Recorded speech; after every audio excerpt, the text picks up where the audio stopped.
Hello everyone, welcome to What If Issei Was Betrayed, Died, and Got Reincarnated as Shido Itsuka Part 2.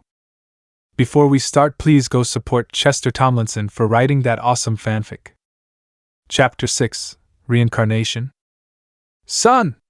Breakfast is ready! Hurry up or you'll be late for school! That was my mom calling downstairs to eat breakfast and go to school. I woke up and saw the first rays of light entering my eyes. I opened my eyes and saw the alarm clock. It read 7:30. It seems like I woke up on time. I stretched myself and got out of bed. I slowly made my way towards with my head still feeling very heavy. Ugh, I hate Mondays. POV Shido. Hello everyone, my name is Shido. Shido Murasame.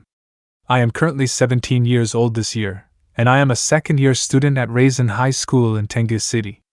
I am just an ordinary boy who doesn't care much about the things that are happening around me.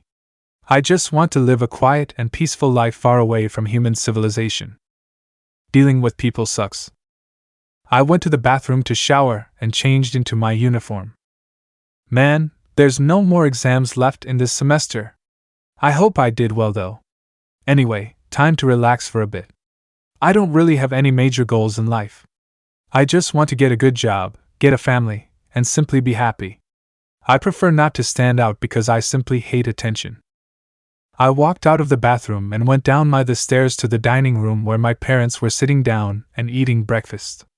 I saw some poached eggs, sausages, and toast for breakfast. I sat down at the table to greet my parents. Shido. Good morning, Mom. Good morning, Dad. Rain. Good morning, Shido.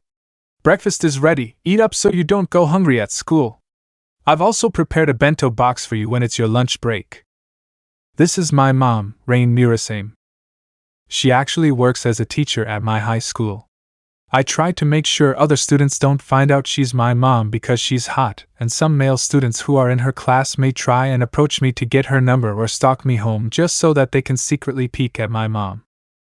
I asked her why she decided to teach at the same school I go to. But Mom simply told me that she's just watching over me and making sure I don't misbehave. That's why I want my classmates to call me Shido instead of Murasame, otherwise they would find out easily. So far, nobody has noticed that my mom works where I study. I guess she does this because in middle school, I got into a lot of trouble and the teachers and principal would often call my parents. It's not my fault that I was still pretty immature back then. Since Mom is a teacher, she constantly keeps tracks of my grades and makes sure that I perform consistently and well. There was once, she noticed I downgraded from an A+ to an A in math, and she freaked out. Mom made me study with her as my private tutor every day until I passed math in the next test. Mom is always sleep deprived. She drinks God knows how many cups of coffee to stay awake. This has led to some friction between my parents, as my dad would always complain about having to spend so much money on coffee while we could buy something else. Unfortunately, when Mom is refused her coffee, she goes absolutely ballistic. She would gain this monster-like strength from nowhere, and is able to subdue Dad in just one move. Dad would eventually give in and let her have coffee. But besides being strict in my education and upbringing, Mom is a very caring and supportive mother. She says that it doesn't matter what I become in the future. All she wants is for me to be able to financially support myself. In her free time, she goes out frequently with Dad and never tells me where. She would always keep it a secret. I bet they're on a date. Those two seem like they fight a lot at home during the day, but Mom, Dad, I know you two are madly in love with each other. I can hear you doing it every night from my room. But nonetheless, I still love her as she has been taking care of me since young and would always support me whenever I need help. David. Good morning, son. This is my dad, David Murasame. Born as David Griffith. He is from Cardiff, Wales. He met my mom when he was on a business trip to Japan and fell in love with her. He told me that it was love at first sight. Dad eventually married my mom and decided to settle down in Japan. They decided to have a child and had me. Currently, he is a stay-at-home house husband and does all the chores at home. He inherited my mom's surname because he became an otaku and was obsessed with Japanese culture and anything related to Japan. So, naturally, he switched from Griffith to Murasame.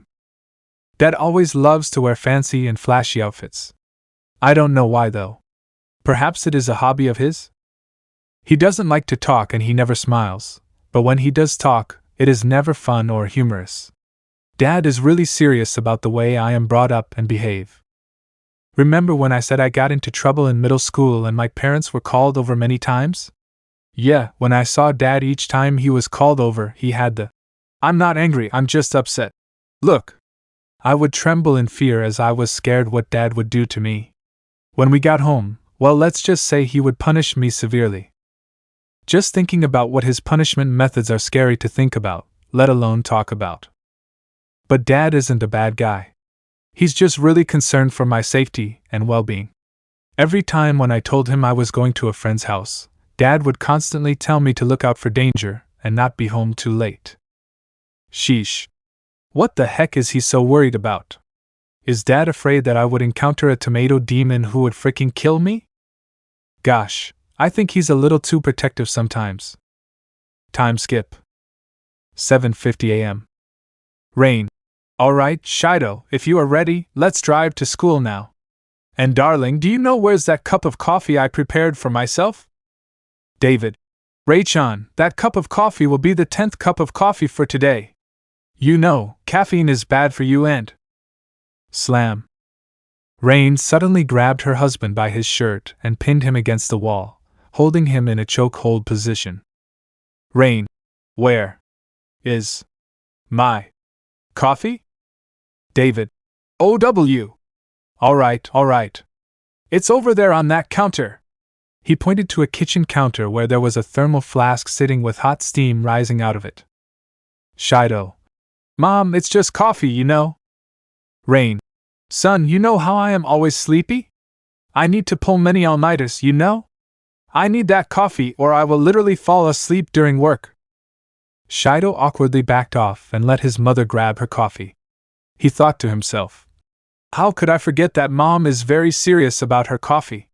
She can drink so much and still be sleepy. How the buck is that possible? Then, he proceeded to walk outside and wait by the car for his mother to come out.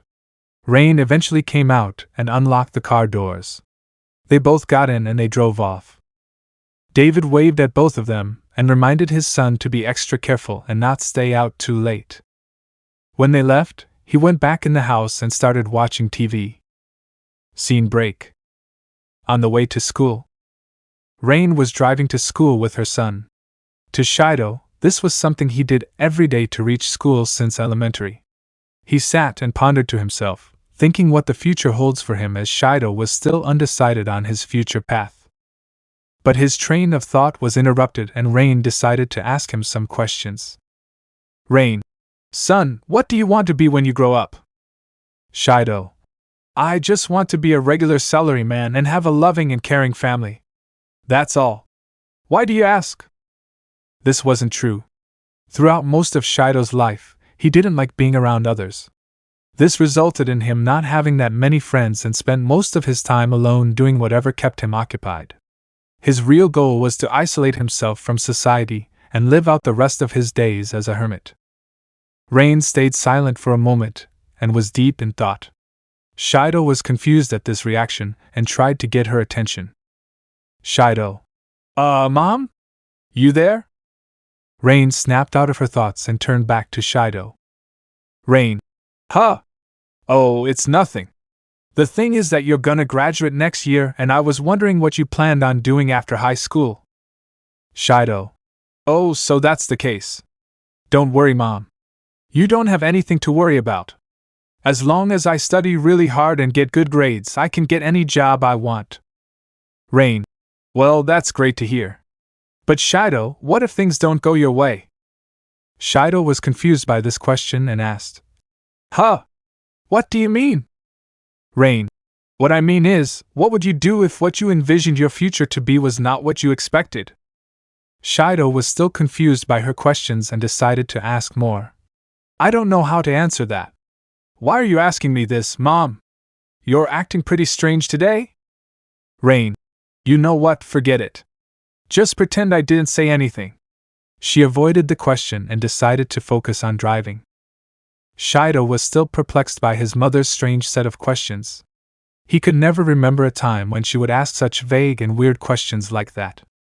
He thought to himself, "Why is Mom asking me these questions? Did I do something wrong? I think she's just concerned about me like Dad. Anyway, if something did happen, how bad could things get? It's not like I'm going to find out that I was destined to destroy a monster like a hero in those mangas." As their conversation finished, they reached school. Shido left first and made his way to class. He walked up the stairs and was still thinking about what his mom said to him in the car, wondering the hidden meaning behind those questions. Scene break. Raisin High School. 8:15 a.m. Shido had just entered his class. As he walked in, he noticed that he was quite early and only saw a few students in the class. Among those students is his childhood friend and only friend in school, Hiroto Tanamachi.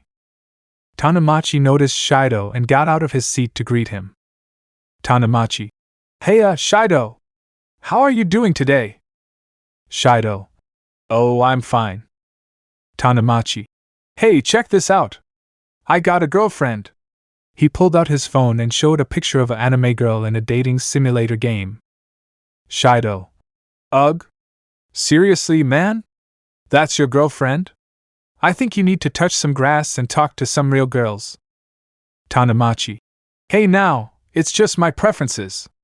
Besides, it's not like you are interested in girls too, are you?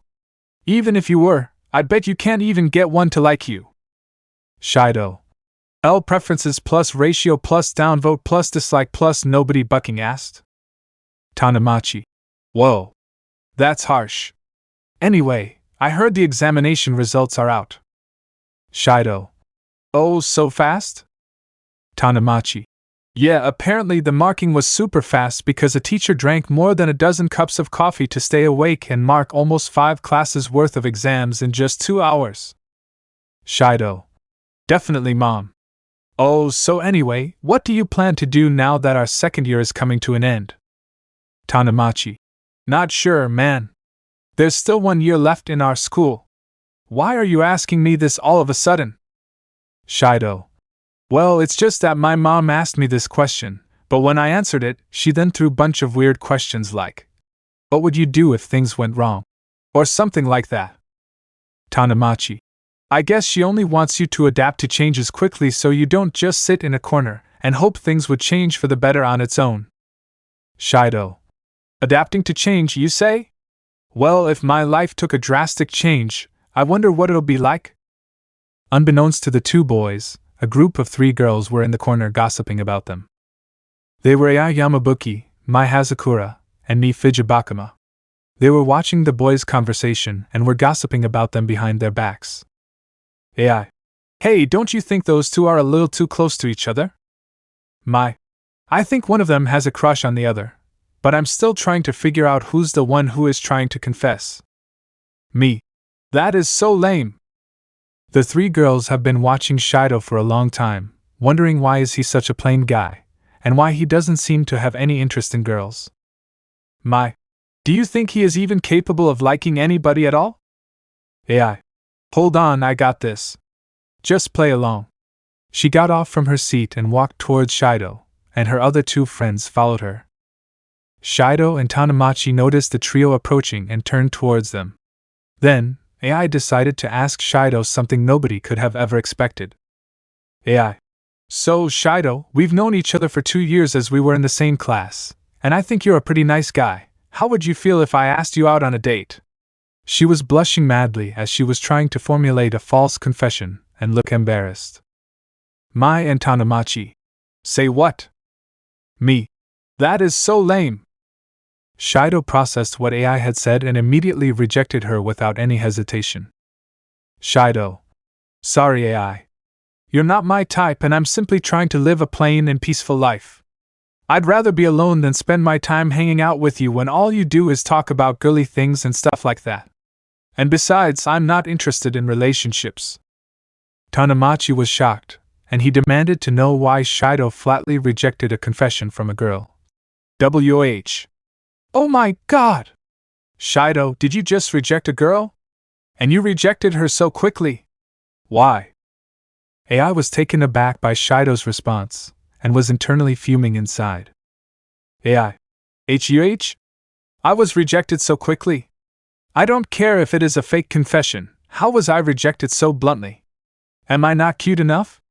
Gersh Shido Murasame, you'll pay for this! She was clenching her fists and gritting her teeth. Mai and me tried to calm their friend down. Shido. Huh! Why are you guys acting like that? Didn't I just say the reason? That I'm not interested in girls or relationships and that I just want to live a quiet life? Tanamachi immediately replied. No, man. It seemed like you quickly rejected her without even thinking about it. Don't you want to get a girlfriend? Shido. Not really. For some reason, I'm just not that into relationships and dates. 8:45 a.m. It was time for class to begin, and students were now starting to show up in bigger numbers. Shido went to his seat and waited for class to begin. When everybody sat down, the teacher walked into class. Their teacher was Tammy Okamine, a woman who was approaching her 30s and desperately trying to find a husband. Ms. Okamine. Good morning, class! How are you all feeling today? I'm sure all of you are excited to know your test results. And guess what? They are right here. I will post the class ranking on the blackboard here. The students were chatting among themselves about their feelings for the exam. Some were excited, but some were nervous. It was a huge swirl of emotions circulating around the class. Ms. Okamine placed the class ranking on the board and all the students gathered around to see it. Student 1. 13th place, huh? I'll take it. Student 2. 17th place? Holy shit, this is bad. My parents are gonna kill me. Student 3. 4th place. Great! Let's see who got the top wet. Shido Murasame? He got 1st place? Eh? The entire class was shocked.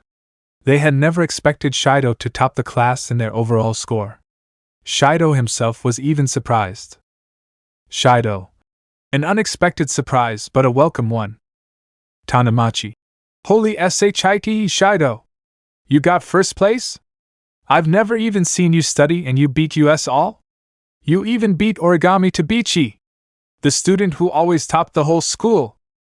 The class just realized that the number 1 star student in the school was just overtaken by some plain guy who doesn't have any interest in anything, causing them to be shocked even more. Student 4. Shido. Teach me the ways of how we can be like you. Student 5. Yeah. How did you go from 7th place to 1st in just one semester? Shido was surrounded by his classmates who were begging him to tell them what his secret was for performing in the exams really well. He just simply made up a lie but mixed in a bit of the truth. Shido. Well, my mom is a teacher at a high school, so I studied with her all the time. Hee hee. Student 6. Your mom is a teacher? No wonder. I bet she just took some past year exam questions and made you do them. Man, this guy knows all the answers before the exam is even written. As Shido was getting bombarded by remarks and comments by his classmates, a certain white-haired girl was eyeing Shido with great interest. After a few minutes or so, the students went back to their seats after sharing their results with each other. Ms. Okamine began class and everybody paid attention. Except for Shido, who was still deep in thought about what his mom asked him earlier this morning on the way to school. He thought about things that could greatly impact his life, but failed to think of any. But then, he noticed one of his female classmates staring right at him. Hello everyone, let me introduce you to one of my classmates. This is Origami Tabichi. She was the top student in not only my class and cohort, but the entire school as well, until I overtook her and became the highest scoring student. I've never even talked to her before. Even though she is quite popular among my classmates and peers, I often forget that she even exists. Probably because I am too engrossed in my own personal business. But the reason I'm telling you about her is because I want to share my own personal opinion about her. To me, Tabichi is just another student who goes to the same class as me. I don't see her in any special way, and I'm pretty sure she doesn't even notice me. That being said, why the heck is she now constantly looking at me? Is she mad that I surpassed her in the overall score ranking? If that's the case, then it's really petty. I hope she doesn't have any hidden agendas in mind though, for example, excessively stalk me so that she can find some dirt on me and blackmail me. That would be scary. Unbeknownst to Shido, Origami has been eyeing him since their time during first year. Anyway, back to the story. Shido looked back at Origami and was nervous at why she was staring intently at him. As each second passed, her eyes were still fixated at him, and all Shido could do was endure it until lunch break where he could leave class and be alone. Shido. Why the heck is she staring at me? Did I do something wrong to her? Ugh. I can't figure out what it is. Is she mad that I beat her and took first place? Whatever the reason is, I hope she doesn't do anything crazy. After a few seconds of visual torture, Origami eventually turned back, but not before giving Shido one final glance. Shido was relieved now that she has turned away. He went back to being absorbed in his thoughts. But his train of thought was cut off as Ms. Okamine made a surprising announcement. Ms. Okamine. Anyway, class, we have a transfer student. Come in. The class was surprised. Not only did the plainest guy in the class took first place, but there was also a transfer student as well. They were very excited and waited for the student to enter. The door opened and the person who came in was a girl who was rather short and had long purple hair growing past her waist. She tied some of her hair back into a ponytail using a red ribbon. The boys were immediately infatuated with the new student. They were busy ogling her body and cheering in celebration as they believed that now, since there was a new girl in class, someone was bound to get lucky and score a date. The girls were judging her. They looked at the new student from head to toe and observed her behavior and mannerisms. They wondered whether this girl would fit in with them. Meanwhile, Shido didn't care. He just looked at her and didn't feel a single thing. Shido looked around the class and saw an empty seat next to him. He presumed that's where the transfer student would sit.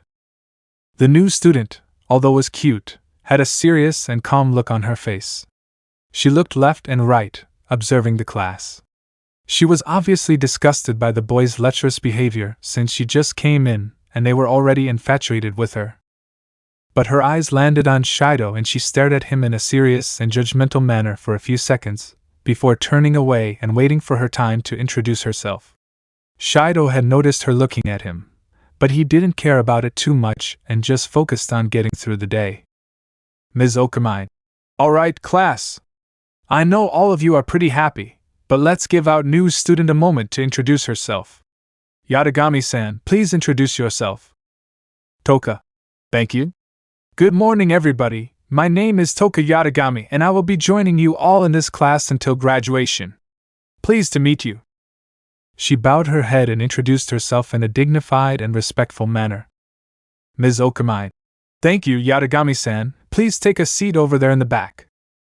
Toka walked towards the back of the class, not paying any attention to the many pairs of eyes from boys and girls fixated on her. She reached her desk and sat down. Toka sat next to Shido, and they both looked at each other for a brief moment before they both turned away to the front. He decided that since he wanted to talk to Toka, since she is new and would need some assistance getting around the class, he didn't do it because he was obliged to, but because he felt like it was the right thing to do. Besides, Shido also thought about what Tanamachi said to him about not having the skills to get along with girls. So, he decided to maybe get some experience and try communicating with girls by becoming acquainted with Toka. Time skip. 12 p.m. The first half of the day was finally over. The students all moved their tables to sit next to each other to eat together. Shido felt that now is the right time to communicate with Toka and get to know her. He turned to her and introduced himself. Hello, nice to meet you, my name is... Before he even finished, Toka immediately turned to Shido and looked at him very seriously. Her sharp glare made Shido freeze in place. After a few moments of glaring, she turned back to the front. Shido felt awkward and decided to turn away and eat first before talking to her later. When he opened his bento, he saw rice with furicake toppings, eggs, and fried chicken for his lunch. He began to munch down on his food, enjoying every bite. Shido. Mom's cooking is the best. He gobbled on his food and felt at peace. Rain would always cook hearty and delectable meals for her son to eat during lunch. Shido was thinking to himself how to properly introduce himself to Toka without making her feel uncomfortable or scaring her. He turned back to Toka to see what she was doing, only to find her staring intently at his bento box. Her eyes were glowing with excitement, and she did her best to hide her mouth-watering smile. Shido took note of it quickly and decided to offer her a bite as a way of trying to get her to talk to him. "Hey, if you want a bite, you can have some, you know?" Toka was surprised Shido had noticed her eyeing his food. But then she remembered what he said and got excited. "Toka. Huh? Really?" She was smiling happily at his offer and was eager to have a bite. Shido was surprised by the sudden change in her behavior. Toka immediately realized she overreacted just now and tried her best to stay calm. "Toka. Oh well, I guess just a bite though, as I'm not really hungry." Shido. "Okay, why don't we join our tables together so it's easier?" Without hesitating, Toka eagerly shifted her table right next to Shido's and leaned it for a bite. Shido scooped up some rice and fed her. Toka chewed on the food and her eyes were sparkling with joy. She was overjoyed at the taste and texture of the food and wanted more. Toka. That tastes good. Can I have another bite?" Shido. "Oh. Sure." He scooped up some rice and eggs and fed it to Toka. She once again reacted in a joyful manner and was enjoying the food. Shido personally thought that this reaction was kind of cute, but also felt out of place since his first impression of Toka was that of a serious and studious girl. Unbeknownst to the two students having lunch together, the rest of the class were watching them. Some of the boys were jealous and were cursing Shido for getting too friendly with Toka on just the first day. They believed that Shido stole Toka away from them and destroyed their chances of trying to get her to fall for them. Some of the girls were interested in watching their conversation and were already shipping them as the class couple. Many of the girls giggled in excitement each time they saw Shido feed Toka. Tanamachi seemed proud of his friend but was internally super pissed that Shido got an actual girl while he was stuck with a digital one. The female trio of the class was shocked that Shido was actually conversing with a girl, and they were still mad that he bluntly rejected AI's confession, and yet he is happily feeding a girl some of his lunch. Origami was gritting her teeth and fuming with jealousy as she tried to restrain herself from going nuts and destroying the classroom. Shido didn't pay attention to his classmates and felt the time was right to have a proper conversation with Toka. Shido. "Well, nice to meet you, Origami. My name is Shido Murasame. But I'd preferred if you just called me Shido." Toka. "Likewise, my name is Toka Origami, but I prefer if you just called me Toka." They finally introduced themselves to each other properly this time and wanted to get to know each other. Meanwhile, the class was getting more excited as Shido and Toka were getting a bit closer than just now. Shido. "So, which school were you originally from? Why did you come to Raisin High School?" Toka remained quiet and had a serious expression on her face before answering him. "Well, something's happened back at my old high school which forced me to switch schools. I'd rather not talk about it." She didn't seem to show any positivity when speaking of her past. Shido. "Oh. Okay. Well, let's switch over to a happier topic. What kind of food do you like?" Toka immediately went from serious to ecstatic in a matter of seconds. She excitedly listed down all of her favorite foods. "What kind of food I like? Well, I eat anything that is delicious. Any type of meat, any type of soup, anything. But what I love most is kanako bread. It's the best thing in the world and we should be thankful it exists." She seemed very proud and overjoyed when she talks about food. Shido. "Well, since you love my food so much, why don't I ask my mom to make something delicious for us to eat tomorrow? I think mom's cooking is the best and I'm sure you'll enjoy it." Toka. "Oh, so this is your mom's homemade cooking?" Shido. "Yeah, what do you think?" Toka. "Is she a restaurant owner?" Shido. No. She is a teacher." Toka. "Then tell her to open a restaurant 'cause she's gonna be rich. I'll go there every day for breakfast, lunch, and dinner because her food is the best in the world." Shido was enjoying seeing Toka act very cheerfully and bubbly. It let him know that she had a cute side to her, rather than just the no-nonsense face she had when she introduced herself to the class. Shido agreed to asking his mom to make 2 more bentos of her homemade food for him and Toka. Shido: "Hey, I've got a suggestion. Why don't we hang out after school? It's not a date or anything, but I want to get to know you more." Toka: I don't mind, but I need to be back home by 5 p.m. Is that all right?" Shido: 5 p.m.? Isn't that pretty early? Your parents must be strict about curfew. Toka: And no. You see, I'm an orphan living in a girl's home. I was kicked out and disowned by my parents, and I had nowhere else to go. According to the rules of the home, I must be back by 5 p.m. Shido: Oh, I see. That must be tough. Toka: Yeah. Shido: Well, don't worry. I'll make sure that you'll be feeling happy when you get back because we're gonna have fun. Are you down for it? Toka: Why, yeah. Let's go somewhere fancy after class. I look forward to it. Meanwhile, the classmates were stunned at how Shido casually asked Toka out on a date, while most of them didn't have the courage to do the same.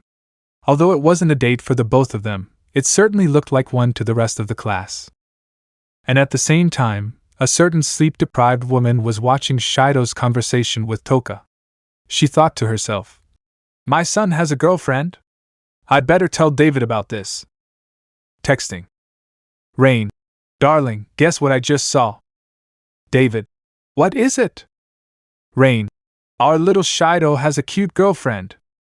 David: Ain't no way. Rain: Sending you a pic now. Insert picture of Shido and Toka happily eating together. David: Holy shit. Are you serious right now? Am I dreaming? Rain: No, this is real. I even saw Shido feed her his food. David: Say what? That boy is going to get an earful when he gets home. I said no relationships until he turns 18. Rain: I believe she's a transfer student. I think her name was Toka Yatagami. I was notified of this and took a look at the orientation forms. David: When he gets home, tell that boy to bring her over tomorrow night for dinner. I need to meet her. Rain: Will do. End of texting. 1:30 p.m. Lunch break was over, and the students returned to their seats. Everybody was gossiping about Shido and Toka's lunch date. Many were giggling and whispering around as they shared their opinions about what they saw during lunch break. Male Student 1: Damn. Shido's got some game. He might end up making Yatagami-san fall for him by just feeding food to her. And what's more is that he asked her out and she said yes. Darn. I wish it was that easy. Male Student 2: You're right, but don't you think it's out of place for him? I mean, Shido has never shown any interest in girls.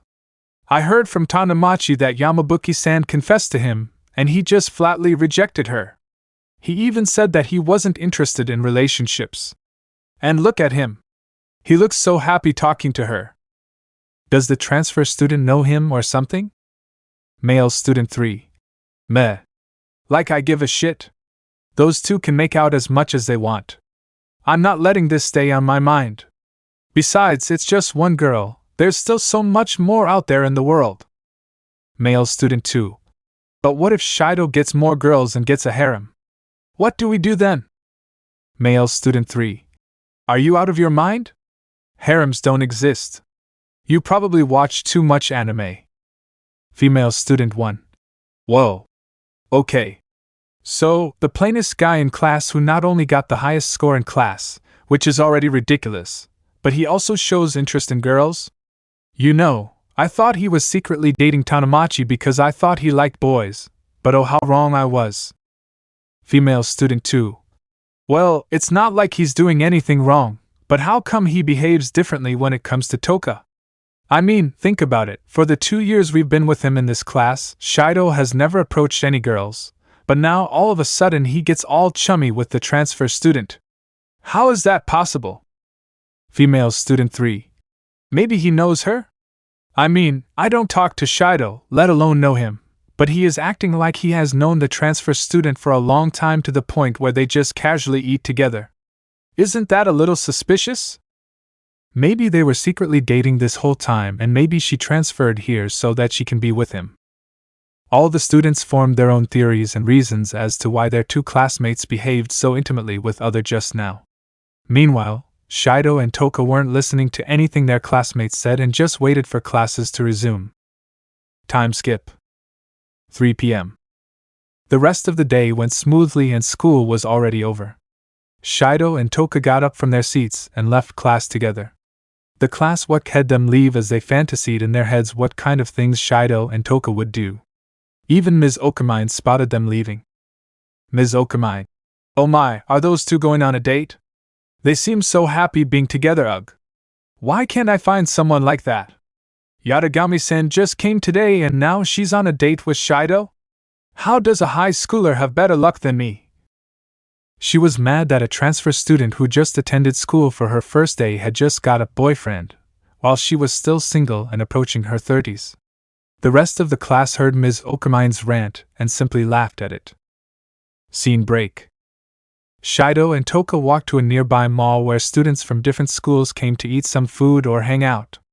They looked around the mall and saw different types of shops on each floor. One section of the mall which caught Toka's eye was an all-you-can-eat buffet at a restaurant on the first floor located just in front of them. Toka. Oh my god! Shido! Look! That restaurant is serving free food. Let's check it out. Without hesitating, Toka immediately took off and ran towards the restaurant. Shido. Whoa! This girl loves to eat. Toka! Hold on! Slow down! He quickly went after her in the direction of the restaurant. When they arrived at the entrance, they saw that the restaurant had quite a number of people in it. But there was just one table for two left, which was pretty convenient for Shido and Toka. They entered and saw the long tables with trays of different food laid on top. Toka was practically drooling at the sight of the food. She was particularly eyeing the big trays of bacon and chicken sausages that were close to her. Toka. Shido! Get that table! I'll go get my food! You can get yours when I get back! Shido. Hold on, didn't we just eat lunch earlier? Toka. But I'm hungry! I want food! With that, she took a plate and started scooping loads of food onto her plate and filled it to the brim. Shido, on the other hand, took his plate, but went to the table first so that nobody else would take it. When Toka was finished choosing her food, Shido was shocked to see a whole mountain of food stacked on her plate. Her eyes were sparkling with eagerness and joy, which meant that she was determined to finish this whole meal. Shido. What? That's a lot. Are you sure you can finish it? Toka. Yep. I can. If anything smells good and tastes good, be certain that I will eat it. Shido was still amazed at Toka being able to eat so much. If it were him, he would definitely puke out everything he ate and fall unconscious due to overeating. Thinking about that made his stomach sick, so he decided to just get a few pieces of food for himself. Shido chose hash browns, sausages, bacon, and some hard-boiled eggs on the side. People from other tables saw the two students eating their food and were astonished to see that the girl's plate was so full while the boy's plate was quite light. They were amazed that Toka was confident in being able to eat this much food, while they sympathized with Shido because he seemed intimidated by the enormous mound of food right in front of his eyes. Some customers sympathized with Shido. They assumed that he was on a date, and the reason he brought Toka here was because he couldn't afford this much food at any dining establishment, and would go broke. Shido. So, Toka, tell me more about yourself. Toka. Where should I begin? Well, for starters, I come from a family of kendo practitioners. They are famed in the art by many who practice it. From a young age, I was also trained strictly to meet the standards of my parents and my ancestors. I eventually joined my previous high school's kendo club and became the club president. Shido. Oh, that's very interesting. So, do you still practice kendo? Do you intend to join Raisin High School's kendo club? Toka. And no, I quit last year. And I probably won't practice kendo ever again. Even when she was eating food, Toka started to feel unhappy and sad. This shocked Shido and prompted him to find out what happened. Shido. Huh? Why? Did something happen? An accident, perhaps? Toka. No, it's not like that. She averted her eyes away from him and looked rather depressed. Shido. Don't worry. It's fine if you don't want to tell me. But if you ever want to talk to me about it, then I'm all ears. We're friends after all, right? Although we just met today, I promise that I will support you in any way I can. Whether if you need help with your studies or any emotional support, you can count on me. Toka quickly looked back at Shido and seemed surprised at what he said. She never knew that Shido was such an understanding person. Toka began to think of her past, which burdened her, and thought that maybe she finally found someone who she could confide with and depend on for help. It felt as if she was blessed with a friend who was willing to put up with all her problems and only focus on making her happy. Toka felt a warm sensation in her heart. She looked at Shido in the eyes and expressed her thanks and gratitude. Thank you, Shido. That means a lot to me. Shido swore that he saw a small teardrop falling from her eyes as she thanked him for his supportive words. He didn't know what to think of it, but deep down he felt a sense of fulfillment and satisfaction when he showed his willingness to help his friend. A silence ensued after that. Both students were deeply indulged in the heartwarming moment they experienced just now. Even the onlookers who were eavesdropping on their conversation felt pretty touched by what they heard. Toka broke the silence and wanted to know more about Shido. Toka. So, Shido, that's all I can say for now. How about you? I want to know more about you. Shido. Well, for me, life is pretty boring for the most part. I don't really like interacting with others. In fact, I've only had one friend in my whole life. You're actually the second. Toka. That means I'm the first girl you've made friends with. Do you not like talking to girls? Shido. Well, it's not that I like talking to girls. You see, since young, my body would always tell me to stay away from girls for no reason. In fact, I'm doing my best to fight that feeling within my body right now. I'm not saying that I hate you, it's just that this feeling of staying away from girls has been with me since young and I don't know how to explain it. Toka. Since young, huh? Maybe it's the behavior of your past life. Although you've done nothing to girls and vice versa, perhaps your past life had terrible luck with women and their instincts were passed down to you. Shido. My past life? Well, I wonder what kind of person I used to be. If it's true that I had such terrible luck with women to the point where even I still feel their desire to avoid them, then I must have been hurt really bad by women. Toka. I guess. Hold on, Shido, I'm still a little hungry. I'm going to get some more food. Shido had noticed that her plate was empty. He was shocked that even though she finished that entire pile of food, she was still hungry. Shido saw Toka take even more food from the buffet and her new pile of food was almost as big as the previous one. Shido. Holy shit, this girl really can eat a lot. If I'm going to bring her bento boxes for lunch tomorrow, I must prepare at least 4 to 5. Toka. I'm back, Shido. Let's continue talking. The duo continued conversing with each other about their life outside of school and what they do on weekends. It was definitely entertaining to hear many interesting facts about themselves from each other. Even after a while, Toka still went to get more food. Shido watched in awe as she munched down on all the food she took. In particular, Toka took a lot of hash browns. She liked them so much to the point where she just took the entire tray of hash browns for herself. The restaurant staff who were watching her gobble down all their food like her stomach was a bottomless pit were all shocked. They didn't mind though, as Shido and Toka at this time were the only two left in the restaurant, so they let her eat all the food she could so that their food waste was minimal. Eventually, like everybody else, Toka became full and decided that they should go somewhere else. Shido suggested going to a park, since they just ate, and going for a stroll would make them feel less full. Before they left, Shido actually liked the food, so he took out his empty bento box and took in some food before leaving. While the duo made their way out of the mall, they were completely unaware that their classmate, Origami Tabichi, was stalking them this whole time. She took pictures of them when they were in the restaurant. Although Origami rarely showed any emotion, it was clear that she was mad and jealous. Scene break. 3:45 p.m. The duo took their time and slowly made their way to a nearby park which was relatively empty at this time. Adults would usually still be at work while students would be at their club activities or heading home. It was ideal as Shido and Toka could have all the space they wanted for their little stroll. They walked through a path through a row of trees with leaves slowly turning brown as autumn approached. The cool breeze was blowing against their cheeks, which provided them a cool and satisfactory feeling. The tranquility of the atmosphere calmed their minds and dissipated all of their worries. The only thing out of place was a certain Origami Tabichi sneakily following them and hiding behind trees to peek at them. Shido: "This feels lovely, doesn't it?" Toka: "Yeah. It's wonderful. I wish every day was like this."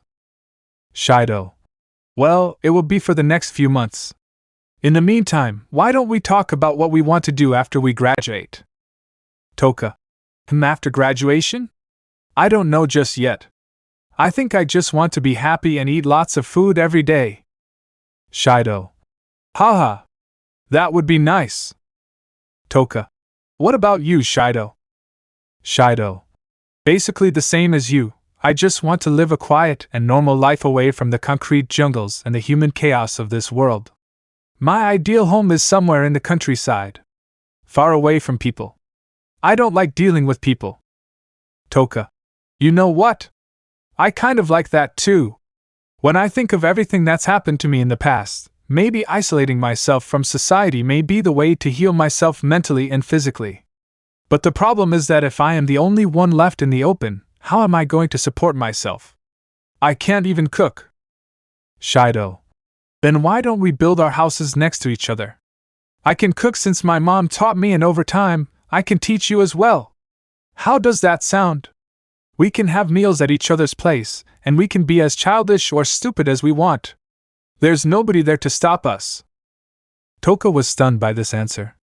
She didn't know that Shido was this dedicated to helping his friends. She recalled all of her interactions with Shido earlier today, and felt that he may have potential to be the special one for her.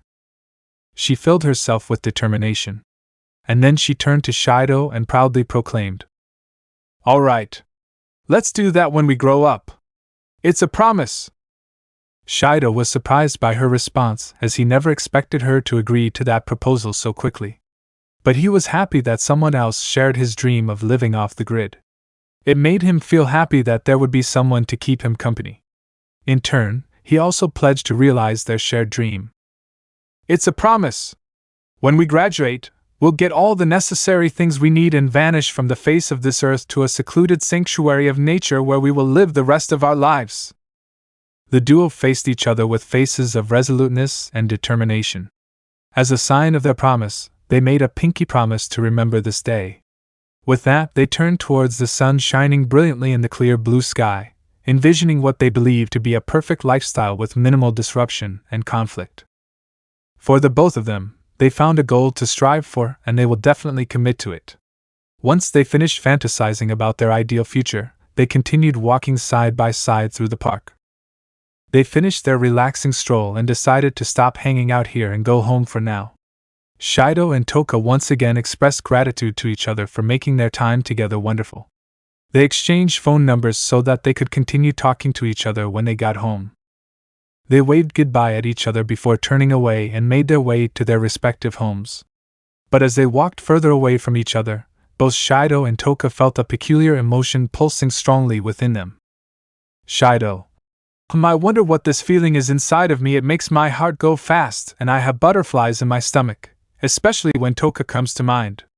Could it be that? No, it can't be. I don't even know what it's like to be in love." Toka: "Why is it when I think of him, I get all nervous and embarrassed? Could I be in love? No. That can't be it. But Shido is really a nice guy and I want to know him more. Humph. It's just my heart playing pranks on me." Meanwhile, Origami Tabichi, who was watching them the whole time, was feeling a little down and depressed. Origami: "Ugh. Too slow. I missed my chance. Now that they are becoming chummier with each other, my chances of seducing Shido have drastically dropped. Sigh, I regret taking too long to confess. Now I might never get the chance to be with him. I guess I have to take drastic measures now.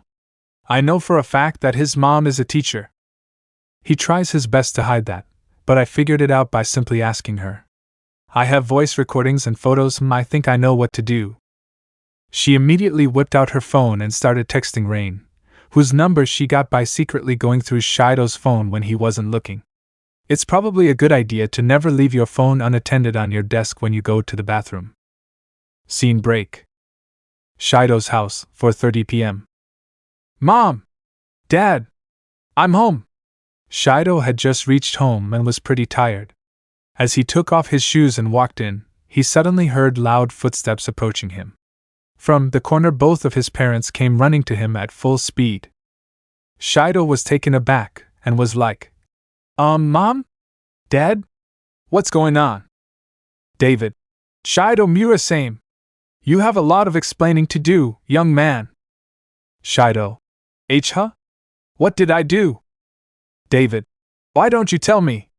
After all, weren't you on a little date just now? Shido. Huh? Date? What are you talking about? David. I know what I saw in those pictures and heard in those recordings. Tell me, how long have you known this Toka Yarigami, and why are you running away with her?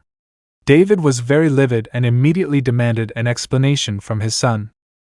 Shido. Wait. That's what this is about. It's not like that. It wasn't a date. We were just hanging out. Suddenly Rain spoke. Then explain these pictures. Why were you feeding her your food, and why did you go on a date to eat more food, and why did you stroll together so closely at park and made a promise to run away? Did I not love you enough? Rain sounded a little disappointed when she said the last sentence. She showed him her phone with all the pictures of Shido and Toka when they hung out after school. Shido was shocked. He didn't know that someone was secretly following him this whole time. This agitated him, and he wanted to know why his privacy was being breached. Shido. Mom, you were following me after school? Why did you do that? Rain. Oh, I didn't take these pictures. Someone from your class sent them to me. Shido. What? One of my classmates did this? Who was it? Rain. I don't know, it doesn't say who it was. Shido was angry and wanted to find out more about this mysterious person who had been following him since school ended. David. Anyway, I want to meet your girlfriend tomorrow. Invite her over here for dinner. Shido. She's not my girlfriend, Dad. David. I don't give a shit. Just bring her over tomorrow. Sorry if I overreacted, son. It's just that you remind me of someone I used to know. Shido. Who? David. 17 years ago, I had a friend whom I was happy to be friends with. One day, a girl confessed to him, and he accepted. They eventually went on a date together. But at the end of the day, the girl turned out to be someone completely different and attempted to murder my friend. Although he survived, my friend had a lot of trust issues and a trauma from that incident. He managed to get a girlfriend on his second try, and I thought this girl was the one for him. But after a few months, my friend discovered her cheating on him. He went insane after that, and eventually took his own life. The girl got away with everything she did, and nobody ever found out. The atmosphere became very heavy. Shido was shocked that his father had experienced something like that.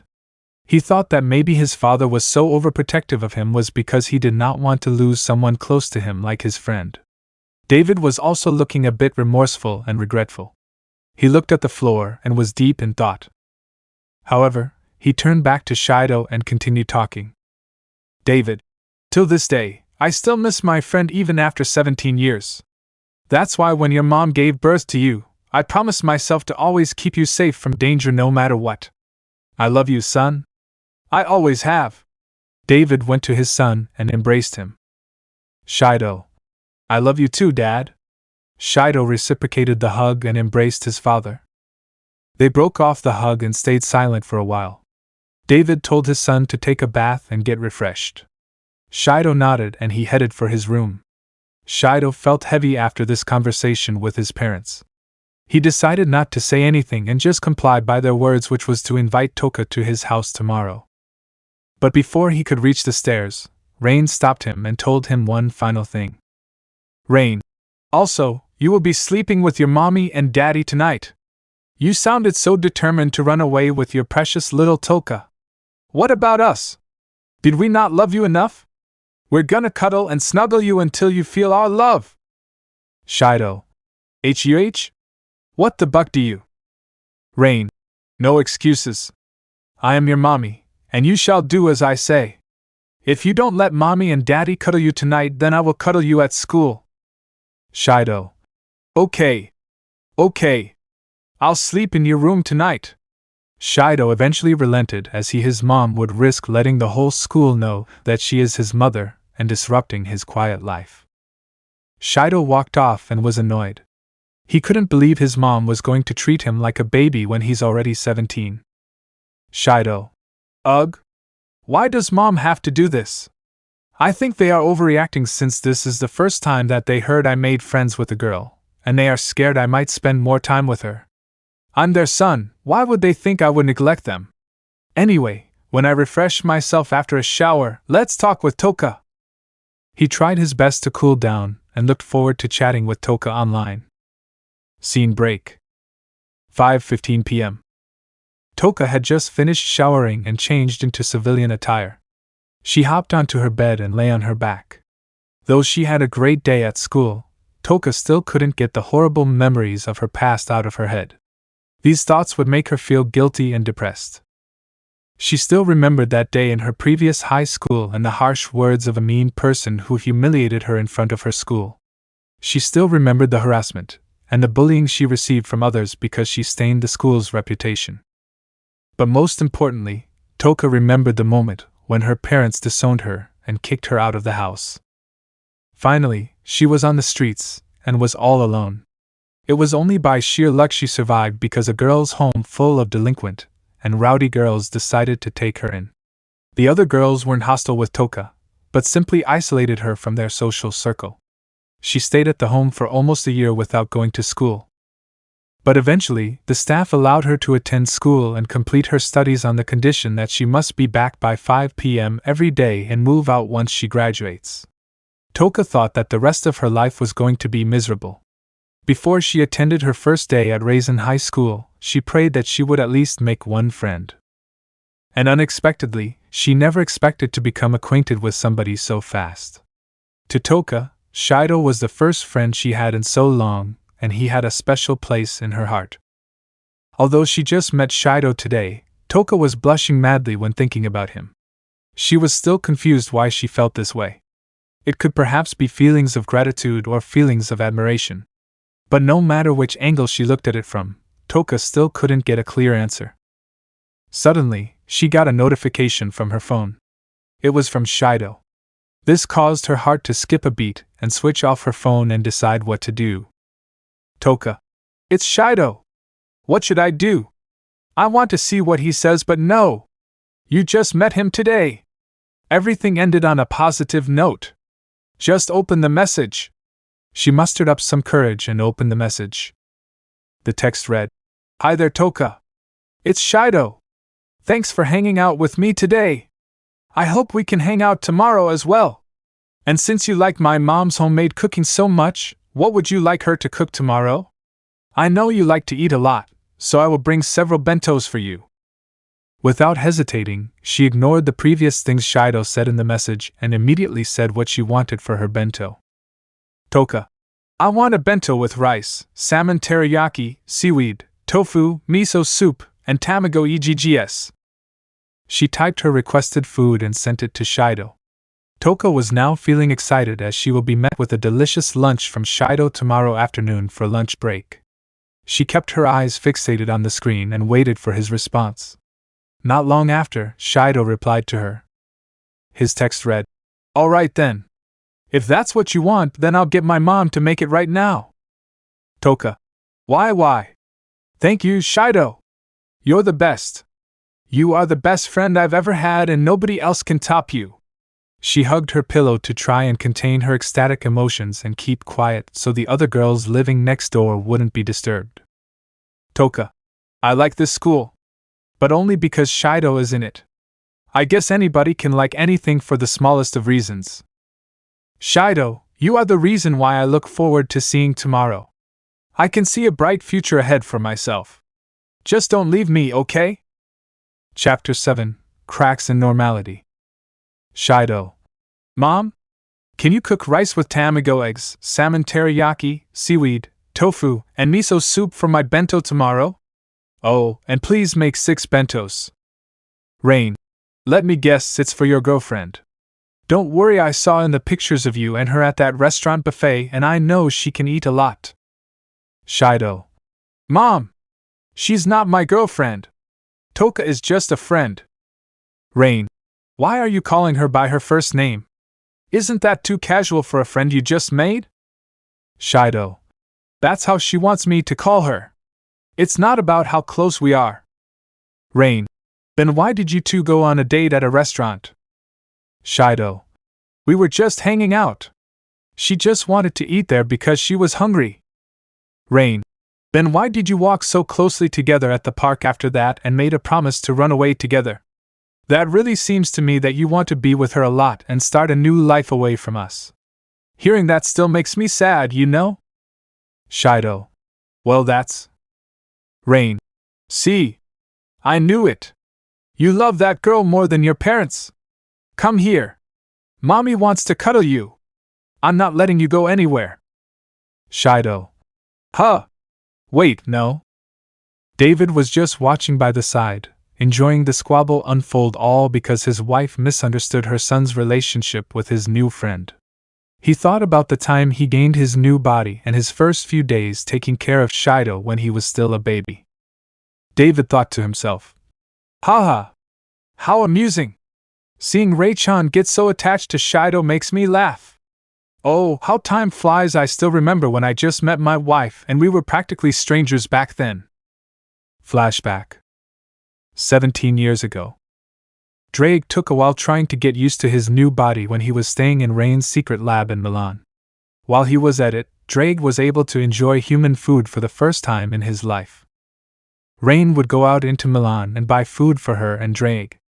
But not only Milan, since Rain had the ability to traverse long distances by air undetected, she went east to Genoa and west to Verona to buy pasta with pesto and gnocchi respectively for Drake to try.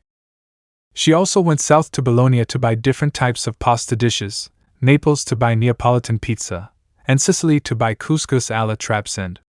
Drake developed a huge liking to Italian food.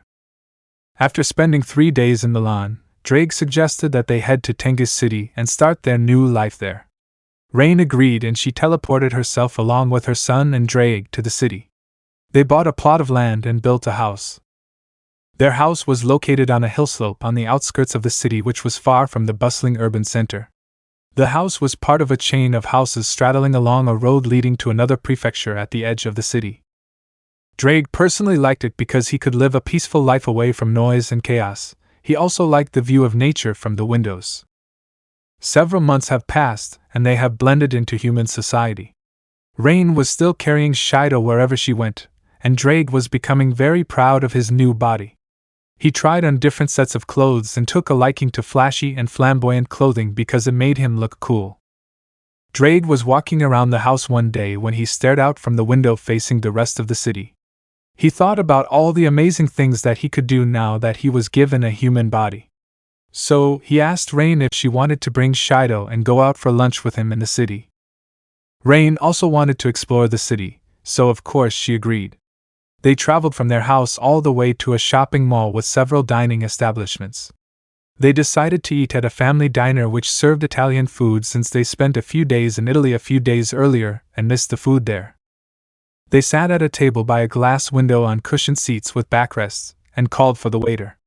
Drake ordered 3 risottos while Rain ordered pasta for herself. She also brought a bottle of milk for Shido to drink. The couple waited patiently for their food. While waiting, Drake decided to open up a conversation with Rain. Drake. So Rain, you were saying, tell me more about yourself.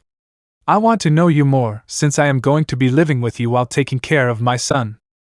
Rain looked out the glass window and pondered for a while, before turning back to Drake. Well, to be completely honest, I never knew where I was from. In fact, I don't know who my parents were, or if I had any parents. But my earliest memory was waking up in the middle of nowhere. The only thing I knew was that I had powers. But I never knew how to use them until a few years later. I looked around and saw nothing but nature. I eventually picked a direction and kept walking straight. Eventually, I ended up in a city. This city was the first time I saw humans. I walked up to some and tried to ask where I was, but they got scared and ran away. I guess I scared them since my hair was untied and much longer back then. I think I looked like a ghost to them. Drake. Whoa. What a beginning. So where did you end up? Did you ever find out? Rain. Yes, although it was over 30 years ago, I remember the city. It was right here, Tengus City. Drake. I see. So how did you turn from a hobo that looked like a ghost to the dignified woman you are today? Rain. I observed the humans and saw them wearing clothes. I also saw women tie up their hair. In particular, I saw a woman with a side ponytail which I was fond of, and that's how I got this hairstyle. As for my clothes, there is a story behind that. Firstly, I would like to tell you that I wasn't always an army medic. I had actually worked several professions over 3 decades all around the world. My first profession was tailoring. During one cold winter evening, I was shivering in the cold by the side of the road without any clothes when a family of tailors had discovered me. They took pity on me and I stayed with them for a few years. I didn't have a name back then, so I was named Rain by the family of tailors. It was just Rain for now. Murasame was a surname I just gave myself in the future because I liked it. During that time, I learned how to make clothes for all genders and ages. Through tailoring, I managed to make several sets of clothes for myself. I can make some for you, if you like. Drake. Okay. Now that's a story to be remembered. So when did you go from tailoring to something else? Rain. Well, I began working for another tailor in Tokyo and also made a lot of money from it. My boss had given me an extended vacation period, so I went back to Tengus City. I ate at a local restaurant with very impressive food. I asked the chef if he could teach me, but he told me that I can only learn to cook like him if I worked in his restaurant. So I quit my job at the tailor and started working at a restaurant. I worked there for 7 years, and I picked up cooking skills. I can still cook proficiently, you know. I think Shido will enjoy my food when he grows up. Drake. Wow. You have quite the story. I'm very impressed. Rain. Thanks, and after that I went all over the world and worked many jobs over the course of 3 decades. I've seen everything and I am simply in awe of what I saw. As for how I learned I had powers, that's an entirely different story. Perhaps I will tell you about it later. Drake. I would like to hear more about you, but I agree, let's save that for another time. Right now, I am going to use the restroom. Drake got up and left for the restroom. By now, Drake's flashback of his conversation with his wife should have ended here, but he missed something else that happened while he was in the toilet. At this time, little Shido was wide awake and moving his arms and legs about. He was cooing and trying to get his mother's attention. Rain turned to Shido and gently stroked his head to show him some affection. Then, she gave her son a kiss to the forehead. Rain decided to feed Shido some milk, so she took out the milk bottle and started feeding it to him. Shido used both of his hands to grab the bottle and started chugging down the milk at unbelievable speeds for a baby. While Rain was busy feeding her baby, a married couple sitting at the next table was admiring Shido's cuteness. Then, the wife said, Isn't that very cute? It reminds you of our son, right, darling? Husband. Hee hee. Yup. That definitely reminds me of our son when he was just a child. Rain heard the both of them and saw a middle-aged couple sitting at a table next to hers looking at Shido. She decided to engage in a friendly conversation and chat with the couple. Rain. Well, hello, I noticed you were busy looking at my son, isn't he cute? Wife. Yes. Very cute. We were just about to leave when we noticed your son. He reminds me of my own son when he was a child, so we felt very nostalgic when we saw him. Husband. Same here. But guess what? My wife and I recently found out that we're expecting another. My wife got pregnant while we were traveling overseas. but we just returned home to prepare for our next child. Rain. Really? Congratulations. I'm sure your son will love to have a younger sibling. Wife. Thank you. It's a girl, by the way. I'm pretty sure my son will spoil her rotten. Husband. I definitely agree with you, dear. How rude of me. I almost forgot to introduce myself. My name is Gora Hayadu, and this is my wife, Miki Hayadu, and we live in Kut Town, just down the highway and much further inland. Rain. Nice to meet you too. My name is Rain Murasame, and this is my son, Shido. My husband and I live here in Tengu City. We got married a year ago and had already decided to have children. Husband. Well, isn't that lovely? I would definitely love to chat with you some more, but we got to get home quick. We want to surprise our son when we get back. He'll be so delighted and happy when he finds out that he's gonna get a sister. Wife. It was very nice talking to you, Mrs. Murasame. I hope that we will meet you again one day, but next time, it will be with our children. I'm sure that they'll get along splendidly. The couple waved goodbye to Rain before they paid their restaurant bill and left. After they had left, Drake came out of the toilet and sat back down. He saw Rain cuddling Shido and found it very cute. Drake. Shido is awake? I see he really likes you. After all, you are his mother. Can I carry him? Rain. Of course, how can I deny the father the right to love his own son? Drake. Heck yeah. Come here, son. Papa wants a hug. Flashback end. Those were such nostalgic memories. David couldn't help but smile warmly at the earliest memories with his wife and son. He had spent many centuries as a dragon before being sealed in a sacred gear for a few more centuries, before finally being released and his soul now inhabiting a human body. During the first few years of living his new body, David hoped that he would regain his former dragon powers, but he eventually stopped thinking about that because he became progressively dedicated and committed to being a good father to Shido. So, David decided to hold off restoring his former power and focus on raising his son for now. David turned back to see his wife and son still arguing. He decided to intervene and stop the quarrel. David. Alright, that's enough. I'll help you make the bentos, son. After all, you want to impress your girlfriend, right? Shido. People. David. Ha! I'm just kidding, son. Let's get started. The Murasame family spent the evening preparing the bento boxes for tomorrow. Rain was cooking the salmon, David was cooking the eggs and rice, and Shido was steaming the tofu. It felt like a wholesome family moment where every single member of the family was involved in doing something together. But unbeknownst to them, there were several suspicious individuals lurking around the house. A group of 3 men wearing black suits were peeking through the window and observing the family closely. 1. You sure this is the one? 2. Definitely. Our detectors and radars can positively identify the 17-year-old boy named Shido Murasame living in that house as an individual associated with the supernatural. There is definitely a strange power within him.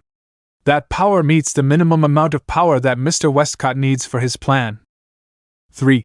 Barnes, you have said that many times over the course of 4 years. Maybe it's not the boy.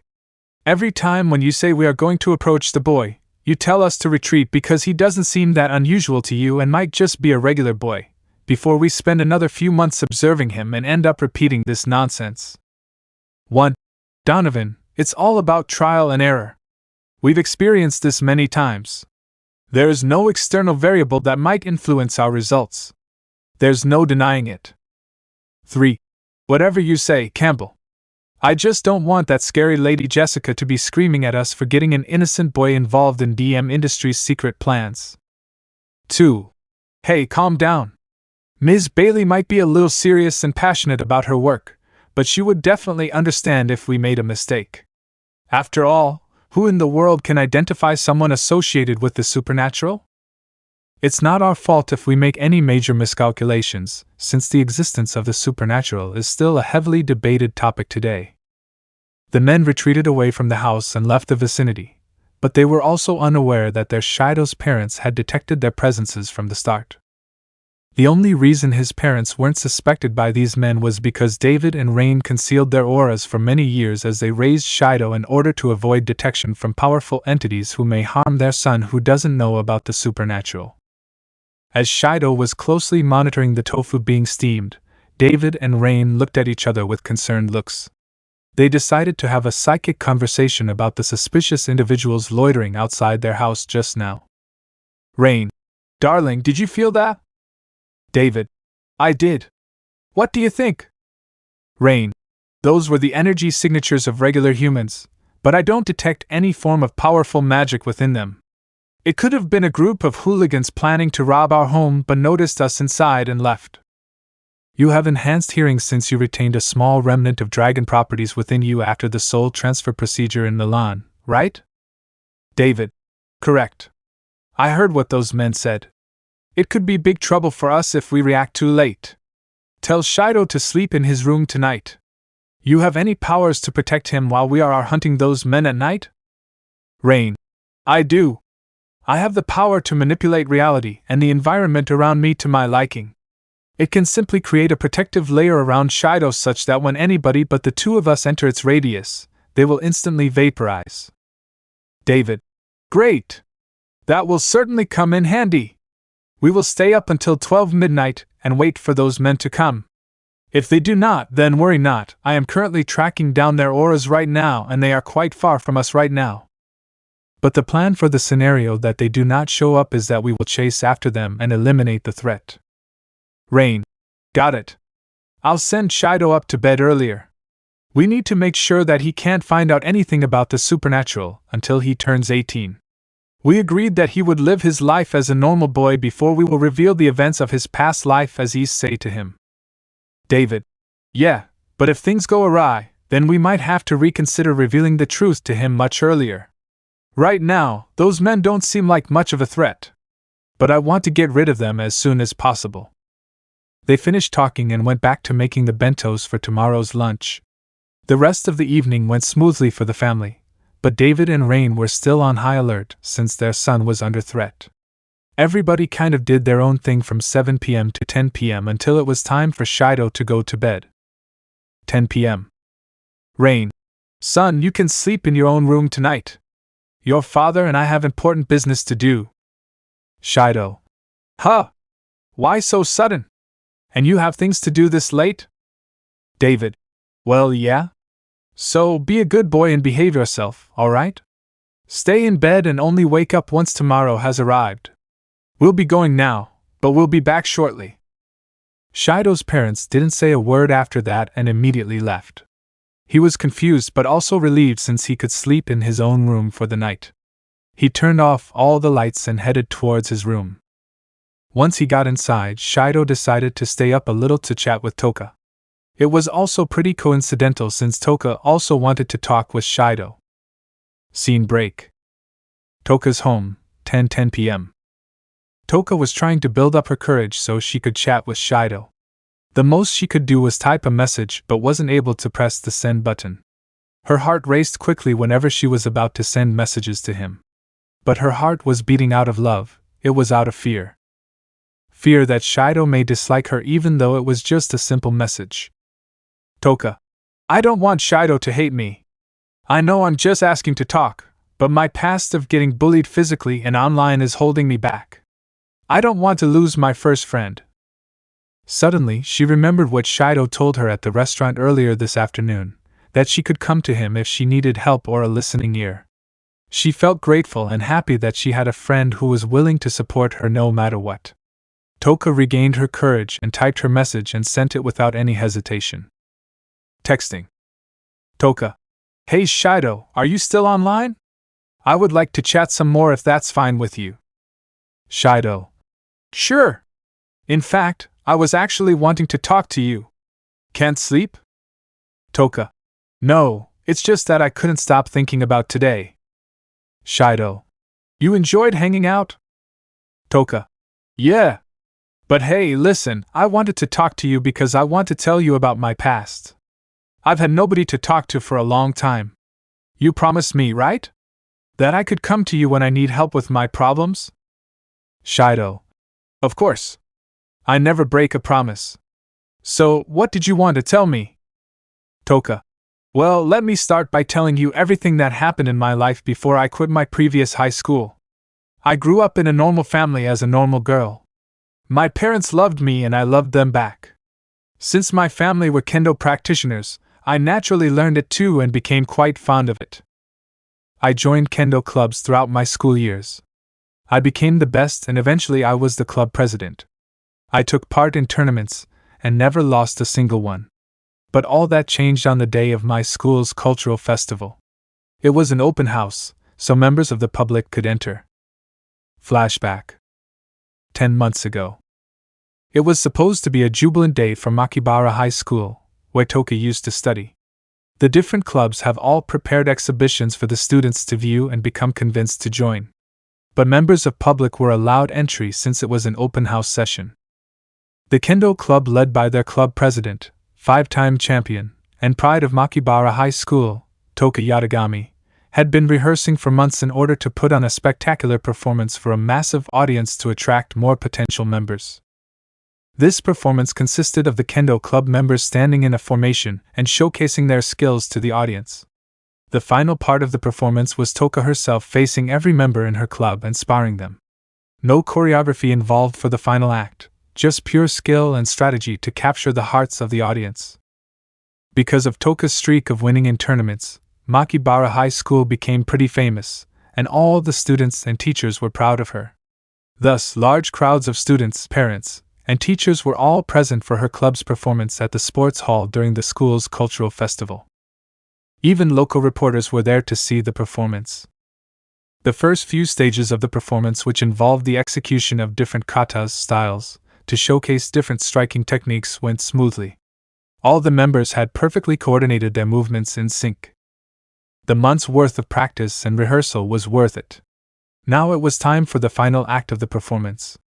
The audience was at the edge of their seats, the teachers and parents were watching with pride, reporters were taking pictures of Toka.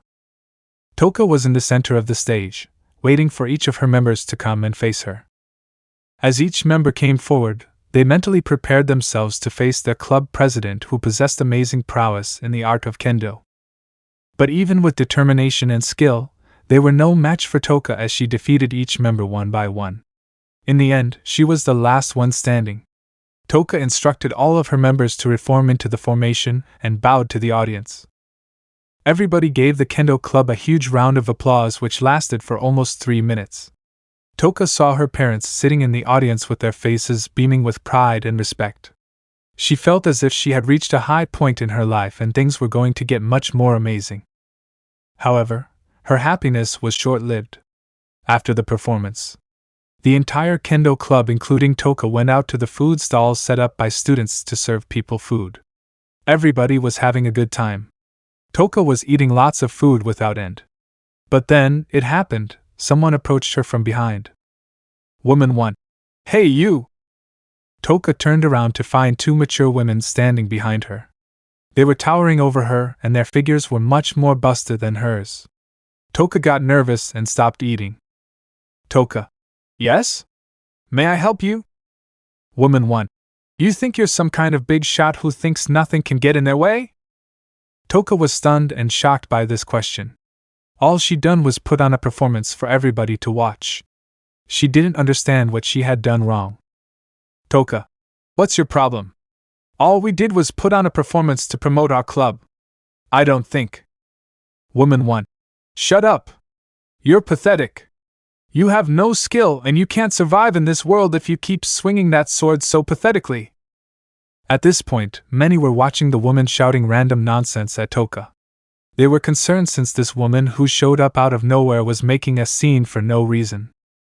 Woman 2. Hey now, don't you think that you're being a little harsh? Woman 1. What? It's the truth. Look at this short stack. She's so puny that anybody could defeat her without a sweat. I wouldn't need to use so much power. Besides, her entire club of mediocre losers who wave swords like tree twigs are much worse. They have no hope whatsoever. Toka was getting annoyed, and she was especially mad when the woman insulted her fellow club members, so she bluntly said to the 2 rude women, Listen you You don't know anything about kendo. My club members and I have practiced and refined our skills for months. So if you think we're bad, then I guess you're much worse. After all, that large chest of yours will cause you so much back pain that you won't be able to hold a sword. You'll fall forward and look like a total idiot. Everyone tried to contain their laughter from what Toka said to the woman. Toka rolled her eyes at the women before turning around and eating her food. But the first woman suddenly punched Toka in the face. Bash. The whole crowd of onlookers went silent. They didn't expect such vulgar behavior from a woman when she is being watched by many people.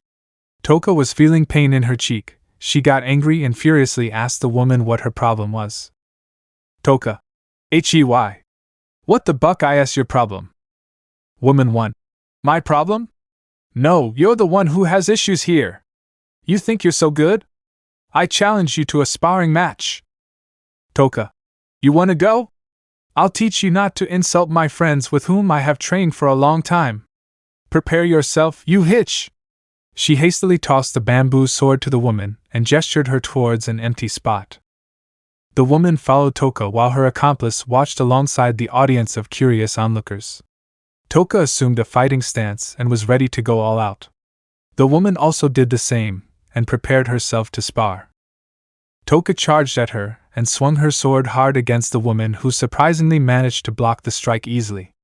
Toka slid backwards to create some distance between her and the woman. The woman quickly closed in Toka and unleashed a fury of powerful and consecutive strikes at Toka. She barely managed to dodge all of them and was narrowly managed to keep herself untouched.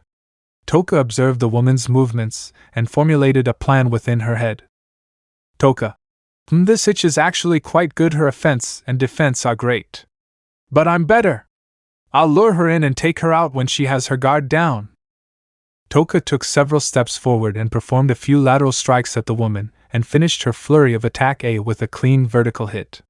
The woman was fast enough to take a step to the side and dodge the attack. The woman went on the offense and charged towards Toka. But Toka moved backwards and was already prepared to strike again. When the woman was close enough, Toka sent a powerful sword thrust to her stomach. The woman recoiled in pain and stumbled backwards. But it only took her a few seconds to recover from the attack. Toka was shocked by this, but she maintained her focus and was still ready to fight. Woman 1. Ugh! Enough of this nonsense! You're nothing! Take this! The woman charged at Toka for another strike.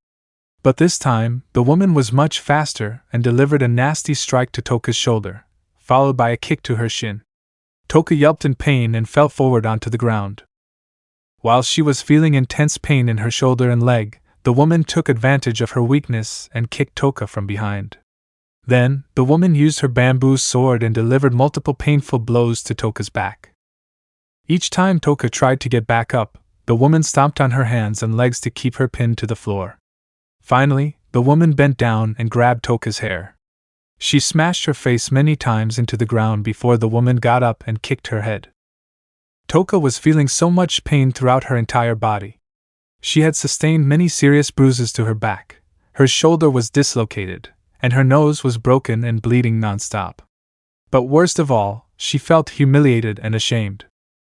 Not only was she unable to protect her club member's name from being slandered by this woman, but by being defeated in such a humiliating manner, the public's perception of her image was ruined. Toka wept quietly as she felt everything crumbling down. She turned her eyes to see the two women arguing. Although Toka couldn't hear them, she could still barely make out their conversation. Woman 1. Humph. Pathetic. I told you. You're nothing. You have no talent. You're just a weakling and a loser. Just quit already. You don't stand a chance against anybody in this world. Woman 2. Hey. That's enough. Listen, I know we've all been trying hard to find a replacement, but she doesn't know anything. Can't you at least show some mercy? What in the world has gotten into you, Zenobia? Woman 1. Irina. Listen. This is how things have been for the past 17 years.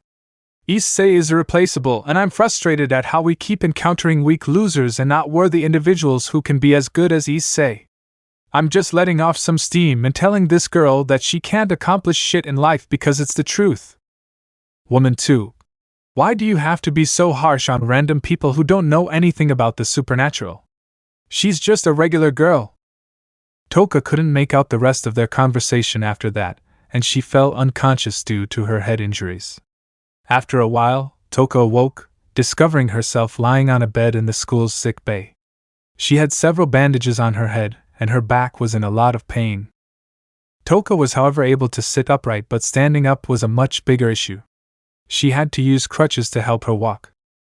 Toka stayed in the sick bay for about 2 hours before the pain had eased slightly. She walked out slowly of the sick bay, only to find the entire kendo club waiting outside. Toka asked, "Hey, what happened? Where did those women go?" Student 1. After you had passed out, the 2 women left still arguing with each other. We had actually noticed you fell unconscious when we saw you weren't moving after a while. Toka. Is that so? Well, thanks guys, I couldn't have. Student 2. Hold on a moment, we weren't finished. You tried to play the hero and tried to personally teach that lady a lesson. But in the end you got your ass kicked by some random shit-talker hoe. We heard the murmurs and whispers of the crowd. They said you were a disappointment and that maybe you weren't as great as people thought. Many people left the festival after that. It's now only a few students, teachers, and parents left. Not to mention, there were also reporters who captured defeat with their cameras. I don't think you're gonna last long. Some students were even bad-mouthing you and were planning to punish you for screwing up. Student 3. So do us all a favor and never show your disgraceful face around us ever again. Don't try talking to the teachers, they are also on board with us. Toka. Huh? What are you talking about? Guys, we're friends, right? After everything we've been through and being your leader for so long, this is how all. Punch. One of Toka's fellow kendo club members had delivered an uppercut to her stomach, which caused her to fall onto the ground and feel a lot of pain. Student 1. Didn't you just hear us hitch? We're done with you. If you stick around, then we'll also have to share your humiliation. Buck off and don't approach any of us ever again. With that, the entire kendo club left her groaning in pain on the floor. Toka felt as if she had been thrown away and abandoned. She watched on as her entire club walked further away from her. Not a single one had turned back towards her. She felt dejected and began to cry without anybody coming and helping her. Toka spent the next 10 minutes feeling heartbroken. All she wanted to do now was just go home. So with her remaining strength, she managed to pull herself up and started walking towards the exit. It was tough walking all the way home, but Toka somehow managed to make it back without falling or struggling. She knocked on her door and her parents opened it for her. But they didn't open the door all the way, they just opened it wide enough for both of them to stick their upper bodies out and talk to Toka. Toka's dad. Get lost, Toka. You are a disgrace to our family. How could you let yourself get beaten by that lady? You were a champion who defeated every single opponent that stood in her way. And you end up disappointing us like this? You're no daughter of mine. I guess you're just a glutton who only loves to eat. You're no longer welcome in this house until you make up for this nonsense. Toka's mom. He's right, sweetie. I thought I raised and trained you to be better. But it seems like I've failed as your mother. Please don't call me mom ever again. I'm ashamed to have given birth to a screw-up who only cares about eating. Every word that her parents said to her was like a javelin impaling her in the heart. Toka thought that her parents would be more understanding, but they had just kicked her out like that. When her parents closed the door, Toka couldn't even believe it. Not only her friends had completely turned their backs on her, but her parents now didn't care about her. She was all alone now and had nobody else to turn to.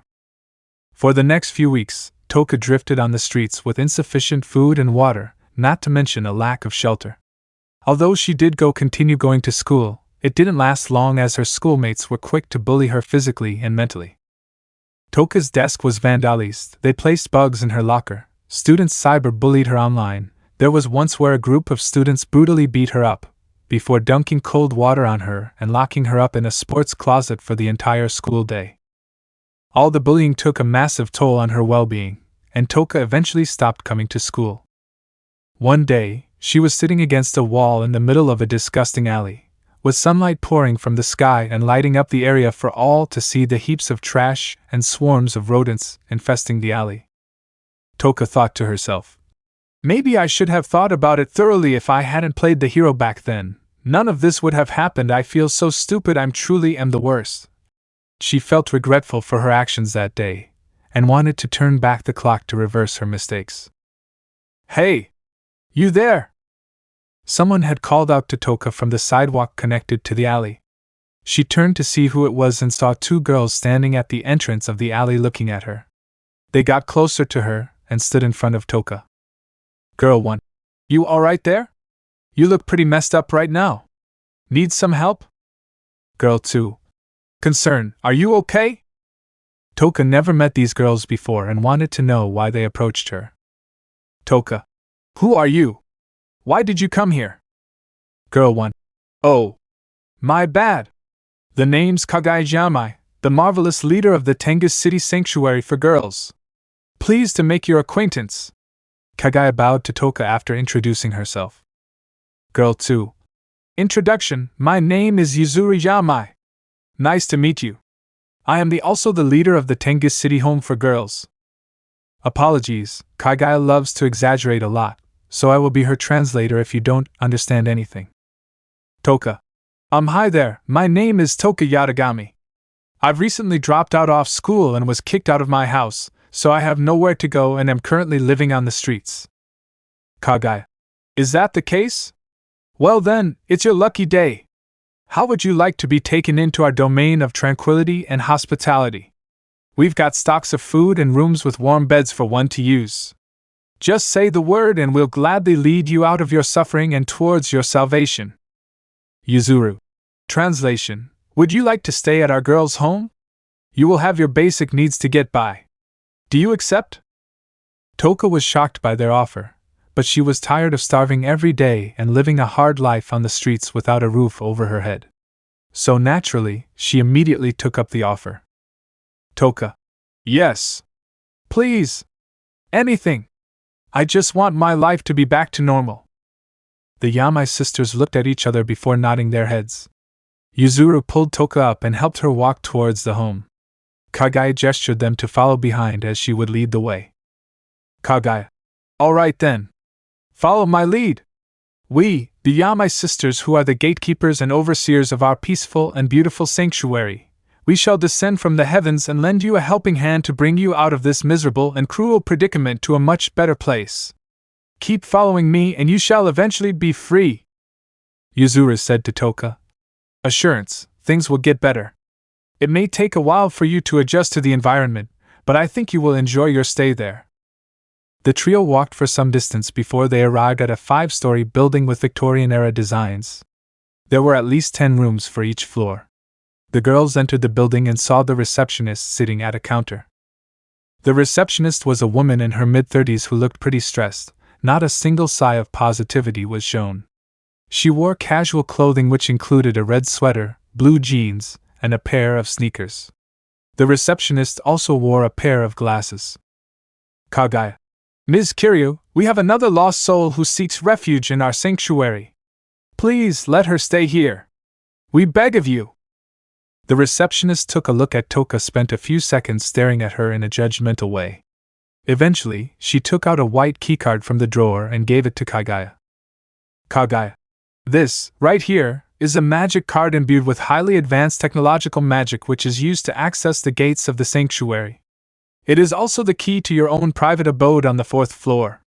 Without it, your access to this place will be denied. Yuzuru.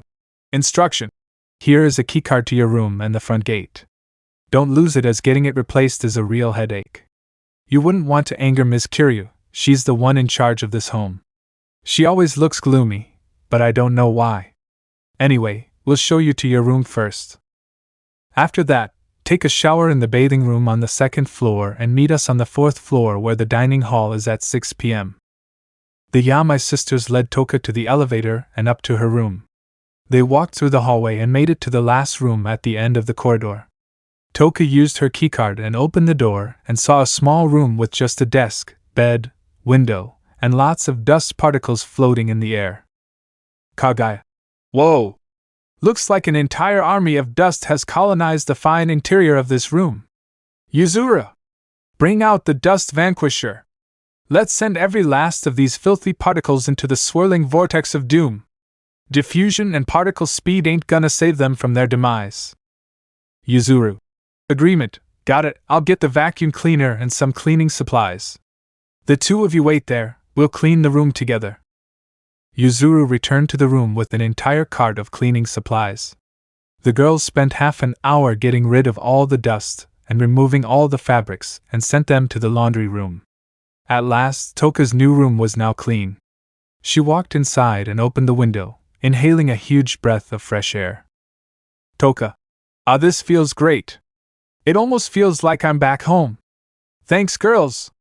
Thank you for taking me in. Kagaya. Don't mention it. My sister and I were in a grave situation back then, and we were lucky to have found this place and lived in it for almost 5 years. Yuzuru. Agreement. Kagaya is right, we're just happy to help. Anyway, here's some spare clothes. Take a shower and meet us at the dining hall, got it? We will introduce you to the other girls here. Although, they might be a little hard to get along with. Toka. Yep. I'll see you there. I really want to take a shower now. It was by a stroke of luck that Toka managed to receive a helping hand from a pair of sisters whom she just met today. She felt grateful that someone had cared for her when nobody else was around. Now, she could relax for a bit before deciding on what she should do next for her future. Flashback end. Continuation of texting. Shido. Toka, I'm so sorry you had to go through all that. I never imagined that your life before coming to Raise in high school was this difficult. Toka. It's fine, Shido. That was almost a year ago now. I've been introduced to the other girls at the home, but none of them seem to want to include me. Which is why Kagaya and Yuzuru have been my only somewhat friends for my whole time at this place. They are always busy talking with each other for hours and they never come out. The only time I talk with them is with lunch, or if I happen to bump into them. Shido. I see. Well, are you happy with your life as it is right now? Toka. I'm glad that I've met you. My life has gotten happier after I met you. Shido. No problem. As a friend of yours, I'm just doing my best to look out for you. Let's talk more tomorrow at school, okay? Toka. Alright. Let's talk tomorrow. End of texting. Shido felt happy talking to Toka. It really seemed like he was genuinely important to someone, and that every word he said mattered. He wanted to improve his friendship with Toka, since she really enjoyed being around him and appreciated his company. While Shido was busy sorting out his thoughts, his parents were out in the city trying to track down the men who loitered around their house and eliminate them. Scene break. Tenga's City Commercial District, 11:30 p.m. David. Those 3 men are in that mall over there. 3rd floor, sitting by the window. I can positively identify those individuals as the loiterers around our house earlier this evening. He pointed towards a mall located by a busy road junction. Rain looked at the direction he was pointing and saw 3 men with another woman sitting at a table by the window on the 3rd floor. As soon as she spotted them, Rain gestured David to quickly follow along and dashed towards the mall. The duo entered it and found very little people inside. After all, it was a weekday, and most people would be back at home resting and preparing for the next day. They took this opportunity to rush up the escalators and close in on the mysterious men's location. David and Rain arrived in front of a cafe with no customers except for one table, which had 4 people sitting at it. There were 3 men and 1 woman, all wearing formal attire, chatting amongst themselves and not paying attention to anything else. They walked in and pretended to be customers and sat by a table close to them so that they could hear their conversation. The group didn't notice the couple sitting close to them as they were very absorbed in their own personal business. David and Rain observed the group sitting by the table and took note of all their appearances. All of them were foreigners and not from Japan. The one who seemed to be talking the most was the woman. She was busy ranting at the men while they tried to interject into her speech but failed. Jessica. What do you mean? You weren't sure. Barnes! I'm currently under pressure from my superiors because you haven't been doing shit for 4 years. Care to explain why you hesitated this time? Barnes: Well, Ms. Bailey, perhaps I should have been honest with you from the beginning. Frankly, we think that this mission is a bunch of bullshit. The existence of supernatural entities is still something that people are still debating till this day. I joined DM Industries along with Campbell and Donovan because we thought we were supposed to be saving the world and making it a better place. Not hunting down and capturing some random boy that you see as supernatural. I still can't wrap my head around it. How am I supposed to believe that these scanners and radars can allegedly detect supernatural signatures? Jessica: You little fine. You think your mission is a bunch of bullshit? Then get the buck out of my sight. You too, Donovan. You too, Campbell. You 3 are fired. I'll take care of Shido Murasame by myself. She stood up and pointed towards the exit, demanding that her subordinates leave at once. The 3 men simply looked at each other, before getting up and leaving. Jessica sat down on her chair and was breathing heavily. David and Rain listened and noted down all the key points from the conversation, coming to the conclusion that supernatural forces were out to harm Shido. As his parents, they felt it was their responsibility to take down whatever was coming his way while keeping him safe from all the fighting. They telepathically communicated with each other to decide their next course of action. David: What do we do now? Should we take this opportunity and interrogate the woman? Rain: No. We go for the 3 men. You still have their energy signatures, right? We will follow them down to a secluded area without many people around. Then, we silently take them out and interrogate them to get as much information as we can. We will leave the woman here and let her do her own thing. She is free to do whatever she wants, but we need to stop her plans while staying undetected and unsuspected. Besides, there are cameras in this cafe, and we must behave like normal people in public. If this DM Industries has a keen interest in supernatural beings and plans on capturing them for any reason at all, we will be putting targets on our backs and getting Shido involved in this mess if we confront the woman who might alert her company. The men don't seem to know much, but I think they might at least have some useful intel on them. David: Alright, got it. Let's move now before those men get too far. They quickly left while Jessica was still gazing into air and not paying any attention to them. They quickly sneaked out of the cafe and followed the men's energy signatures again. It took a few minutes until they were in sight. The 3 men who were working for Jessica were strolling around and talking to each other. David and Rain walked a few meters behind them and waited for the perfect opportunity to strike. They followed them for almost half an hour until they reached a dark street with nobody around but a few street lamps dimly lighting up the area. Now they thought that the time was opportune to get some answers out of the men. Rain: Einsaf Prismaketer. Rain used one of her powers to trap the men in a small pocket dimension. The men freaked out when the space in front of them was converting into glass and encircling the entire area they were standing in. Eventually, the glass conversion stopped, and the men saw that they were in a glass dimension just as big as a room. They turned around and saw a red-haired man and a gray-haired woman standing behind them with expressions of animosity. Campbell was scared and shouted in fear. What the heck is going on? Who are you and what are you doing? He freaked out as he saw Rain and David approaching them slowly. Rain: All I just want is answers from you. Tell me, what is DM Industries and why are they coming for my son? She spoke calmly as she got closer to the men. Barnes: Stay back, you witch! Your tricks won't work on me. I'll kill you. He whipped out a pistol from his jacket. Rain: You think so? Barnes: Why, yeah. So take one more step and I'll put a bullet through your splat. From one wall of the glass room, a rainbow beam emerged and pierced through Barnes's shoulder and created a hole through it with smoke rising out. Lots of blood was also coming out and Barnes feels to his knees.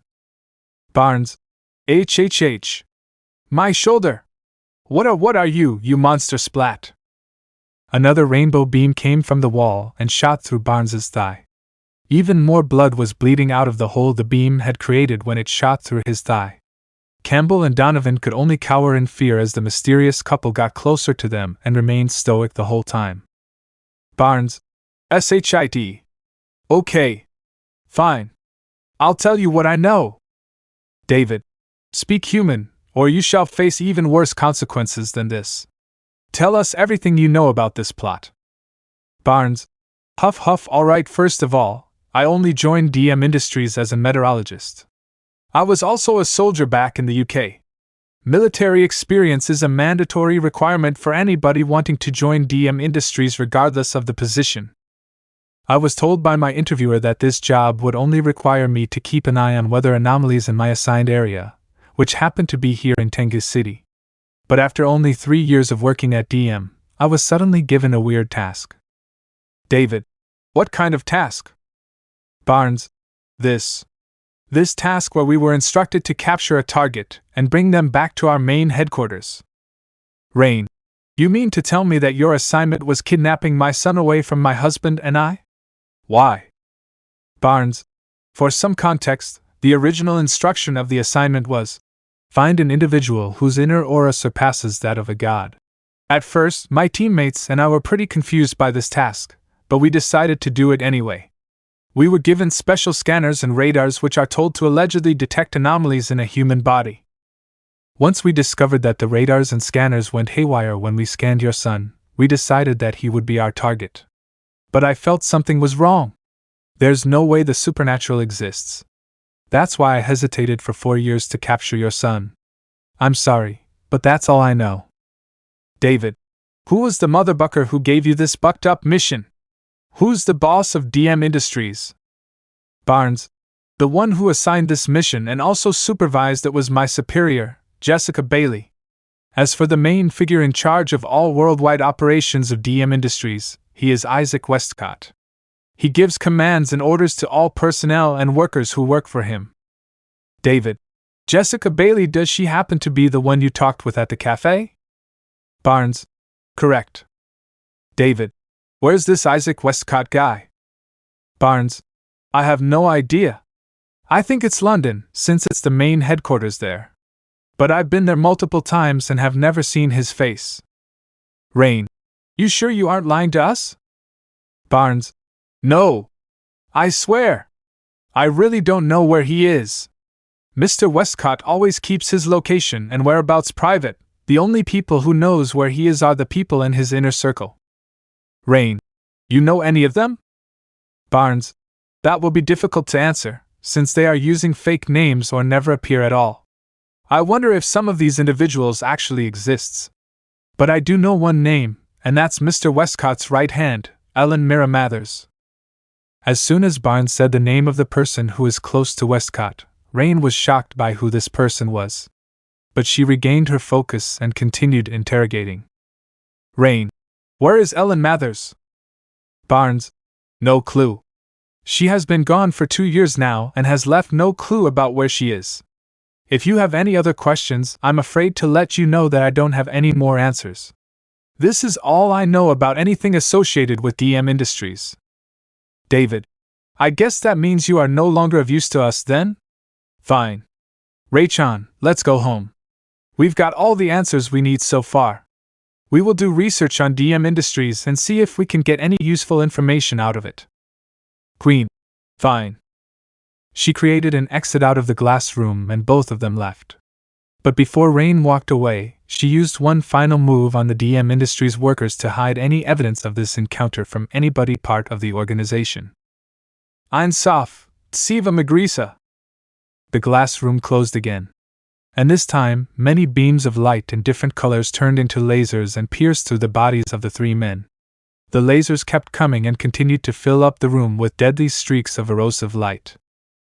Finally, the lasers all started glowing brightly and exploded into an array of different shades and colors. The smoke cleared and there was nothing left. Their bodies had been disintegrated out of existence. David and Rain walked home together with their minds still trying to sort out all the information they had been given. But Rain had one worry on her mind, and it was really stressing her out. For now, they decided to go home and sleep for the day. Time skip. Raisin High School, 8 a.m. Shido had arrived at school and was looking forward to meeting Toka again today. Coincidentally, Toka had also bumped into Shido at the school gate.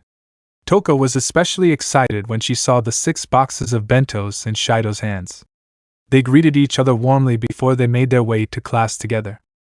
But when they entered, the duo was met with an unexpected surprise. Shido and Toka walked in as usual. Only difference this time was that their classmates looked at them with confusion and skepticism. Some girls were giggling excitedly as they assumed Shido and Toka were already dating. Some boys were growling in jealousy as Shido had gotten a girlfriend before any of them did. But what was most surprising was that one classmate, Origami Tabichi, was looking very angry today. She was staring daggers at Toka and clenching her fist. Shido, did we do something wrong? He turned to Toka to ask what she thought, but he turned to find Toka trembling in fear for no reason. She took a few steps backwards and hugged onto Shido's arm. Shido. Toka? Is everything alright? What's happened to you? Toka. This feeling, the feeling where everybody is staring at you and judging you, it feels like 10 months ago. I want to leave. Before she could finish, Shido hugged her back. He said to her in a calm and reassuring voice. It's alright, Toka.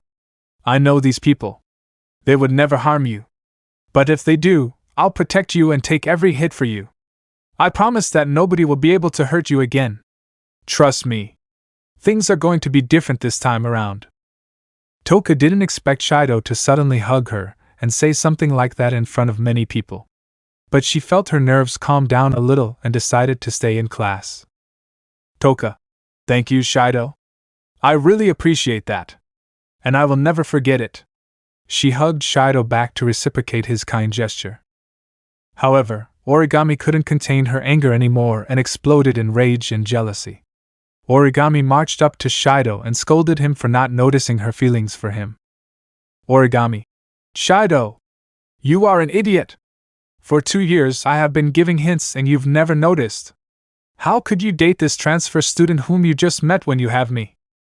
Shido was flabbergasted, not expecting a sudden confession from another girl. He said, Huh? You what? There's no way I'm believing that. I've never even talked to you once. I don't even know you that well. And what hints are you talking about? You always look so calm and emotionless. Origami. You mean you didn't notice? I kept staring at you for hours during school hours, but you never looked back at me. Shido. Well, then there it is. The reason I never picked up your hints was because I never even looked at you once. Origami. No excuses, I don't care if you have a girlfriend now. I have always liked you since last year and I am not letting my feelings go to waste. She proceeded to hug Shido's left arm. Shido. What? No. It doesn't work like that. Besides, Toka is just a friend. There's nothing romantic going on behind us. Origami. Then why did you go on a date at the mall and the park yesterday? And what was that promise about running away somewhere far away from civilization? From the looks of it, you two are definitely dating. Don't lie to me. I followed you the whole time and took pictures and recorded everything. Shido. We were just hanging out. And why did you follow me the whole afternoon? Are you really that jealous? Why do you even like me in the first place? I've never talked to you. Origami. Incorrect. You did talk to me. Remember at the beginning of the first year, I was lost in the school building. Many students walked past me and didn't even notice I was looking troubled. But then you helped me out and gave me directions to my destination. From that point, I wanted to know you more, because out of that entire crowd of students, you were the only one who stepped up and gave me assistance. You can tell when a woman is feeling distressed by simply looking at her facial expression. I like that about you. Shido. Wait. That's the reason? I just gave you directions because helping others is the right thing to do. That's a pretty lame reason to like someone. Don't mistake kindness for affection. Origami. Anybody can love someone else for very small reasons. Now don't be shy, we're a couple now so we'll eventually need to warm up to each other. Meanwhile, Toka was feeling very angry about what she was seeing and loudly complained about Origami's behavior. Toka. What are you doing? Get your hands off Shido! She pulled Origami out of the hug with Shido and separated the both of them. Toka continued. Can't you see that Shido doesn't like it? You've never even talked to him once and you're already claiming him as your boyfriend without a confession? Origami. This doesn't concern you. He just met you yesterday, so you have no right to lecture me about personal space and relationships. I know all about Shido, you don't. Toka. No! Enough! Leave my friend alone and don't come near him ever again. Come on, Shido, let's get out of here. She grabbed onto Shido's arm and brought him to their respective desks, while keeping an eye on Origami. The class was feeling mixed emotions about the scuffle they witnessed. All of them had different opinions, but Shido and Toka didn't care. They just wanted to carry on class as usual and tried their best to forget about what Origami said, although Shido was still shocked that he received a confession from a girl who barely talked to him. The time for class to start had come. Many students were already seated at their desks and were waiting for the lesson to begin. The lesson now was English, and the students were waiting for their usual teacher to come in. It didn't take long for her to enter the classroom. Hello everyone, allow me to introduce to you one of my teachers. Her name is Ellen Mathers. She is my English teacher, and she is from England. Ms. Mathers has been teaching English to my class since first year. Ms. Okamine has always been the popular teacher among my class because we always enjoy watching her complain about not having a husband. It's pretty funny sometimes. Ms. Mathers, on the other hand, is the second most popular teacher because she is considered really hot by my classmates. Many boys would whisper among themselves, daring each other to go ask Ms. Mathers out for a date. Even I had a small crush on Ms. Mathers. The girls would always be stunned by her beauty, and always compared her appearance to that of a fashion model. But personally, I just see Ms. Mathers as just my English teacher. Nothing special about her. Although, throughout my 2 years in her class, I always noticed Ms. Mathers looking at me with a deadpan expression. I never knew why, but she makes me nervous whenever she stares at me without any reason. Please don't tell me she likes me for a lame reason and is trying to give me really subtle hints that I would never get. I don't want to deal with another Origami. But there's no way that's possible. I'm a student while she is my teacher. It will be very wrong if she liked me. From what I heard, Ms. Mathers is good friends with my mom since they are both teachers who work in the same faculty room. She actually came to my house once for a friendly visit to hang out with my mom. Anyway, back to the story. Ellen stood in front of the class and they greeted her like usual. Since exams were already over, there wasn't much for the class to do, so Ellen decided to let the class do what they wanted on the condition that they wouldn't get too rowdy. She sat at her desk and thought about work. Ellen, it has been almost 2 years since I have been stationed here to assist Bailey. How has she not made a move to capture the boy? I have been observing him for a long time and my scanners tell me that Shido is our intended target. Ugh, Bailey, you're pathetic. This is why I doesn't pay attention to you. You always hesitate to achieve your assigned objectives and you lag behind the rest of us. To hell with it, I will capture that boy by myself. I already have tons of personnel on standby in Tengus City, so why not send a few to capture him? It's not like Ike will get mad at me, I'm just finishing up a task that has been long overdue for years. She had been looking at Shido this whole time while thinking about her assignment from her boss. Ellen decided to finally take decisive action and complete the task her colleague couldn't finish. It's about time we make some progress. Shido Murasame, you will be the key to solving our problem. Chapter 8, The Hidden Power Within. Raisin High School, Tuesday, 12:20 p.m. It was lunchtime for the students. Shido and Toka decided to eat on the top floor, which was an open-air rooftop with a big space for students to do whatever they wanted. They decided to eat there because they wanted to avoid the awkward stares from their classmates who would gossip and stir up rumors about them. Shido brought all the bentos up and split them among him and Toka. For the miso soup, Shido brought a big thermal flask for the both of them to share from. She would eat 5 of them while he would eat 1. Toka was already eager to eat the bentos since she came to school. So, when Shido said, "Let's eat," she immediately opened the first bento and gobbled down on the food. Toka happily commented on the food, saying, "Wow! This tastes super good. Tell your mom that I said thank you. I've never tasted something so great before." Shido: "Sure. I'll also make sure to make more bentos for us tomorrow." My mom once worked in a local restaurant for a few years and became a master at cooking. But she quit and moved on to another job. Toka. No wonder why the food is great. Your mom must have lots of experience and skills to make this masterpiece. While they ate and chat together, Origami was watching them from a neighboring building's window, which gave her an unobstructed view of them. She was holding her phone and recording the entire thing. Origami. Toka Yatagami, I'll make sure you stay out of my way. Shido is mine and you stole him from me. I'll show the entire class your little date on the roof. Look at you, you say you're just friends, yet you act so girly and chummy with him. She kept her eyes fixated on Shido and Toka, not realizing that many students and teachers had walked past her and were feeling a little scared and concerned about what she said out loud. Origami didn't care, as all she wanted to achieve was to break up Shido and Toka when there's not even any romance between them. While she was filming, Origami's phone also captured on film a certain undercover English teacher looking out from a window towards the roof at another neighboring building while making a call. Origami. Huh? Ms. Mathers? What's she doing? She was very confused why her English teacher would also be observing Shido and Toka eating lunch on the roof. For some reason, Origami thought of the least probable reason for Ellen to be also secretly watching Shido. Origami. Is Ms. Mathers in love with Shido as well? Shit, I gotta make sure I turn her attention away from him.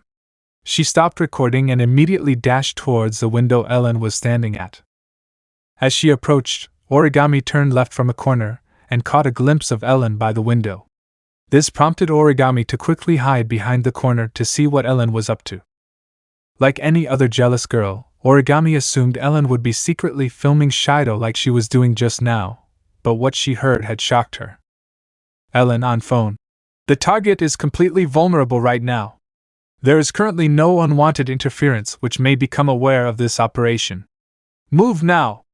Remember to lure them out, then kill the girl and capture the boy. This assignment is way overdue, and Mr. Westcott is very furious about it. She hung up and started walking away. Origami was wondering what that could possibly mean, but she was worried. She had a feeling that Shido was in danger, so she instinctively rushed towards the roof to protect Shido to the best of her ability. Origami ran through the halls and watched Shido through the window to make sure he was all right. By the time she got to the door leading to the roof, Origami heard some footsteps rushing up the stairs quickly. She hid behind the railing of the stairs, which concealed her presence from whoever was approaching. The footsteps got louder and louder. Eventually, Origami could feel the people who were rushing up the stairs right behind the railing she was hiding behind. They stopped and started talking to each other. Male voice. So, you guys ready? Remember, Shido Murasame must be captured alive and unharmed. Kill the girl and hide her body. Ready? On the count of 3. Origami peeked her head out and saw 5 men dressed in bulletproof vests and combat uniforms leaning against the door. One of them was gripping onto the door handle, as if he was ready to swing it open. Behind him were 4 others, all holding rifles. Her heart jumped as she realized what was going to happen.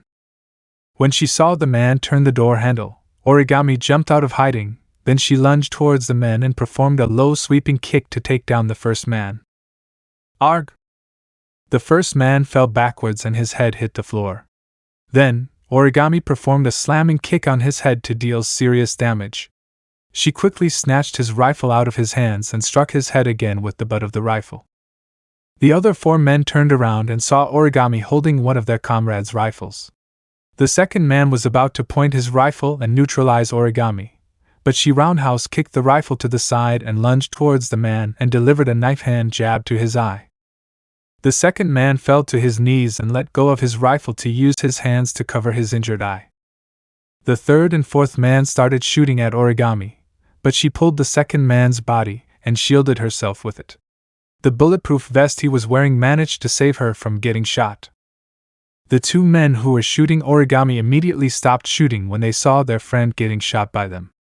They hesitated to move for a bit, which gave Origami the opportunity to appear from the side of the body and shoot both men in the forehead and killing them both. Finally, the 5th man had taken out a pistol and pointed it towards Origami. He was horrified that a regular schoolgirl had just taken out 4 of his men, and was nervous whether he would actually make it out alive. His hand was trembling as his finger rested the trigger. Man 5. Wait! Stop! What are you? You're just a schoolgirl. How did you do all of that? No normal human would still be expressionless after killing other people. What are you exactly? Bang. Origami shot the man dead and threw aside the rifle she used. She looked around and saw bodies lying motionless and blood flowing out of them. She was deciding on what to do next, but suddenly, the roof doors opened. Luckily, Origami heard the sound of the doors opening first, and rushed down the flight of stairs and hid in a place out of sight from anyone. Shido. What were those gunshots? HHH? What happened here? Toka was screaming at the top of her lungs with fear. She almost puked, but managed to hold it in with some effort. Shido quickly rushed to Toka and hugged her closely. He covered her eyes so she wouldn't see the dead bodies, which were bloody and riddled with bullets. They heard someone coming up the stairs and looked to see who it was, still trying their best to pretend they didn't see the bodies right in front of them. From the stairs below came Origami, who was looking very tense. She looked at Shido and Toka and told them to stay still. She tiptoed around the bodies so that no blood got on her shoes. Once she reached them, she gestured them to keep quiet and follow her outside onto the roof. The two complied but hesitantly staggered towards Origami. They stood by a wall next to the roof door and Origami closed it tight. Shido decided to ask what was going on in a frantic and scared voice. Shido. Origami! What the buck was? Origami placed her hand on Shido's mouth and shushed, telling him to keep quiet. Then, she told Shido what happened in a serious tone. Origami. Shido, those men you saw just now were sent to capture you by Ms. Mathers. I overheard her ordering for you to be kidnapped and for Toka to be killed. Shido. Huh? Me? Getting kidnapped? Ms. Mathers? What the heck is? Origami quickly interjected. Shido! Get it together! I just saved you! We need to get out of here right now before Ms. Mathers or anybody else sees those pile of bodies. Shido. Huff huff, tell me, why should I believe you? How am I supposed to believe that you killed 5 men armed with guns? Origami. I'll explain once we're in a safer place. Right now, stay here and keep calm. I'll go check if there's anybody around. She tiptoed her way back to the door and peeked her head to see Ellen standing in the middle of the bloody mess that had just occurred. Luckily, Ellen was facing the other way so she didn't notice Origami. Origami quickly hid behind the wall again and gestured Shido and Toka to quietly come to her. They slowly made their way to Origami and asked her what's up. She then told them to peek and see who's behind the door. Shido and Toka. No bucking way. They were totally shocked when they saw their English teacher standing in the middle of the bloody mess with completely no emotion. It made them feel uneasy and anxious about who she really was. Toka. What is going on? I just transferred here, and this kind of thing happens? She was really scared and was questioning her choice of coming to school again, but Toka snapped out of her daze when she saw Ellen about to turn towards her. She barely managed to pull herself behind the wall in time and stopped Ellen from finding out that there were witnesses to this mess. Meanwhile, Ellen was analyzing the scene with concern and was on guard. She never expected someone to thwart the plan when the whole thing was meant to be secret. But Ellen didn't care and took out her phone to make a call. Ellen. Hello? Yes, it's Mathers. I have some bad news. The plan to capture Shido Murasame was thwarted by someone, and all of the personnel involved were killed by gunfire. I don't see any bloody footprints anywhere. I doubt that the culprit would still be in the school building, and it's a shame that there are no cameras here to identify them. I want a total of 30 troops to search for perpetrator in a search radius of at least 2 kilometers from the school. They couldn't have gotten far, and I think we can get them. As for Shido Murasame, gather 3 wizards for the job. I bet the perpetrator might have planned to protect him, and I don't believe they can survive 3 powerful individuals with magic powers. Anyway, get going, no failures this time. With that, Ellen began to walk down the stairs and left the vicinity. Origami was having an internal panic attack. She thought to herself. Wait. Wizards? If she meant that kind of wizards, then I fear that we don't stand a chance against them as of now. I'd better convince Shido and Toka to get on my side so that they don't get harmed. Origami turned to Shido and said, See? I told you I was right. Don't tell me that you don't believe me when you just heard all the evidence and proof. Shido and Toka were still trying to process everything they experienced just now. However, there was no way they could deny what they saw and heard. So, they tried their best to calm down by taking deep breaths. It took a few minutes for them to fully settle down before discussing about Ellen. Shido. Okay, so this is happening. Toka is apparently under the threat of assassination, and I am apparently ordered to be kidnapped by order of our English teacher. Did I get that right? Origami. Correct. You know, I used to work for a shady company which most likely ordered those men to carry out those orders. Since I know them well, I know how they operate, and how they probably plan to strike again. I suggest skipping school early and coming to my place where they won't suspect a thing. Without saying anything else, Origami dashed off towards the stairs. Shido and Toka wanted to ask something, but Origami continued to run away. So, they decided to follow her. They carefully made their way around the bodies and quickly caught up to Origami after running down the stairs. Meanwhile, faculty room. Rain had just drunk a 6th cup of coffee to keep herself awake. She was on her computer busy researching DM Industries to find out what kind of business this company does. After a few quick searches on the internet, Rain learned that they are a company that specializes in analyzing environmental conditions of different places around the world. But what she found strange is that this company, which is focused on the environment, is that anybody must have prior military experience. Meaning that anybody who is successful in getting hired by DM Industries knows how to fight. Rain thought to herself. Different places around the world, you say? That means that they are an international company with many regional headquarters in many parts of the world. And according to online reviews and reports, not a single person has quit the company. This would in turn mean that they have millions of employees who are secretly foot soldiers like those 3 men we interrogated the other day. This is a massive force we're dealing with.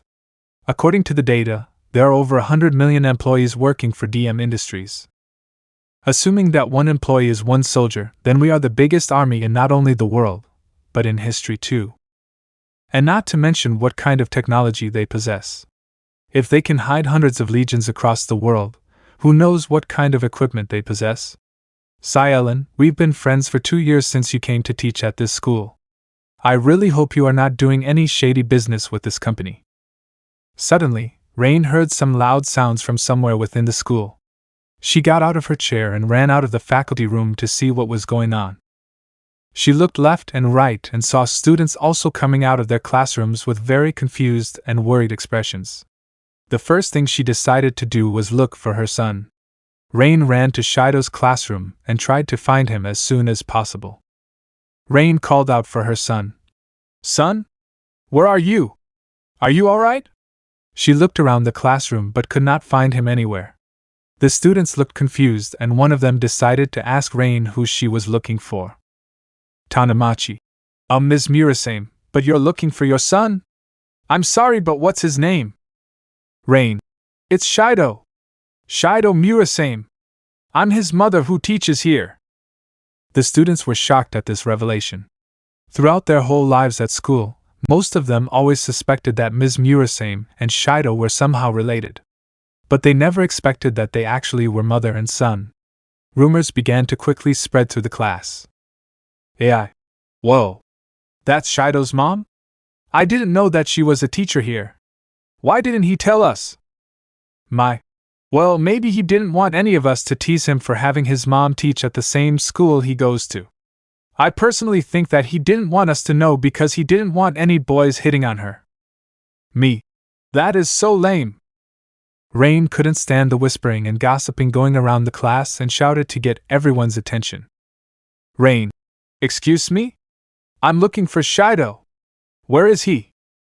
The whole class immediately shut up after that. Tanamachi.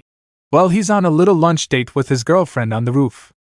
We overheard them planning to eat alone on the roof, so that's why we know. Rain didn't say anything after that and proceeded to leave the class. The students were still surprised that Shido had such a hot mom, and some of the boys began thinking that Rain was much more attractive than Ellen. Meanwhile, Rain was rushing through the halls while in heels. She was making a run for the roof to reach Shido and make sure he was alright. But then, she didn't have to rush anymore since Rain bumped into Origami, Toka, and Shido, who were looking pretty disturbed and uneasy. Rain. Son! There you are! She proceeded to hug him tightly. Shido. Mom! We need to get out of here. Right now! Ms. Mathers is secretly part of some secret organization who plans to kill Toka and capture me. Rain had her suspicions of her friend Ellen being part of a dangerous network. But she didn't want to believe it because she and Ellen have known each other for 2 years. However, she now had to acknowledge the painful truth since Shido had basically confirmed her suspicions. Rain. Ellen, I can't believe it was our friendship just a way for you to get closer to Shido? You will pay for hurting my son. Toka. Ms. Murasame. Are you there? We need to get out of here ASAP. Rain. Huh. Oh, right. So, where do we go now? Origami. My place. I used to work for DM Industries and they are known for being able to masterfully present a fake facade to the public and hide their true intentions. So I know how to hide a secret base. Let's not waste any more time, a second attack is on the way. With that, Origami continued running. Shido and Toka also decided to keep following her since Origami seemed like the only one who had answers to their predicament. Rain saw them running and decided to follow them as well. Along the way, she decided to contact her husband and tell him to meet them at Origami's place. The 4 of them managed to leave the school without alerting Ellen. They kept following Origami, who was constantly running forward and not slowing down a bit. They continued to run for 20 minutes until they saw Origami run into a dark alley. Shido was confused at first, but then he remembered that he had a target on his back, so he had no choice but to enter the dark alley as well. Eventually, they reached the end of the alley and Origami was waiting for them at a dead end. Everyone reached the brick wall and waited for the next step. Origami proceeded to remove 2 of the bricks of the wall and revealed a retinal scanner and fingerprint scanner inside. She placed her face against the wall for a few seconds before moving away. Then, she placed her hand on the fingerprint scanner. Suddenly, a trapdoor on the floor opened up and revealed a staircase. Origami. Hurry up! It's down here! She gestured the 3 to follow quickly and ran down the secret stairwell. The 3 didn't hesitate and continued following Origami into her house, which was a secret base in the middle of a dark alley. Shido and Toka had questions about her personal history and why she is currently living the life of a student yet has the skills of a deadly military commando. Scene break. Origami's secret base, 12:50 p.m. As everybody entered the secret base, Origami pressed a button by the wall, and the trapdoor began to close. They calmed down a bit now that they are hidden away from the public eye, which makes the chances of DM Industries locating them much harder. Origami's secret base consisted of only 3 rooms. The living quarters, which was basically the kitchen and bedroom, all squished into one room, the bathroom, and a room full of computers and monitors. The entire place was dimly lit, giving the place the atmosphere of an underground secret laboratory. Although Toka and Rain were busy looking around the place, Shido wasted no time in trying to get answers out of Origami. Shido. Alright, Origami. Tell me everything that is going on here. I want to know the truth. Origami. That's fine. I was just about to tell you everything about DM and everything that is associated with it. But first, let me tell you all my backstory. So, everybody, listen up. Rain. Hold on, I called my husband to meet us here. Don't worry, we can trust him. He doesn't like DM Industries as well. Origami. You sure? Rain. Yes, in fact, we had a little skirmish with them last night. Speaking of them, do you happen to know a woman whose last name is Bailey? She was in charge of the soldiers that were tasked with capturing my son. Origami. Oh, yes, I do.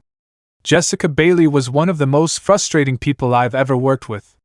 I recall Ms. Mathers being the one calling for the attacks on Shido, so I think Ms. Bailey is no longer in charge of the operation. Typical Jessica, always screwing up her tasks. As they were conversing about DM, Rain got a telepathic signal from David, who was nearby. David. Ray-chan? I'm detecting your signatures somewhere here, but I don't see you anywhere. Where are you?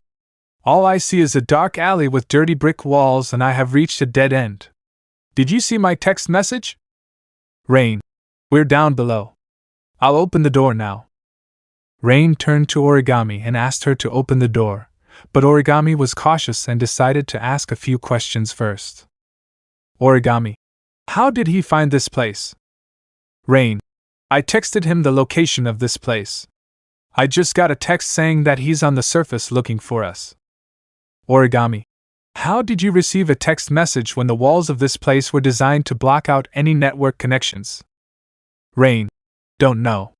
Maybe the walls aren't strong enough to block out internet connections. Look, although the signal is weak, I'm still able to get service here. She showed her screen to Origami, and it showed that there still was some internet connection in the place. Origami. Huh. I guess I'd better upgrade the walls. I can't have DM Industries tapping into this place and breaching my privacy.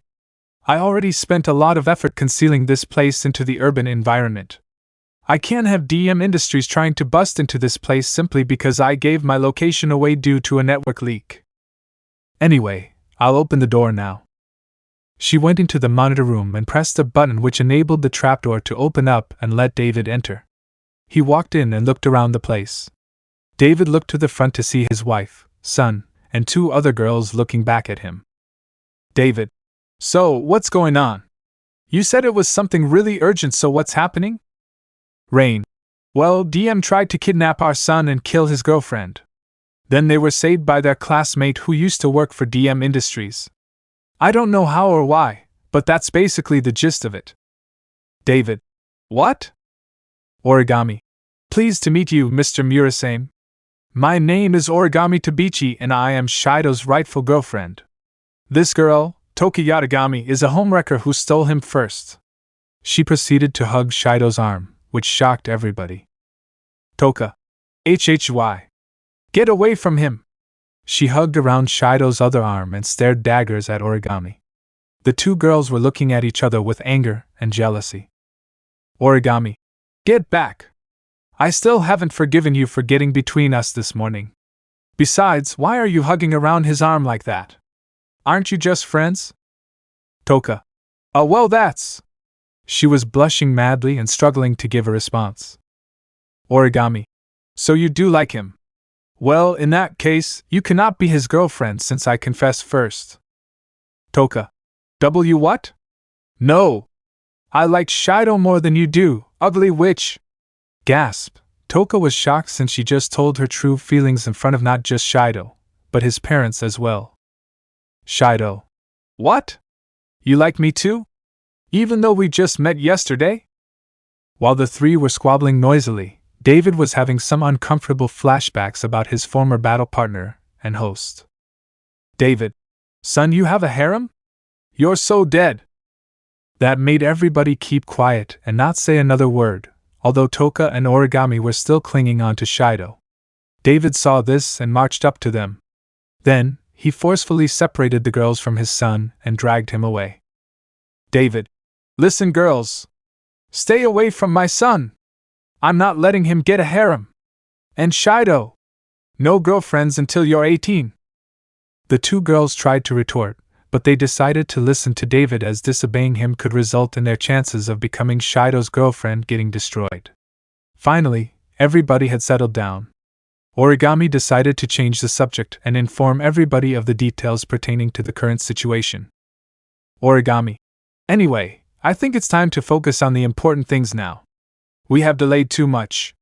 Everybody, listen up, it's time I tell you my story and what I know about DM Industries. Flashback. 5 years ago. June 7, 2035. Note, in this entire flashback, Origami has long hair. Like the alternate timeline Origami after Shido and Kurumi changed the past. My name is Origami Tabichi.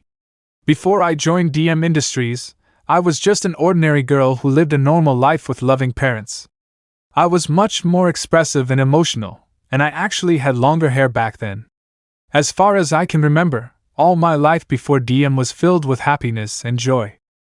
I still remember when I was only 12. At that time, I was an only child and lived with both of my parents in our house. But all that changed when we received a pair of visitors who tried to take me away from my parents. I still remember their names. Although it was just their first names, I still remember those two hitches who went by the names of Akino and Kaneko. It was a Sunday evening when the sun was setting. My mom was busy preparing dinner while my dad had just gotten home. I was sitting in the living room and taking a nap. He opened the front door and walked into the house. As he was about to close the door, a voice called out to him from the outside to stop. Then, that's when my life was turned upside down. The people who told my father to stop closing the door were a pair of women who seemed very strange to me. One was pretty tall, and had long and dark hair tied into a ponytail. But I personally think that her massive breasts made her stand out. This woman was Akino. The other woman was shorter and less curvy than the first woman. She had short white hair and wore a black hairpin. This woman was Kaneko. They asked my father to stop closing the door because they wanted to talk with my parents about me. As for what they talked about, it was only a bunch of bullshit and delusions that the strange women believed in. At least, that's what I thought until it happened. I heard my father coming home and woke up from my nap so I could greet him. This was how the exchange between those two women went. Origami's dad. So, ladies, who are you and why have you come here? Woman 1. Is that girl your daughter? Origami's mom. Yes, she is. Woman 1. I see. I think she's very cute. She kind of reminds me of you when we were in high school, right, Kaneko? Woman 2. I guess. But anyway, Akino-senpai, let's focus on why we are here.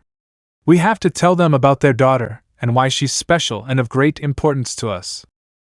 Akino. Oh, right. Silly me. Origami's dad. Huh? Special? What do you mean? Akino.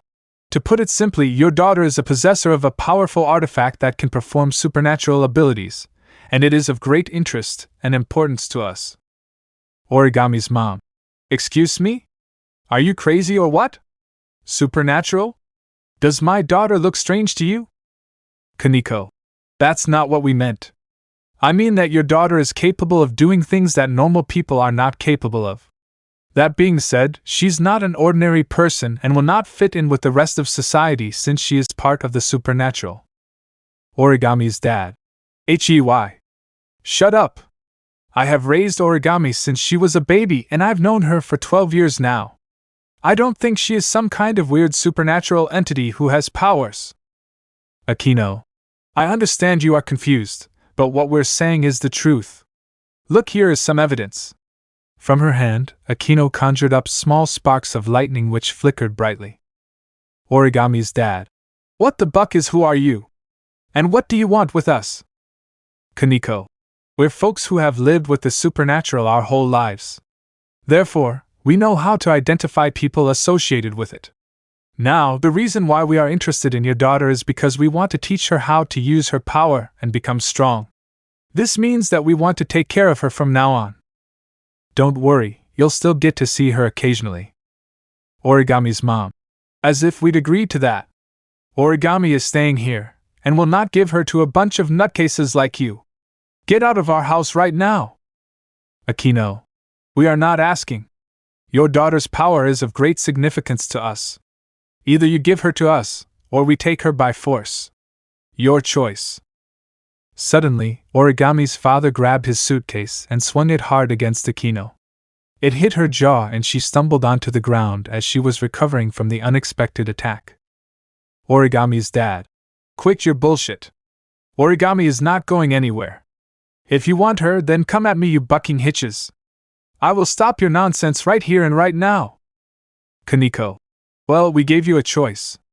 I guess we'll have to do things the hard way. Then, Kaneko sent a powerful side kick to his belly, and sent him flying back to the wall in the kitchen. Crash.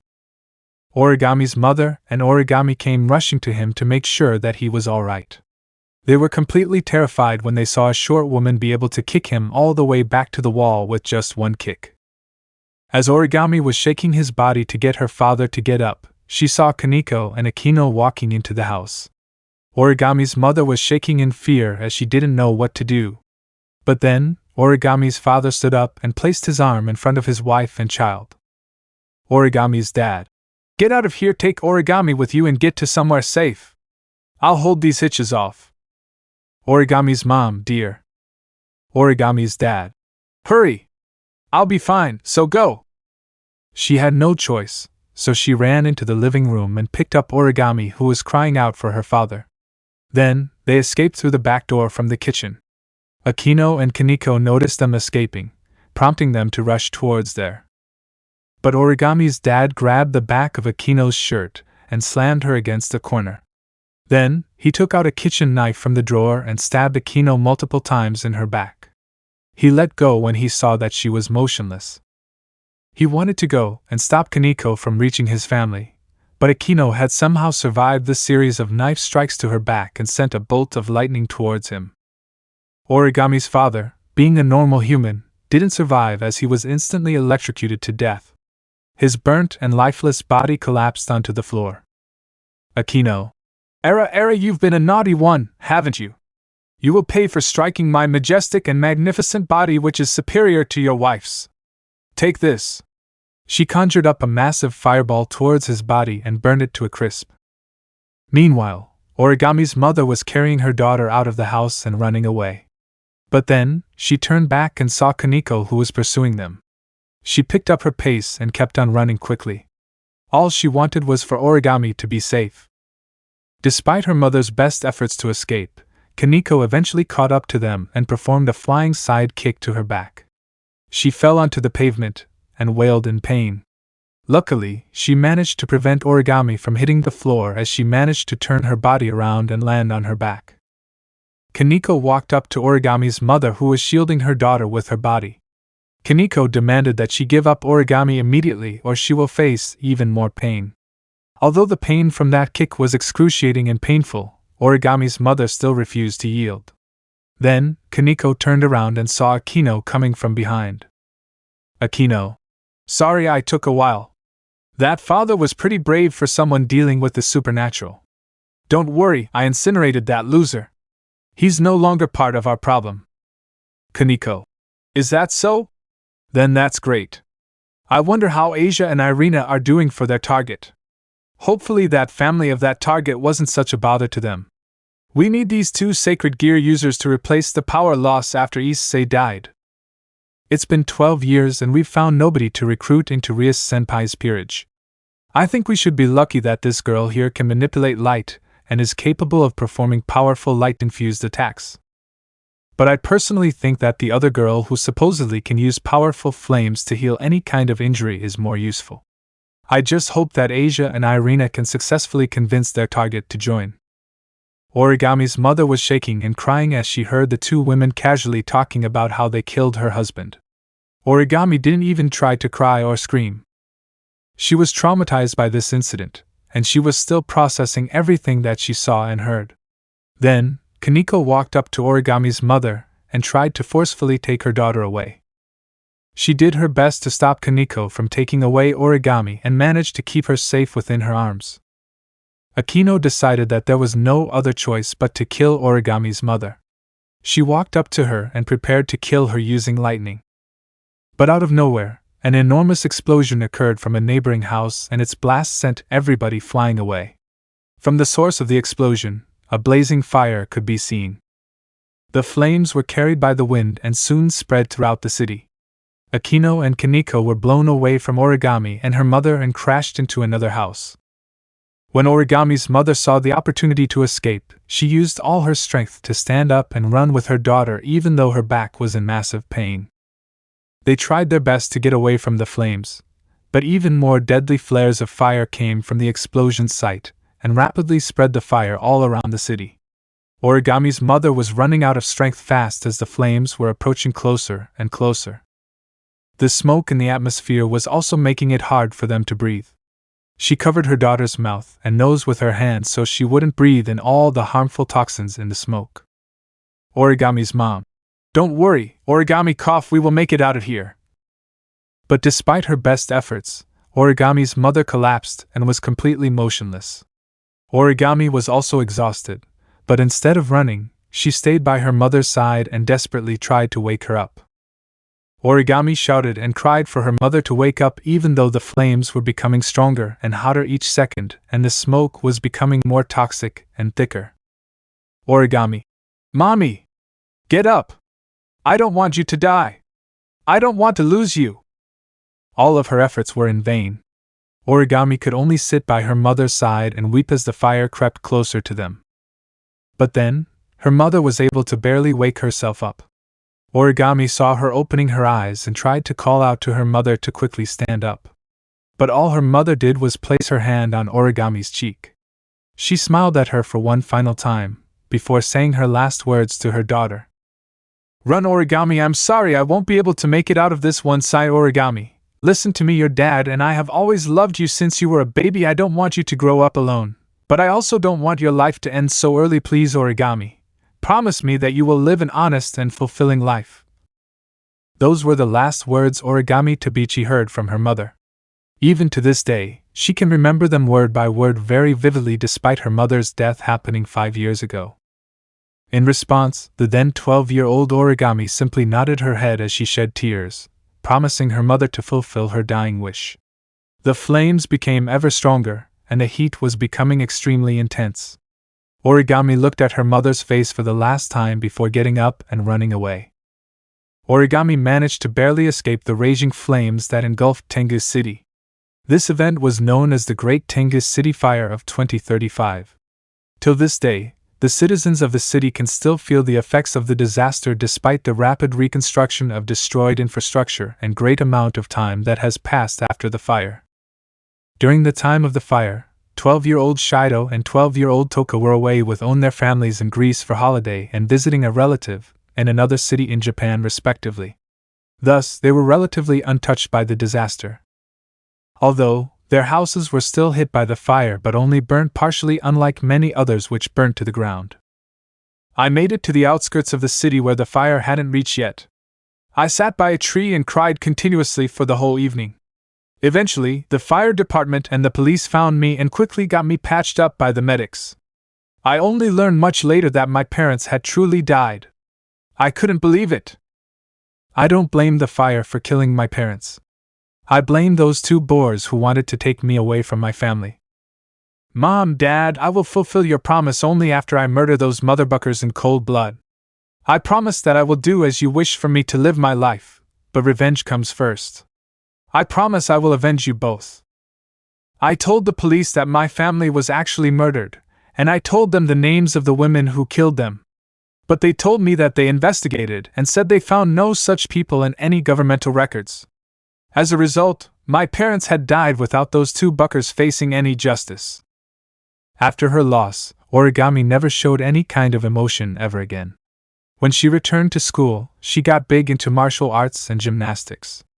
Every day after school, she would train her skills in the forest and basically became as deadly and as fast as a ninja. She had no friends, which made her lonely. But Origami ignored all her emotions as all she was focused on becoming strong enough to kill the ones who killed her parents with her own bare hands. Since Origami didn't have a home, she lived in the forest and learned military-style tactics of survival in the wilderness.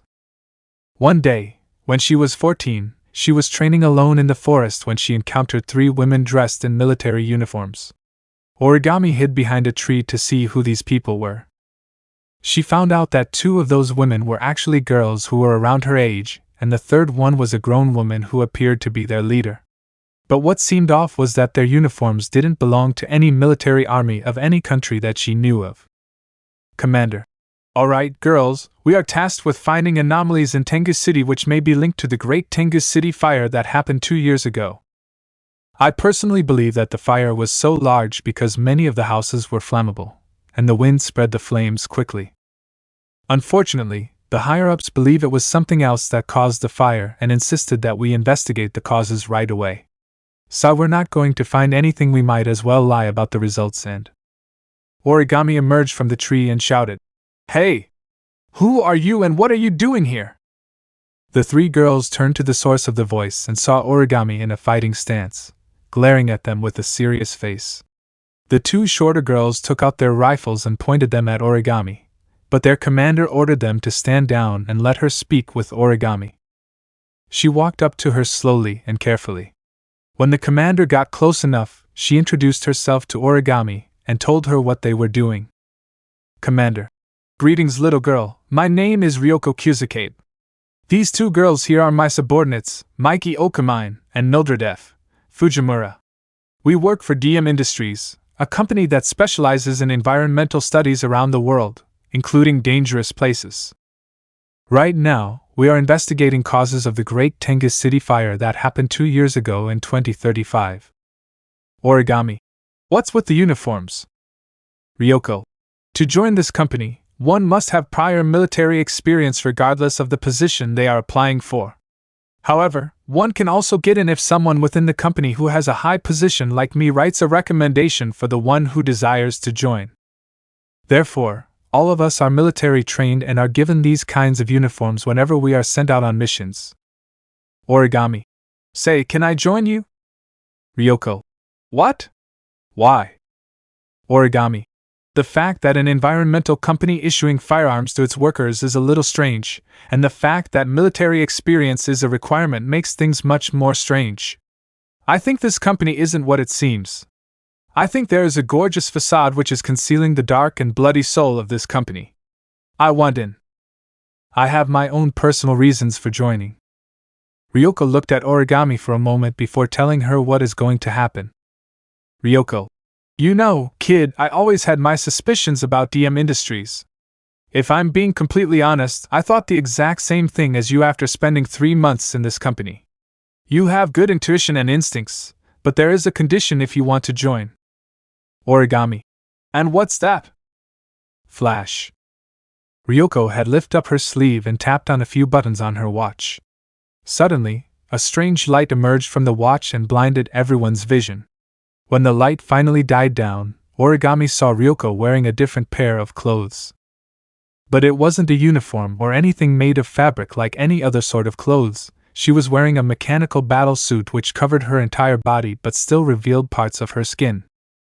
Ryoko took a sword handle hanging on her hips and she activated it into a laser sword. Ryoko. Last 5 minutes against me in a battle, and I will think about it. She assumed a fighting stance and charged towards Origami. Origami saw her coming and also prepared to fight. She assumed Ryoko would try and strike her with the sword, so Origami waited for the right time to dodge and counterattack. But Ryoko hadn't reached Origami yet, and she pointed her mechanical arm at her and blasted several laser bullets towards Origami. But Origami managed to cartwheel out of the way and the laser bullets instead hit several trees behind her.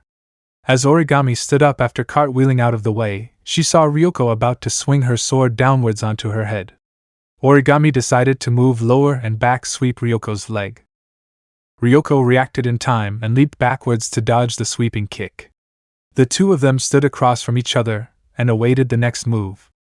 Ryoko decided to fire several laser bullets at Origami again, while standing in a stationary position this time. Origami dodged to the side and continued running past each laser bullet that came her way, but the barrage of lasers kept on going. Ryoko knew that if she managed to keep Origami away by using laser bullets, then she would eventually surrender. But Origami did something different. She ran further away from Ryoko into the woods where there were more trees. Ryoko instinctively pursued Origami into the woods and prepared her blade for a close-range fight within a tight spot. As Ryoko entered deep into the forest, she looked around for Origami. Then, Origami came from behind a tree and threw several rocks at her. Ryoko deflected all the rocks with her sword and switched to her laser guns. She fired a few bullets at the tree Origami was hiding behind to draw her out. But little did Ryoko know that the tree she hit was the same tree her first barrage of bullets hit when Origami cartwheeled out of the way. The tree had very little structural support now.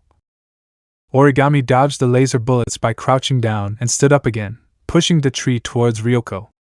The tree was tall, and a collision with a person can be fatal. So, Ryoko used her sword and sliced the tree into many pieces to avoid getting hit. When she had sliced all of the wood that came crashing down onto her, Ryoko looked around for Origami, but there was no sign of her. Suddenly, Origami came from behind and performed a 540 roundhouse kick on Ryoko's head. Arg! Ryoko was caught off guard and was kicked to the side of her head. She stumbled and hit a tree. She tried to endure the pain from the unexpected kick and had difficulty trying to see clearly. When she was still suffering from the blow to her head, Origami came over and grabbed Ryoko's shoulders, pushing them downwards and kneeing her in the solar plexus. Ryoko didn't feel much since the armor protected her weak spots, but Origami struck again and this time kneed her face. Then, Origami did a downward elbow strike to the back of Ryoko's head and followed it up with a hook to her jaw. Ryoko managed to regain some of her strength and tackled Origami to the ground, holding down her neck to prevent her from getting up. She proceeded to throw several punches at her face, but Ryoko still had trouble seeing since she got struck to the head. This resulted in Origami being able to block her punches while being pinned to the floor. Origami then decided to launch a knife hand strike to Ryoko's neck. She recoiled in severe pain and choked as she struggled to breathe. Finally, Origami pulled herself from the ground and got up, landing a powerful roundhouse kick to Ryoko's head for a third time. The fight was over. Origami panted as she tried to catch her breath. Ryoko was lying on the floor and breathing heavily, trying to endure all the pain Origami inflicted on her. Mildred and Mikey came rushing to them and quickly patched up their injuries. Well, specifically, only Ryoko's injuries since she didn't manage to land a single hit on Origami, leaving her unharmed. After this duel, Commander Ryoko Kuzukabe kept her word and let me join the ranks of DM Industries. She wrote a recommendation for me, and according to Mildred and Mikey, most of the things written in it were greatly exaggerated. I think that's how I gained a position in her unit as one of her subordinates. First, I want to talk about the secret tech that DM Industries has been hiding from the world for so long. Remember that special battle suit that Commander Kuzukabe wore? Well, every foot soldier in this place has one, and it can be activated using a special watch that is issued to them. These so-called foot soldiers are called wizards in the company. They are equipped with a variety of weapons, such as a laser sword and laser blasters. These battle suits also have the ability to fly, making airborne battles possible. But the most impressive piece of technology that this company has produced would definitely be the realizer. It is actually just a simple piece of technology that is implanted into our brains and grants us supernatural abilities through science. We can do things like create a special area around us called a territory, which allows us to gain powerful abilities like super strength and super endurance. But these can only be obtained as long as the wizard remains in the territory. I am not aware of any other tech in DM Industries, as I only spent my time there as a wizard under Ryoko Kuzukabe's command. Now, what did I exactly wanted to achieve by joining DM Industries? The answer is straightforward and simple. From my observations from my battle with Commander Ryoko Kuzukabe, I noticed a lot of high-tech weapons being used, giving me the impression that DM was not actually an environmental company, but a secret military company full of special mercenaries that are instructed to carry out secret and covert missions to protect the company's interests. I wanted to join them since I could get a hold of advanced technology which can most likely track down those two hitches, Akino and Kaneko. But my mission was cut short as I found out something disturbing about DM. My deduction of what DM Industries really was only half right. I was correct that they secretly possess super weapons that could give the human body supernatural abilities. They could also perform highly advanced attacks on their targets that humans could not imagine could ever exist. But what I was wrong about was that I incorrectly guessed the purpose of DM's existence. But I only discovered the truth by piecing together several suspicious documents and intel which led me to find out the horrifying truth. One night, I was sent on a secret mission together with my unit to assassinate a prominent journalist who regularly wrote negative articles about DM Industries. But we weren't killing him because he continuously criticizes the company, but because our superiors told us he had sensitive information about DM Industries on his hands.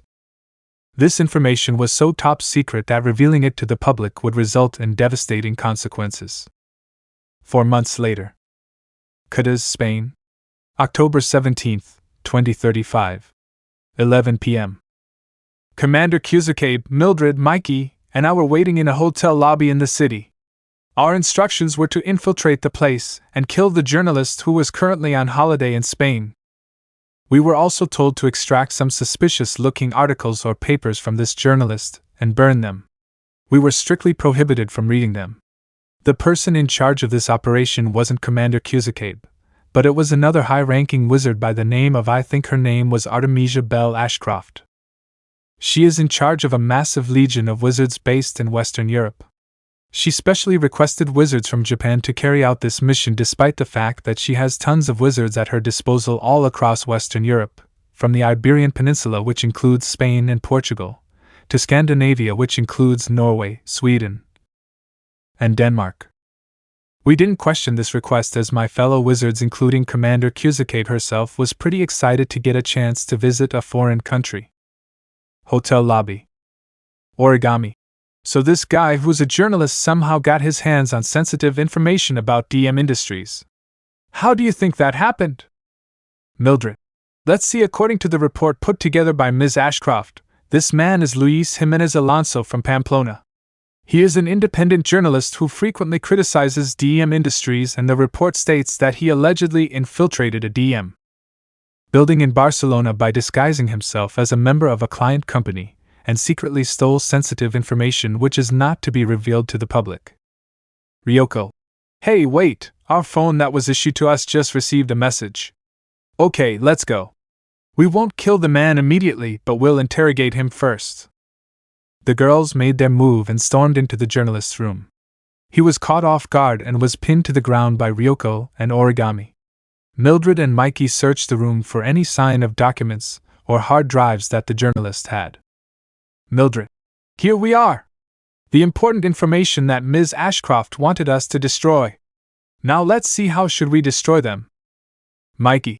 Why don't we just pack them into opaque bags and then toss them into an incinerator? Or why don't we just toss them into a shredder? Luis. Wait. Read those documents. You are from DM Industries, right? Take a look at those documents and pictures. It's the truth behind this whole company. The journalist, Luis Alonso, shouted for the girls to read the documents first before they tried to destroy them. The girls looked at each other and were unsure of what to do. But they were curious, so Mildred took out a few documents and started reading them. Mildred. Gasp OHSHIT. Ryoko. What? What's wrong? Mildred. Let Mr. Alonso go. I need him to explain what I'm looking at. Now. She rushed over to Luis and showed him the document she was reading. Luis. This over here is a list of people including media figures, politicians, military commanders, even heads of state from across the world. They are all on DM Industries' payroll. They are all puppets of DM Industries who are acting on their behalf to benefit only them and not the people they serve. These people on their payroll are also paid to cover up any wrongdoings by the company. For example, there was a massive ecological disaster caused by radioactive chemicals in the Pacific Islands which forced many to relocate 2 years ago. The news said it was due to a chemical spill from a ship off the coast of the island. But the truth is that DM paid many individuals to say that. What really happened is that DM Industries was using the island as a test subject for a nuclear battleship despite the fact that they knew the island had inhabitants. If you want to read more about that incident, a report I put together about it is within that hard drive. Ryoko. Wait. So you're telling me that this company truly has some dirty business going on? I always had my suspicions, but I never thought that it was true. Luis. Unfortunately, it is all true. And the Pacific Islands disaster is just one of many incidents which were covered up. I work for the Spanish government and was tasked with infiltrating the company and stealing valuable information that could guarantee the company's destruction. I was also a wizard like you three, but I managed to fry the realizer in my brain and stop DM Industries from tracking me down so fast. I wonder how they found out about me being here. Smash. Suddenly, there were sounds of shattered glass and the whole room went dark. The girls got onto the floor and avoided getting hit by the glass shards. Origami. Commander Cusicabe. Are you alright? Ryoko. SHHH. She pointed to a red dot moving about the walls of the room. Ryoko whispered, There's a sniper somewhere outside the room observing us. We must make it out of here alive and get all this intel out of here.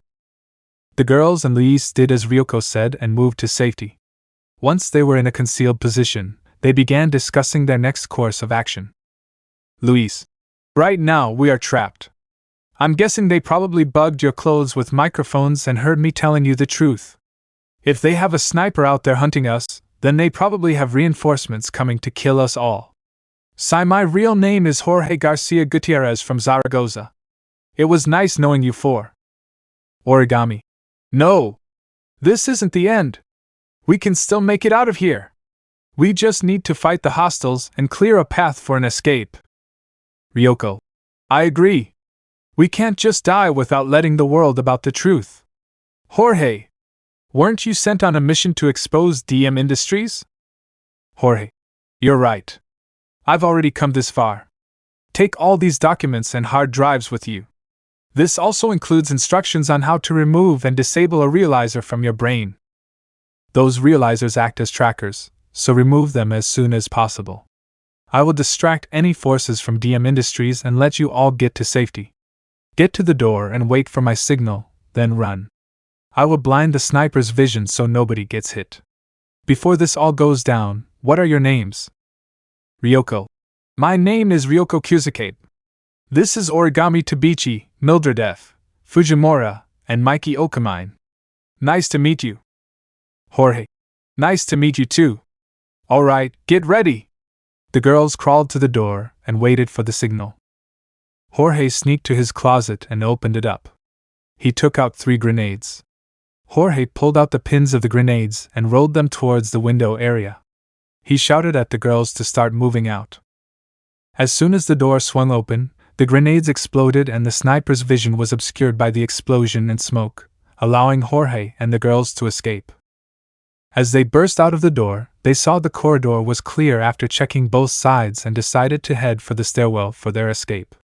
They rushed down the stairs and arrived in the hotel lobby. It was also clear, so they headed out into the streets to continue escaping. Jorge. I plan to escape to Morocco by boat. I have a small motorboat prepared for myself at the port. We will head there and make our way out of Cadiz. The girls complied with Jorge's instructions and immediately set their sights on the port. Throughout the entire journey there, the 5 of them snuck through Cadiz and avoided any unwanted attention from the public. They made it to the port, and Jorge took charge of the escape and led the girls towards the motorboat meant for the escape. Jorge. Alright, place all the important information into these boxes, then hand me over the bags. I will act as a decoy while the 4 of you will make it to the city of Tangier and meet up with a few contacts of mine who also work for the Spanish government. When you meet them, say that Jorge had been captured and we are the ones he entrusted this information to. Also say that you girls learned the truth of DM Industries and decided to defect. Make sure you stay alive. If you die, DM Industries will cover up your death and the world will go on without knowing anything. That's why everyone says nobody quits DM Industries, because all who try to quit are killed. Anyway, we don't have time for any other questions, so go south until you reach Tangier. Go! Without saying anything else, Jorge left and headed in another direction. That would be the last time the girls saw Jorge Gutierrez. They will still remember him as the one who revealed the truth and the one who sacrificed himself to allow them to escape. But nobody knows what happened to him. Some of the girls believe that he was killed, while some believed he escaped and is on the run. The girls arrived in Tangier and met up with Jorge's contacts. They quickly grasped the situation and decided to help. The girls' realizers were disabled, and the agents decided to help them get back to Japan. The 4 girls decided to split up so that DM Industries' chances of catching them all at once will be slim. Origami ran back to Tenga City, but she never knew about the whereabouts of her former comrades. All she knew was that she must fight to stay alive and make sure that the truth will come out. 2 years later. 2037. Raisin High School. After 2 years on the run, Origami believed she was in the clear. She found a secluded alley in the city. She decided to build a secret base there, although the resources were hard to obtain. but she somehow managed to complete it despite its small size and limited facilities. Revealing the truth was a much bigger problem. Since many people across the world who are paid by DM Industries held powerful positions within society, Origami wouldn't be believed by many and would only reveal her location to the company. All she could do was hold on to the information and decide on what to do later. Origami decided to return to school, since she monitored the whole city with her computers and cameras and found no sign of DM Industries. Even Ellen and Jessica, who were sent to the city to observe Shido, were not even aware that a rogue wizard had escaped with highly sensitive information. The Spanish agents who helped Origami and the other girls successfully tricked Artemisia Ashcroft that they were on the run somewhere in North Africa, resulting in the entire DM department of Western Europe to solely focus on searching for the rogue wizards. Artemisia had her own reasons for not revealing this fact to her superiors or other regional departments, since they would get really mad at her for allowing someone to escape with confidential information. Artemisia even lied to the Department of Japan that she assigned them on more missions because she liked their skills and teamwork. Thus, not even Ellen knew about Origami's defection, and since Origami wasn't even aware that Ellen was part of DM Industries, the both of them just saw each other as student and teacher, nothing else. They weren't even aware of each other's true identities. One day in school, when she returned as a first-year student at Raisin High School, she felt lonely. Not only did she lose her parents, but her fellow wizards whom she worked with were separated from her and were also on the run. Origami showed no emotion or expression as she felt empty inside. Even amongst the crowds of students who passed her by, nobody could tell that Origami was in great pain. But a certain blue-haired student noticed her and asked if she was all right. Shido. Hey, are you all right? You seem a little lost. Origami. Huh? Oh, thanks for your concern. I'm just a little lost. Shido. Oh, I see. Don't worry, it's everybody's first day of school, so naturally some of us won't be able to find our classes. Which class are you from? Perhaps I can help you. Origami. Class 1 to 4. Shido. Oh, really? That's my class as well. Come on. We'll go to class together. We're classmates after all, right? In that moment, Origami felt something warm in her heart. It felt that the emptiness within her was filled with warmth and compassion. From that day onwards, there wouldn't be a day where Origami did not look at or think about Shido. Eventually, this led to her developing a liking to Shido, and she would stare at him for hours in the classroom without him noticing. Origami thought as if she found a new purpose to live. She didn't know how to express her feelings in words, so all she could do was simply stare at Shido and hoped he noticed. Flashback end. Shido. I didn't realize that you had gone through so much. I'm really sorry if I didn't talk to you more, Origami. Origami. No, it's fine. I have accepted what has happened and I intend to move forward on my plan to find those two hitches who took away my life from me. As they were busy feeling somber about the whole situation, David was having an internal crisis. David. Akino? Kaneko? Those hitches are still alive? Grr! I can't believe they murdered this girl's parents all because she had a sacred gear. It seems they are no different from their tomato boar master. Alright then. If those band of hitches want to play like that, then I'll make sure to teach them a lesson. He was having flashbacks to when his partner found out that his death at the park was staged by Rias, and that the only reason she saved him was because she could use his power and get her out of an engagement. David was feeling angry and vengeful. Then, he decided to partially tell the truth behind everything that's been happening. David. Origami, you said those women's names were Akino and Kaneko? Origami. Correct. Is something wrong? David. You don't need to search for them anymore. Because I happen to know them personally. Everybody was shocked. Origami never expected that Shido's father would be acquainted with the people who murdered her parents. Origami immediately asked in a demanding voice. Wait. What? How? Tell me, where are they right now? David. I understand you want to get revenge on them, but hear me out first, because I have some very important things to say. First of all, Shido, remember when I told you the story about my best friend who got a girlfriend and he took his own life after he found out she was cheating on him? Shido. Yes. I remember. It was that day when I came home after hanging out with Toka. David. That's right. The truth is, I wasn't telling the whole truth. My best friend didn't just get a girlfriend after his first one tried to murder him. My best friend actually got a harem. But the ending was still the same. They all cheated on him and he took his own life. The interesting part here is that Akino and Kaneko, the ones who killed Tabichi's parents, were a part of his harem. Shido. What? Origami.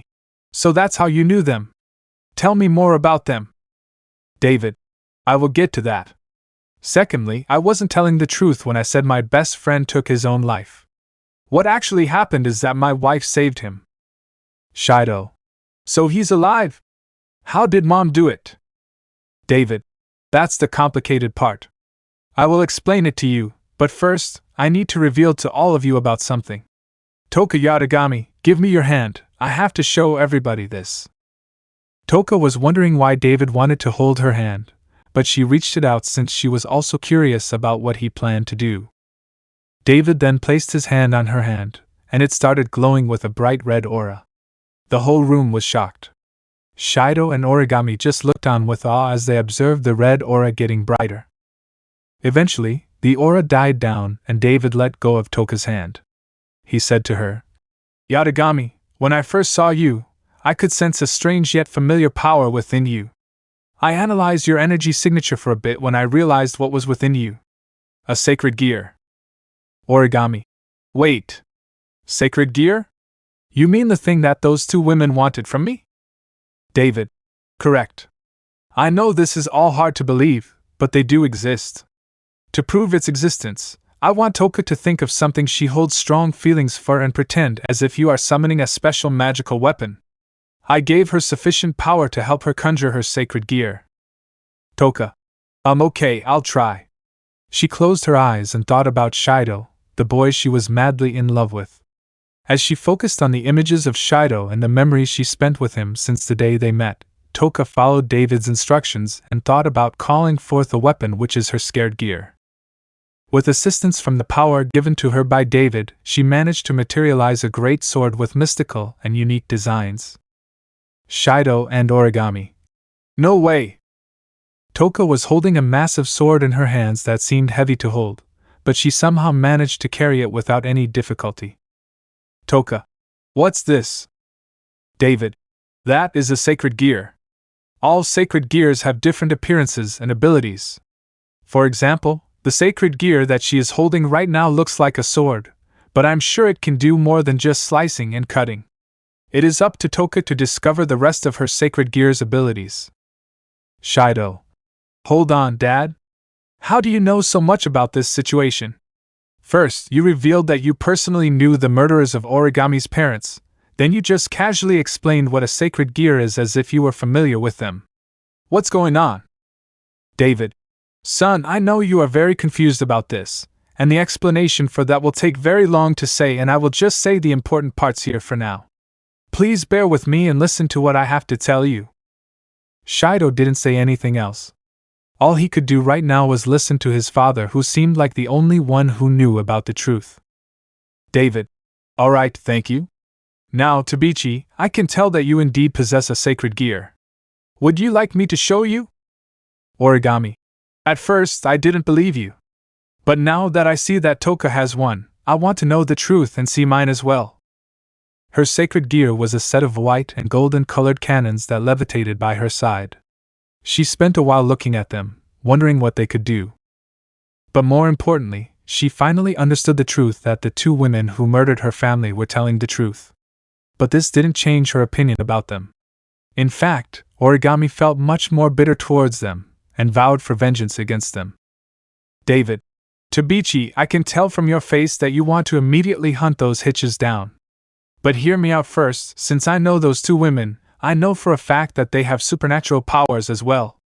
And I can guarantee that if you were to go against them on your own, you would lose. Origami. What? You mean I'm too weak? David. I'm afraid so. And it's not just the two of them. They also have a lot of friends who possess powers which can obliterate us. I myself would like to take them down, but we simply lack the strength and skill to carry out any sort of revenge. Please listen to me, I mean it when I say it when you don't stand a chance against them. Origami. So what should I do then? Give up? David. No. My wife and I will train you, Toka, and Shido to use your respective powers effectively and properly.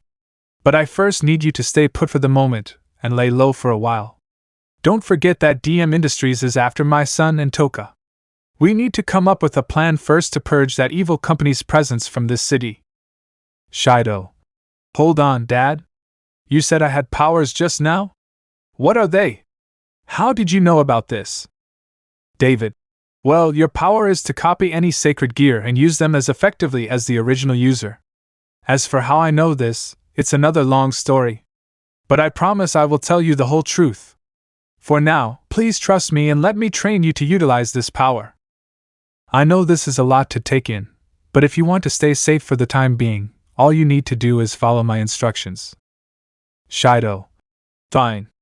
I'll trust you, Dad. I just hope I get to live after all this blows over. David. You will, and I will be there to protect you every step of the way. End of Chapter 8. Chapter 9, Connection to the Past. David. Tabichi, you said you have cameras all over the city? Origami. Yes, why? David. Does that include the school? Origami. Well, I do have cameras watching the entire school's vicinity right here. She gestured towards a set of monitors by the side of the surveillance room. David. Excellent. We can see the enemy's next move and intercept them from there. But we're going to need to train you first in your sacred gear abilities. Toka. But how? We don't have the time or space to do that here. How are we supposed to train in this cramped space? David. Don't worry about that. Ray-chan, set up that pocket dimension for these kids to train. Rain. Got it. Einsaf, Prisma Keter.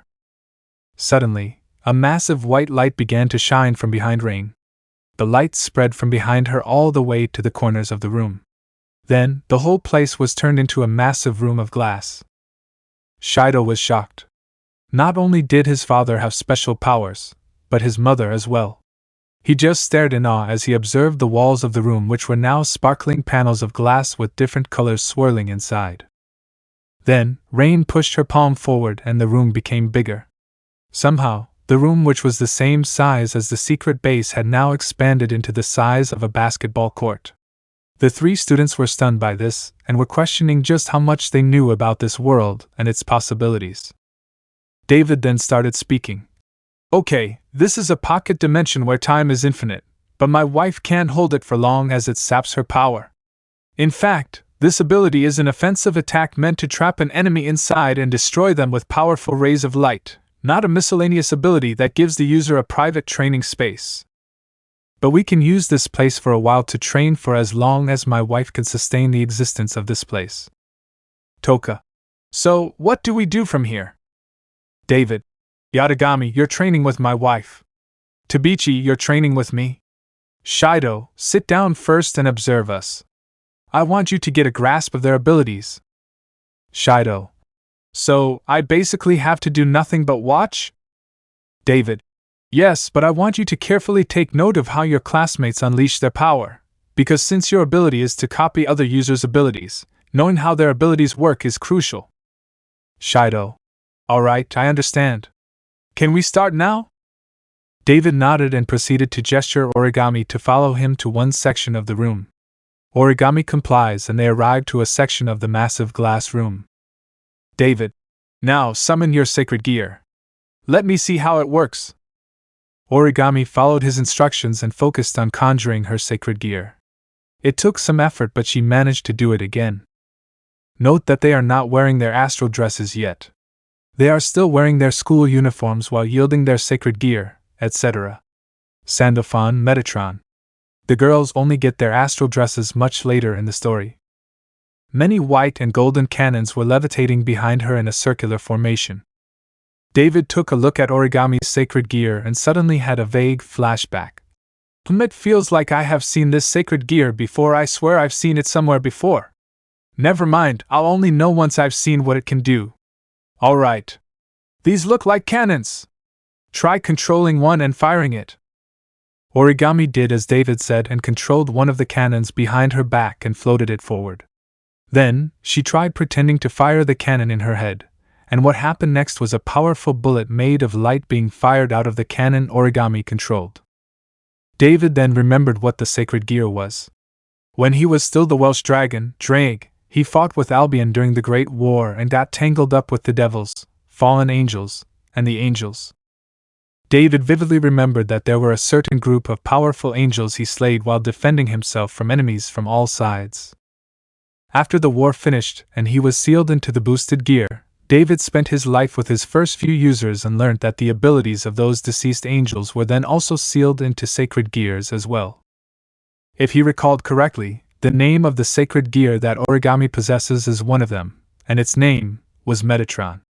David also remembered Toka's sacred gear's appearance, and he recalled its name, it was Sandalphon.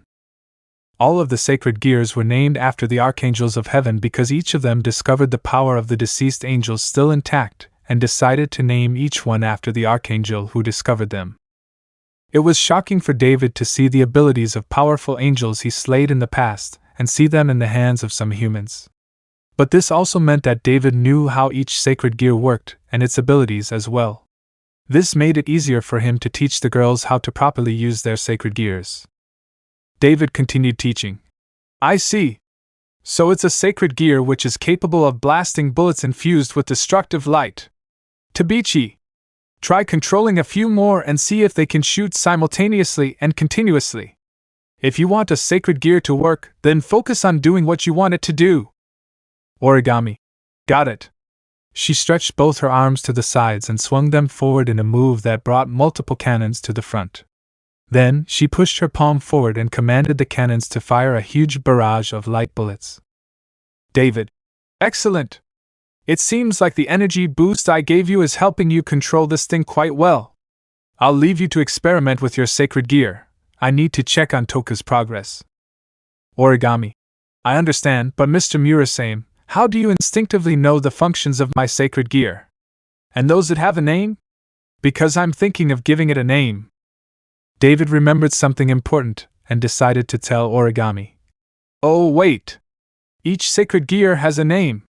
Yours is called Metatron, a sacred gear that can fire continuous barrages of light-infused bullets onto their enemy. As for how I know this, I'll just tell you that I've seen it before and I saw it in action. Origami. You mean you've seen this power before? David. Correct. And since I know this one a little well, would you like me to tell you its abilities? Origami. Well, that would be great. Tell me. David proceeded to tell Origami all the abilities of Metatron which he remembered when he battled the angel who first possessed that ability, informing her of abilities and how to do them like Metatron, Shemesh, Metatron, Kadur, and different abilities which he could remember from the battle with that angel from the Great War. Origami. This is very interesting. Leave it to me. I'll try to do what you told me. Thank you, Mr. Murasame. David. No problem. I believe you have potential, kid. Just don't be reckless and focus on discipline. That way, you'll be able to eventually master Metatron. He walked away to see how Toka was doing. David also thought that, just like Origami, he should also tell Toka the name of her sacred gear and its functions. Meanwhile, Rain was busy training Toka with her sacred gear. Rain. Ein Saf Anaf. Rain summoned a tree behind her and ripped out one of the branches, giving her a sword to spar with Toka. Toka held her sword in her hands tightly and prepared to spar. She tried her best to recall all of her kendo moves which she used to practice every day. When she felt ready, Toka charged towards Rain and swung her sword against her. Rain blocked it easily and pushed back Toka. Toka was surprised how strong Rain was and how easily she managed to counter her strike. So, she decided to go on the offensive instead and try to get a hit on Rain. Toka charged forward once more, but this time Rain wasn't standing still and also charged towards Toka. The two of them clashed their blades against each other and performed a variety of strikes from different directions, as well as going defensive and blocking each strike that came their way. David was observing the spar and was taking notes of Toka's performance as she sparred with Rain. David. Interesting. It seems that Toka already has some knowledge about sword fighting. Perhaps I can tell her the abilities of Sandalphon right away. Wait, I want to watch this first so that I can evaluate her skills properly. He watched for a few minutes as he saw his wife and Toka continuously slashing swords and not resting for even a second. David noticed that Toka was great at both offense and defense, which were important qualities to have. So, he decided to stop the fight and tell Toka what she is capable of. David. Hold on, you two. I need to say something important to Origami. Both of them stopped as soon as they heard David calling for them to pause. David walked to Toka and told her about her sacred gear. Alright. This sacred gear is called Sandalphon. It is a sword-shaped sacred gear which can do more than just slashing and cutting. Try sending some energy into Sandalphon and slash your target from a distance. Toka was surprised, asking, What? It can do that? Now knowing an ability of her sacred gear, she was eager to test it out. Toka faced the wall and slashed the sword in multiple directions while focusing on powering up her sword with energy. She was able to send multiple slashes composed of powerful energy, and caused a few cracks within the prism room, although the cracks regenerated a few seconds later. Rain commented on the damage done by Sandalphon on the prism room. Impressive. This is the first time I've seen someone cause some damage to the prism room. I thought that the walls of this place could absorb any damage inflicted, so I think Sandalphon might be a powerful sacred gear capable of immense destruction. David agreed with his wife and gave some advice to Toka. Indeed. This sacred gear seems like it has the potential to become a powerful weapon that should not be underestimated at all. Anyway, Origami, try improvising with your strikes. For example, try slashing in multiple directions on your surroundings and implement skills like acrobatics, which include backflips or side flips. Sandalphon can become a tool of mass destruction if the user improvises correctly and handles it properly. Toka nodded and proceeded to continue sparring with Rain. All this time, Shido was sitting down by the side observing both Origami and Toka utilize their sacred gears and performing a wide variety of powerful and spectacular moves. Shido thought to himself, wondering why he was born with a lame ability. Sai, why do they get such cool abilities? All I can do is just copy what they can do, and I don't even know how to do that. As he was pondering, Shido noticed his father approaching him. David. Hey there, son! I just want to check how you've been taking in all this information. Shido. Well, I still have lots of questions, and even when I get an answer, it just creates more questions. David. What would you like to ask me first? I'll try to answer as much as I can without too much confusion. Shido. First of all, what are you and Mom? I observed the two of you and saw that you have strange powers and talk about the supernatural so casually as if you were born and raised in it. And that leads me to the second part of the question, what am I? David took a while to process what his son had just asked. He knew that this question had a definite answer, but the problem was that it would take too long to explain. However, David knew that Shido had been exposed to the supernatural, and he was now on board with no chance of turning back to a normal life as a regular human oblivious to the supernatural anomalies constantly occurring around him. So, he decided to cut to the chase and give Shido some context first before telling him the truth. David, to make sure that this explanation is easy to understand, I need to give you some background information about myself. Firstly, my name isn't David Murasame, nor is it David Griffith. My true name is Draig, and I am a dragon, the Welsh dragon to be precise. And as my name suggests, I am not a human, but a dragon. As for your mother, nobody knows what she is, not even herself. But I can tell you that she is not a human. Shido was shocked. Throughout his whole life, he had been under the impression that his father was just a regular human, but he had never thought that his father was secretly a dragon. This revelation also made Shido question his entire life, which prompted him to not ask any questions and let his father speak. David continued, I know, it is pretty unbelievable, but it is the truth. However, things weren't always like this. What I mean by that is that this body of mine you are looking at right now isn't my original body. I once had a body of a dragon which was gargantuan. But that was several hundred years ago. At that time, I was known as the Red Dragon Emperor, one of the two heavenly dragons. The other one being my rival, the White Dragon Emperor. His name was Albion. This part of my life often involved battles with him to see who was the strongest. But one day, all of that came to an abrupt end when the both of us got caught in the middle of a massive war between the angels, fallen angels, and the devils. Shido became astonished to know that there were other mythological creatures that existed in this world, so he interrupted his father and asked, "Wait! Angels? Devils? Aren't those mythological creatures?" David: "Correct. But the truth is that they exist. And not just them. Every mythological creature and figures, which include gods and goddesses, all exist.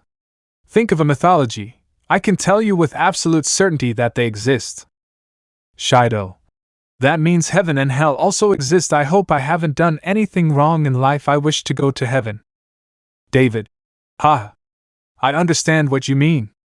I met actual angels before, and I can tell you that they are beautiful, especially Archangel Gabriel. I have seen her personally before. I have also been to hell before and met their kings. Don't worry, they are actually quite friendly once you get to know them." A devil whom I knew personally was Lucifer, Sirzek's Lucifer. Shido: "Whoa!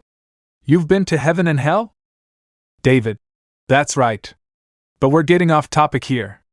Back to my story. I was in the middle of a battle with Albion when we got caught up in a war involving 3 biblical factions who were all enemies. We retaliated, but we lost. In the end, both our bodies were completely eradicated from existence, and our souls were sealed in sacred gears. The one which contained my soul was called the Boosted Gear, while the one my rival, Albion, was called Divine Dividing.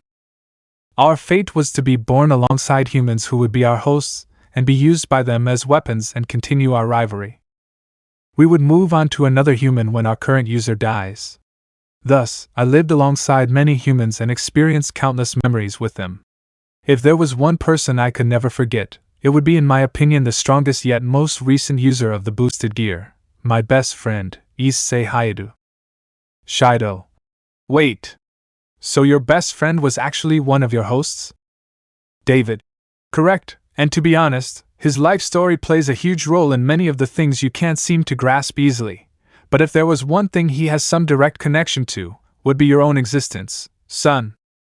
Shido was getting really nervous. His father just dropped a truth bomb on him, and he was feeling many mixed emotions. Just now, Shido was eager to find out the truth, but now that his father just revealed that he was connected to his deceased best friend, Shido was slightly hesitant in hearing the truth. But he wanted to get to the bottom of this situation, and why his normal life was suddenly thrown into this swirl of chaos and confusion. David: "Son, I understand that you are very scared. However, if you are really adamant in learning the truth behind everything, I must tell you Issei Hayata's backstory and the timeline of events that lead up to this point." David told his son about all the memories he shared with Issei since the day he was born 34 years ago. He told him all about Issei's childhood experience, his transformation into a massive pervert who constantly lusts over breasts, and how he got into a lot of trouble over it. Shido giggled and laughed over the funny stories that happened during Issei's entire childhood and his years during elementary and middle school.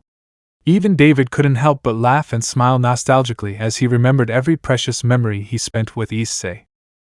But the happy mood faded away as David began talking about Issei's life in high school.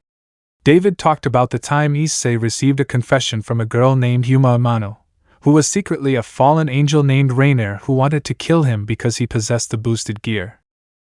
David became real grim when he spoke about the time Issei was murdered in the park.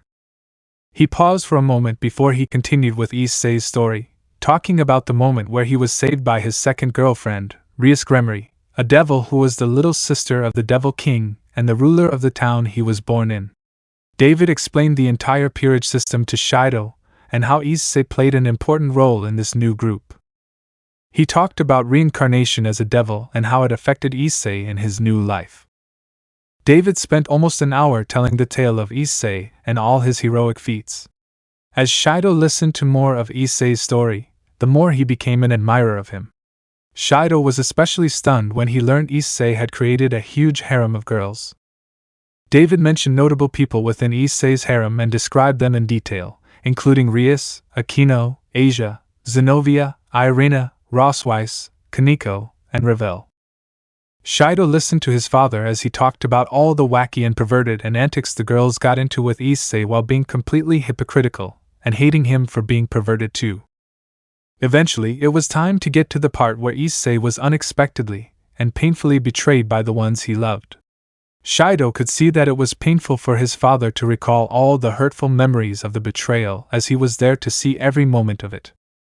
David was feeling angry and upset at the whole thing, but he needed to stay strong and carry on Issei's memory.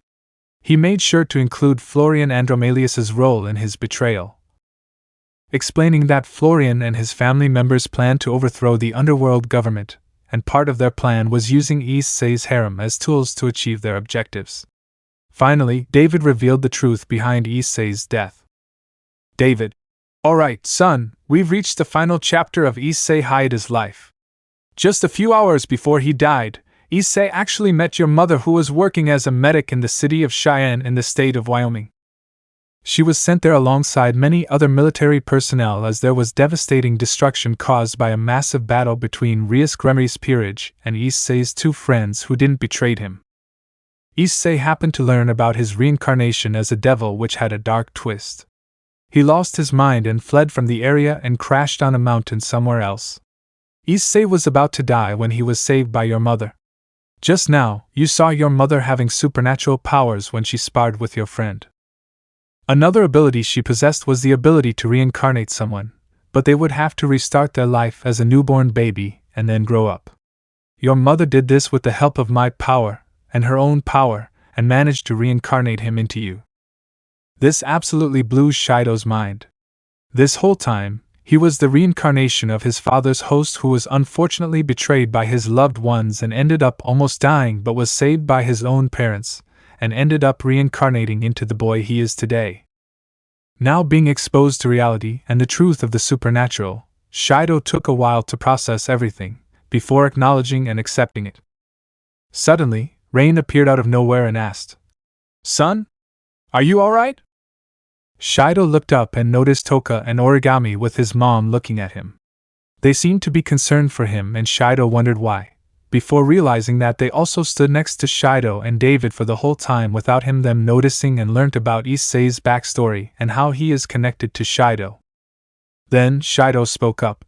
"Don't worry everyone, this Issei fellow was my past life, and I just feel sorry for him." David then told Shido about the final detail about Issei's death. "Also, your mother has kept Issei's memories stored inside an orb which only you can open.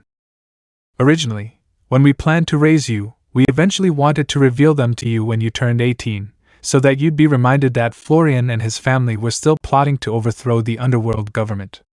As for why we decided to choose that age, we just wanted you to have a normal life before we revealed the memories to you." Shido: "I see. Well, is there any need for revealing those memories to me now that you've told me Issei's story?" David: "No, you see, although you know the story, you don't know the experiences and feelings that Issei felt when he lived through those moments in his life. Not only did we wanted to show you his memories, but to also make you go through everything he's been through, so that you would regain your motivation to stop Florian and teach Rias and her peerage a stern lesson." Shido: "So, this whole time, I've been someone incomplete. All I need is his memories and I will become whole again?" David: "Yes. I'm truly sorry, son. We shouldn't have kept this from you this whole time. We should have been honest from the start." He went over and hugged Shido. Rain subsequently did the same, and also embraced her son. Shido was silent this whole time. He felt unsure and uncomfortable of the whole truth. He sat on the prism ground quietly and thought about everything he learned. Then, Rain decided to close the prism chamber and return everyone to the real world. From the ceiling, the sparkling and gleaming surfaces started to disintegrate, and the boundaries of the room began to shrink. Eventually, the room shrank to the size of Origami's secret base. Everybody was shocked when they saw the time on the clock was still 1:15 p.m. They realized that absolutely no time had passed, even though they spent a long time in the prism room. The atmosphere felt heavy and tense, as if there was a tremendous weight that was pushing down on everyone in the room. While his parents were still hugging him, Shido suddenly got up and they backed off. Then, Shido walked to the surveillance room and pressed the door button, which automatically opened the trapdoor. Everyone was confused and concerned with what Shido was doing, and his father was asking what was going on. But Shido didn't say anything and immediately sped out of the place. Rain was shocked, and quickly chased after her son and called out for him. "Wait! Shido! Where are you going?" Toka, Origami, and David all saw this and also chased after Shido. But Origami made sure to close the trapdoors and concealed the location of her secret base. Shido's friends and family all pursued him as he strayed further away. Scene break. On the road towards Shido's home. 1:45 p.m. As Shido was running back home, he thought about every single memory in life which he spent with his parents. Shido felt as if he lived a lie this whole time and felt angry and frustrated. He continued running up the slope of the road as he got closer to his house. Eventually, Shido reached his destination and quickly opened the doors and entered it without hesitation. Shido shut the doors but didn't bother to lock it. All he wanted right now was some peace and privacy to settle down and try to forget about everything. He ran to his room and hopped onto his bed, covering his entire body with his blanket and stuffing his face into a pillow. He thought to himself, questioning why his birth was the result of circumstances from his past life. Why? Why did I have to be born like this? Why was my whole life a lie? Did my parents even love me in the first place? What am I? Am I a monster? There were so many unanswered questions which only left Shido very confused and frustrated. He started questioning his purpose for existing and was feeling quite upset about his entire life.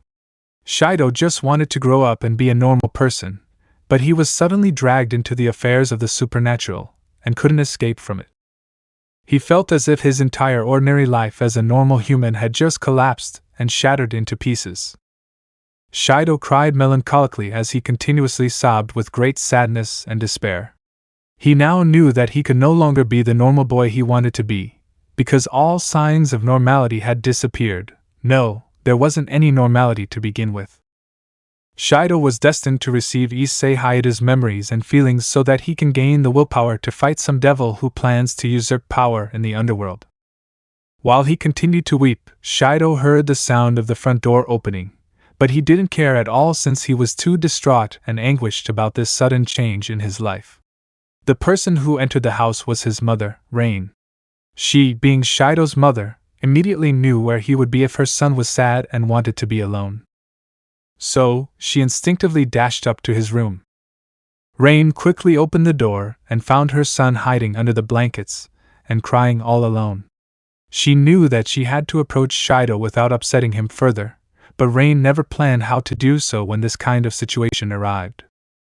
For the time being, all she could do was stand by his bed in shame as Rain felt that she had failed as a mother.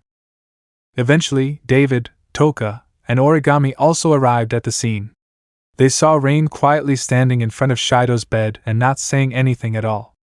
David analyzed the situation and correctly deduced what had happened. He knew that Shido was upset and consoling him would most likely be ineffective. Although he didn't know how to comfort his son, David at least went over to his wife and embraced her as a sign of comfort. As the two parents stood still, Toka decided to try and comfort Shido as his friend. Origami wasn't sure what to do, so she just stood at the door while she watched Toka approach the bed. Toka said softly, "Shido, it's me." She slowly moved her hand towards him. At first, she hesitated in her attempt to make him feel better, but Toka knew that the longer he was left unchecked, the worse he would become.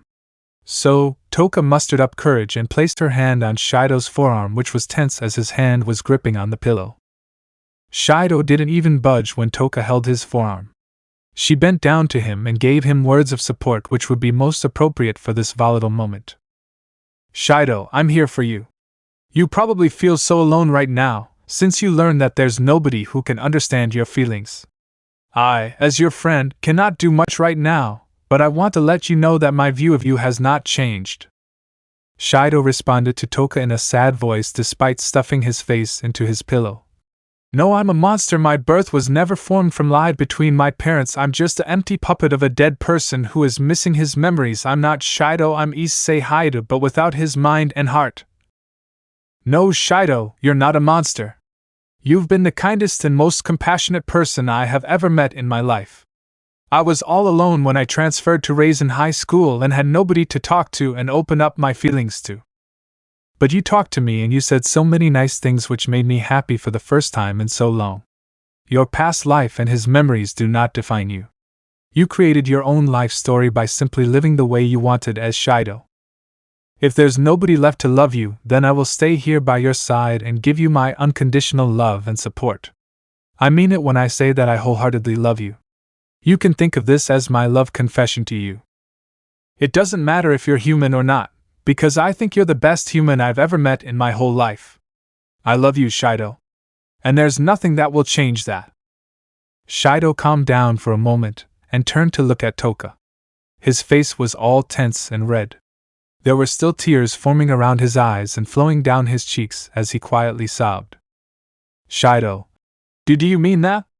He still seemed very distressed as he asked. Toka smiled and cheerfully replied to him. I mean it. At that moment, Shido didn't feel so isolated and lonely as just now, as his friend came over to console him with comforting words of care and support. Shido was so touched that he went in for a hug. Toka reciprocated the hug and wrapped her arms around him. After a few moments of hugging, Shido and Toka broke the hug and separated, but Toka gave Shido a kiss on the lips before winking at him. Shido didn't expect the kiss, but he didn't react negatively and simply smiled. However, the kiss did made him feel a bit strange. It was almost like a massive surge of energy had flowed into his body and was powerfully resonating in his body. But he didn't pay attention to this as he was still feeling a little blue. His parents were watching, but they still felt ashamed of themselves, so they didn't do anything. Origami surprisingly didn't feel any jealousy or envy, but she felt touched when she watched their entire conversation. Time passed and eventually Shido settled down. He couldn't see his parents the same way as he had always viewed them since childhood, since Shido learned their true identities. It would take some time for him to get over all this, which is why he decided to make a decision. Shido. Mom, Dad, I want to stay with Toka for a while. His parents were shocked at this statement, but they probably expected something like this to happen as they figured their son would want some distance from them before he accepted reality. Toka, on the other hand, was blushing in embarrassment and couldn't properly say anything. Toka said, What? Stay with me? But I live in a girl's home. Boys aren't allowed. I'd be breaking the rules if I even brought a boy back. Not to mention that the other girls would freak out if they learned that a boy was present. Shido. It's not breaking the rules if nobody finds out. Besides, why are you acting like this? You just kissed me. On top of that, you also confessed your feelings to me earlier today, although it was accidental. Suddenly, Origami interjected into the conversation and said, No, Shido should stay with me. I have a secret base within the city that not even DM Industries knows about. He would be much safer there if he stayed with me. For some reason, Toka felt really anxious when she heard what Origami said, so she responded. Wait. I know you have a point, but if he's going to stay with you, then I'm coming too. The place might be small, but we can all fit in it, right? Eventually, Shido had enough of the talking and blabbering, so he ended it by making a compromise. All right. Why don't the three of us stay at Origami's place? I don't mind that at all. The three of us are targets of DM Industries and we need a place to hide. Perhaps Origami's place will be the best possible location for a hiding place. Both girls thought about it before they too agreed on the proposal. However, Rain spoke up and asked Shido, Son, what about us? What are the both of us supposed to do? Shido didn't respond immediately, but he had to think of what would happen to his parents even though he still hadn't fully accepted who they truly were. But in the end, Shido still appreciated them for raising him his whole life and giving him their parental love and support. So, Shido also allowed Rain and David to stay in Origami's place. Origami didn't hesitate one bit and immediately agreed to taking them in. They decided that they should leave right away and head for Origami's secret base. Forget about taking DM by surprise at school, they needed to lay low for now until things get slightly calmer. Scene break. On the way to Origami's secret base. 2:10 p.m. The whole group of them were hurriedly making their way to their destination, hoping that they would make it in time before DM Industries pinpointed their location. Unfortunately, 3 wizards from DM Industries had already been following them from the start. They were secretly dressed in civilian attire while stealthily stalking them from behind. Within that group was Ellen Mathers. She had specially called for 3 professional wizards from DM's Department of East Asia. Ellen turned back to the trio of wizards who have been called to carry out the mission of kidnapping Shido. All 3 of them were highly skilled wizards who were trained to do a variety of methods. No ordinary human, regardless of the strength, could ever come close to beating them in battle. Ellen. All right. You see that blue-haired boy over there? He's our target, and we need him alive. Understood? Murayama. Yes, ma'am. Keitase. Of course. Keed. Got it. Ellen reminded them of the instructions. Remember, Keitase and Murayama will separate the other people from the boy and Hayadu will come in and take him away. Once again, Keed Hayadu, I know you doubt yourself about this task, but we all believe you are up to it. Don't underestimate yourself just because you are half the age of your senior teammates here. The 3 women nodded and pursued Shido as Ellen began to walk away. But even though she had confidence in her wizard's abilities, Ellen still couldn't help but think of why Shido survived the first attempt in capturing him earlier today. Strange, after the first attempt failed on the school roof, I looked all around the school for Shido Murasame and couldn't find him at all. Did he leave the school early? No, if that's the case, then our scouts would have spotted him at home. I remember the only person the scouts saw in there was his father, before he left somewhere. It was only almost an hour later when the scouts saw Shido run into his house, followed by his parents and classmates, one of whom was the girl he ate lunch with on the roof. Could it be possible that Shido Murasame anticipated this entire thing coming his way? No, that's impossible. The only way that the first attempt was thwarted was that someone from the outside knew about our plan. But who? I'm going to have to conduct a search on this, but I don't even have any leads to begin with. I'll guess I just have to consider the possibility that perhaps it was that traitor Elliot who interfered again. Just like how he interfered in that time in Greece. As the 3 wizards stalked them from behind, they began to chat amongst each other. Keitase worriedly asked her junior teammate. Keed, you seem pretty tense about this mission. Is everything all right?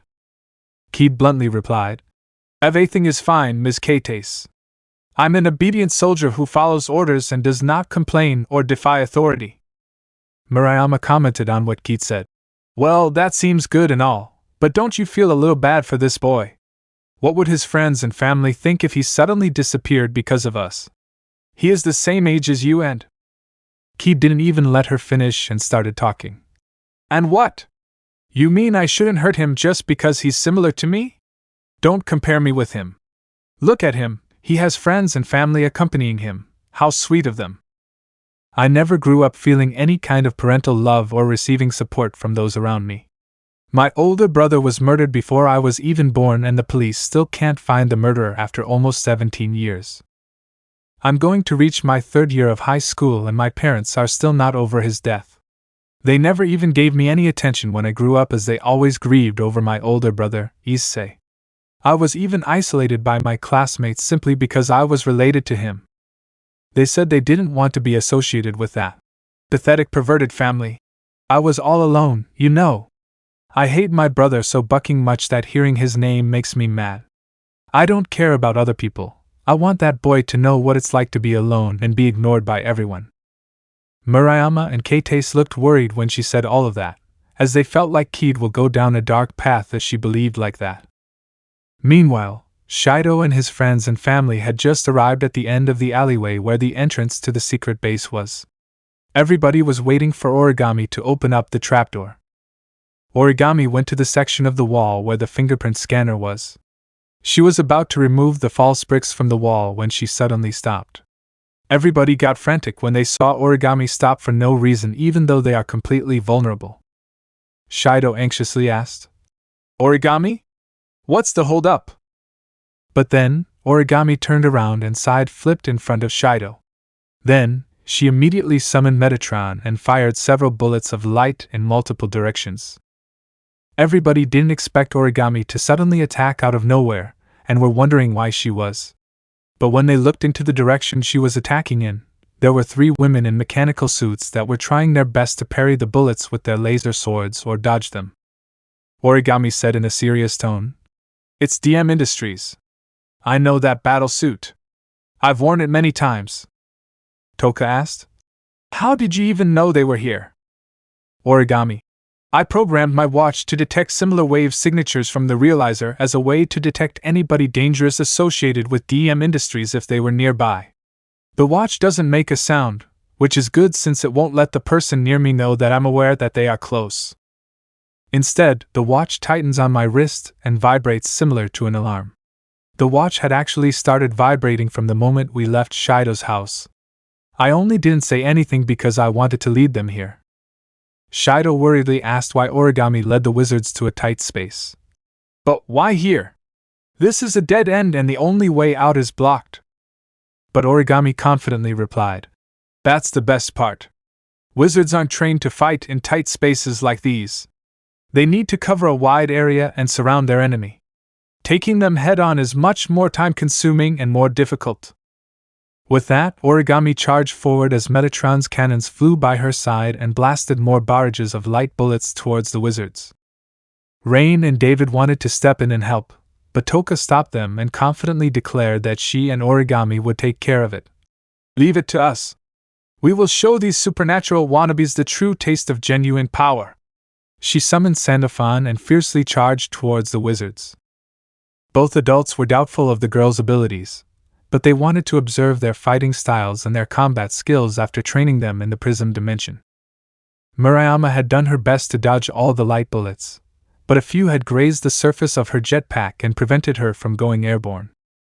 She thought to herself, "What the heck is that ability? I know that our laser guns can do the same, but this girl just summoned a whole regiment of artillery cannons that can fly and continuously shoot without reloading. I need to make quick work of her and achieve our objectives." Murayama charged forward at Origami to strike her with the laser sword, but Toka came blocking the sword out of nowhere with Sandalphon. Murayama, "Darn it! This girl too. Is she a wizard? What kind of sword is that? I don't know what it is, but I can tell that it is not some ordinary laser blade like the one I have." Then Kates flew up into the air and fired 2 laser guns towards Toka, but Origami protected her by using one of Metatron's unique abilities. Origami shouted out, "Metatron, Megan!" That command caused all the cannons to fly past her and fall into a circular formation and spin rapidly like a pinwheel. Then, the speed of the pinwheel accelerated to the point where it reached the speed of light and deflected any external force from its intended trajectories. Basically, Origami created a shield made of light to defend Toka and Shido from the light bullets. Kates, "What? All the bullets were deflected? No way! What kind of girl is she?" Kates was horrified that her laser bullets were all blocked by something she never expected to see in her life. But David suddenly called out to Origami and told her one of Metatron's abilities. "Tabichi! Take the fight to the skies and finish of that wizard! Use Metatron Malak to fly!" Origami said, "Got it! Metatron Malak!" She eagerly jumped high into the air with her cannons flying behind her and continued blasting powerful projectiles at Kates. Kates tried to block the bullets with her laser sword, but the blade snapped into pieces as soon as it came into contact with the bullets made of light. The other light bullets subsequently hit her armor and caused a considerable amount of damage to her gear fixed into her battle suit, including her jetpack, which caused her to fall towards the ground. But Kates was saved by Keed, who came to her rescue. "Keed, Ms. Kates, are you alright?" Kates, "Don't worry, I'm fine. Cough, it's just that those bullets made of light had got me good just now. But they didn't hit any vital spots. I think I'll take a breather first before we'll continue the mission." Go, help Ms. Murayama and give her some backup. She needs it against these mysterious students who possess weird powers. Keed nodded and immediately charged into battle after putting Kates against the wall and letting her rest. Keed looked forward and saw that Toka was overwhelming Murayama with a flurry of sword strikes which were repetitively forcing Murayama to go on defense mode. Keed knew that she had to help her teammate and decided to jump high in the air with the help of her jetpack's boost and activated her laser sword, falling down as she attempted to catch Toka off guard and strike her on the head. But Origami came to her defense and sent multiple bullets of light directly at Keed.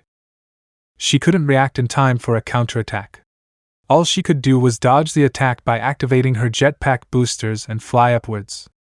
Keed looked down upon Origami, who was also levitating higher into the air to get closer.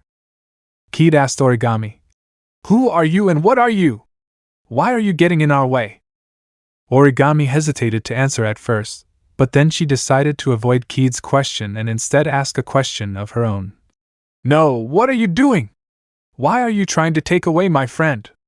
Don't you even feel bad about the people who care about him? Like his parents or his friends? Why do you carry out such a despicable act which hurts many without even any remorse or sympathy for your victims?" Keed was taken aback by this response, and she couldn't think of an answer.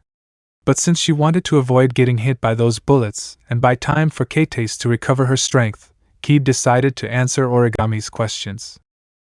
Keed replied, "I'm just following orders. Stand down and back off right this instant. That boy is labeled dangerous in our reports, and we must capture him alive. And what's the big deal with his friends and family? They can all learn to live without him just like how I lived all alone without any kind of support from friends or family." Origami, not having any friends or family is not a legitimate reason to justify your actions of tearing apart bonds between people who care about each other. Don't ever use your pain to justify your attacks against others who were innocent and have done nothing to you. I grew up just like you. No parents. No friends. I was all on my own. But did I hurt anybody else and wanted them to feel my pain? No. Because it is stupid to hold pointless and baseless grudges against people who have it better than you. They deserve to be happy, and if it really pains you to see them enjoying themselves, then it is up to you to make yourself happy. You hear me?" That response obviously made Keed really pissed. Origami could see her entire expression become enraged with fury. Origami knew that Keed definitely was going to get even more serious in fighting now, so she decided to step it up a notch as well. Keed came flying towards her with a laser sword, shouting angrily, "You hitch! You're bucking dead!" She flew at high speeds directly at Origami, and prepared to strike her and deal a lethal attack to her. Origami didn't move at all. She just waited for Keed to get closer, and when she arrived just in front of her, Origami immediately flew upwards at even faster and blinding speeds to dodge the attack. Keed didn't see Origami move at all with her own eyes since she was too fast and ended up slicing the air in front of her where Origami was. Then Origami performed another attack on Keed. Metatron Kadur! Then, all the cannons dispersed from Origami, with only a few of them still stationary and floating by her side. As for the cannons who split from the formation, they rapidly surrounded Keed from all sides and immediately blasted multiple projectiles at her. Keed was defenseless and had no way of escaping. But then, she summoned her territory, a green sphere formed around her, and she used her laser blade to somehow deflect all of the bullets coming her way. Origami was shocked, and she felt stupid that she had forgotten the territory existed.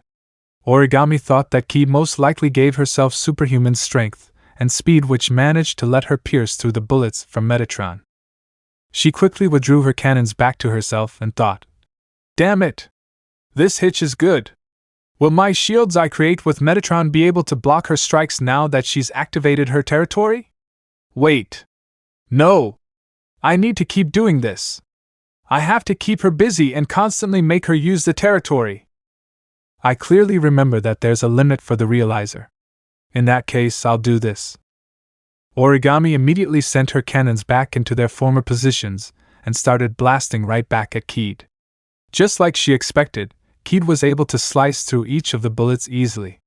But this time, Origami kept up the pressure and didn't stop firing the bullets. As time passed, Origami saw Keed constantly piercing through all of the bullets without even faltering in her movements. She was stunned by just how consistent Keed was in her ability to move at a constant speed without getting tired easily, making Origami question if she really was a human to begin with. But eventually, Origami's intended result happened. Keed eventually stopped all of a sudden, and her vision became blurred with a red tint of blood in her eyes. She fell to the ground and she hit the surface hard. Keed was completely motionless. Meanwhile, Toka had almost defeated Murayama.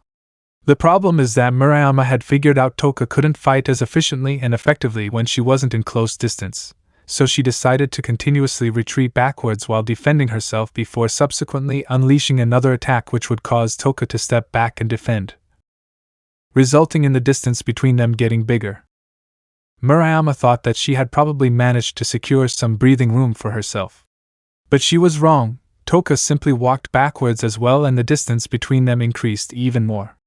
Murayama was shocked by this move by Toka and lowered her sword since she thought there was no way Toka could attack from that distance. But completely unaware of Toka's capabilities, Murayama decided to withdraw her laser sword and use her laser guns instead. She fired several bullets at Toka to deal some damage from afar, but Toka started charging towards Murayama and easily parried all the laser bullets. Once she was done with that, Toka sent a few energy slashes towards Murayama. Murayama was shocked by this, not realizing that Sandalphon could attack its enemies from a distance without even needing to be close. She quickly whipped out her laser sword to block the incoming slashes, but the sword snapped and the slashes sent Murayama flying towards the wall, crashing into it and creating a huge hole in the wall. Shido and everyone else were in awe as they saw Toka and Origami do such spectacular and beautiful things with their sacred gears. They thought that the fight was over and thought about what to do with the bodies of the wizards who are all unconscious and immobilized. Origami and Toka regrouped with Shido and his parents and looked at the alleyway which received lots of damage from the fight. The group decided that they should dump their bodies down the sewers and hope they wouldn't get up. Shido and Toka carried Murayama's body and opened up the drain cover and tossed it inside. But as they were moving all the bodies towards the sewers, Keed was still conscious. Keed thought to herself, "No, that little hitch, how could I have not seen this coming? What could that power possibly be? Those two girls we fought had certainly matched our strength and easily wiped us out. Could it be a sacred gear? Yes, that's the only possible way. I'd better make quick work of them and report this back to Rias." David watched Origami and Rain carry Kate's body and lowered it into the sewer. He approached Keed but stopped in his tracks when he felt a strange aura coming from her. This aura was all too familiar to David. He instinctively backed off and he prepared himself to fight. David shouted, "Everyone! It's not over yet! That girl over there is not a human!" Everyone else stopped and looked over at Keed. The three students were unsure of what David meant by that, but Rain immediately understood what was happening since she felt the weird aura too. She immediately ordered Origami to quickly drop Kate's body into the sewer and closed the cover before regrouping with David. Everybody rushed over to David and asked what the heck was happening. Shido asked anxiously, "Dad? What's going on?" David replied in a tense manner, "That girl you see over there is not a human. I can tell from her aura. Yes, I remember this aura all too well. This girl here is a devil." Everybody gasped in shock as he revealed the true identity of the girl. But what shocked them even more was that Keed started standing up. Then, Keed spread out her devil wings, which were similar to that of a bat's. "Toka, that's a devil?" David, "Yes, we must not underestimate her power. She most likely possesses much greater strength than she did just now." Origami, "Did you manage to hit her with a bullet of light earlier?" Origami, "No, I didn't intend to hit her. I planned for her to reach her limit first so that she would immediately be unable to fight any longer. I ceased the firing of the light bullets once I saw her collapse onto the ground." David, "Well, shit. It could have been useful if she got hit at least once. Since light is the weakness of a devil, it would have almost certainly guaranteed an early death for her. Anyway, she's probably aware of that and is very wary of you. Get ready for round 2, But before that, I need to ask this girl some questions.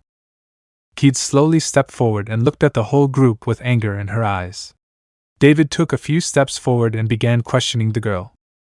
David, you're a devil, right? I can tell by your aura. And judging by the intensity of your aura, you're probably not some stray and most likely part of a devil's peerage, right? No need to lie to me. I know all about the underworld and the peerage system. Keed stopped in her tracks and seemed shocked that this man immediately knew what she was. But she went back to having a serious expression as Keed asked him back. How do you know that? Answer me, human. David, I will tell you if you tell me your name. Keed family. Everybody recoiled in shock and disbelief. David, when he first saw Keed, thought that she had some resemblance to Issei. The only difference was that her hair was much longer and tied into a braid which was hanging behind her shoulder, similar to the dead anime mom haircut. But now David was speechless. There was no way that Issei had any other siblings or relatives. David spent his whole life as Drake with Issei and clearly remembered he had no other relatives his age.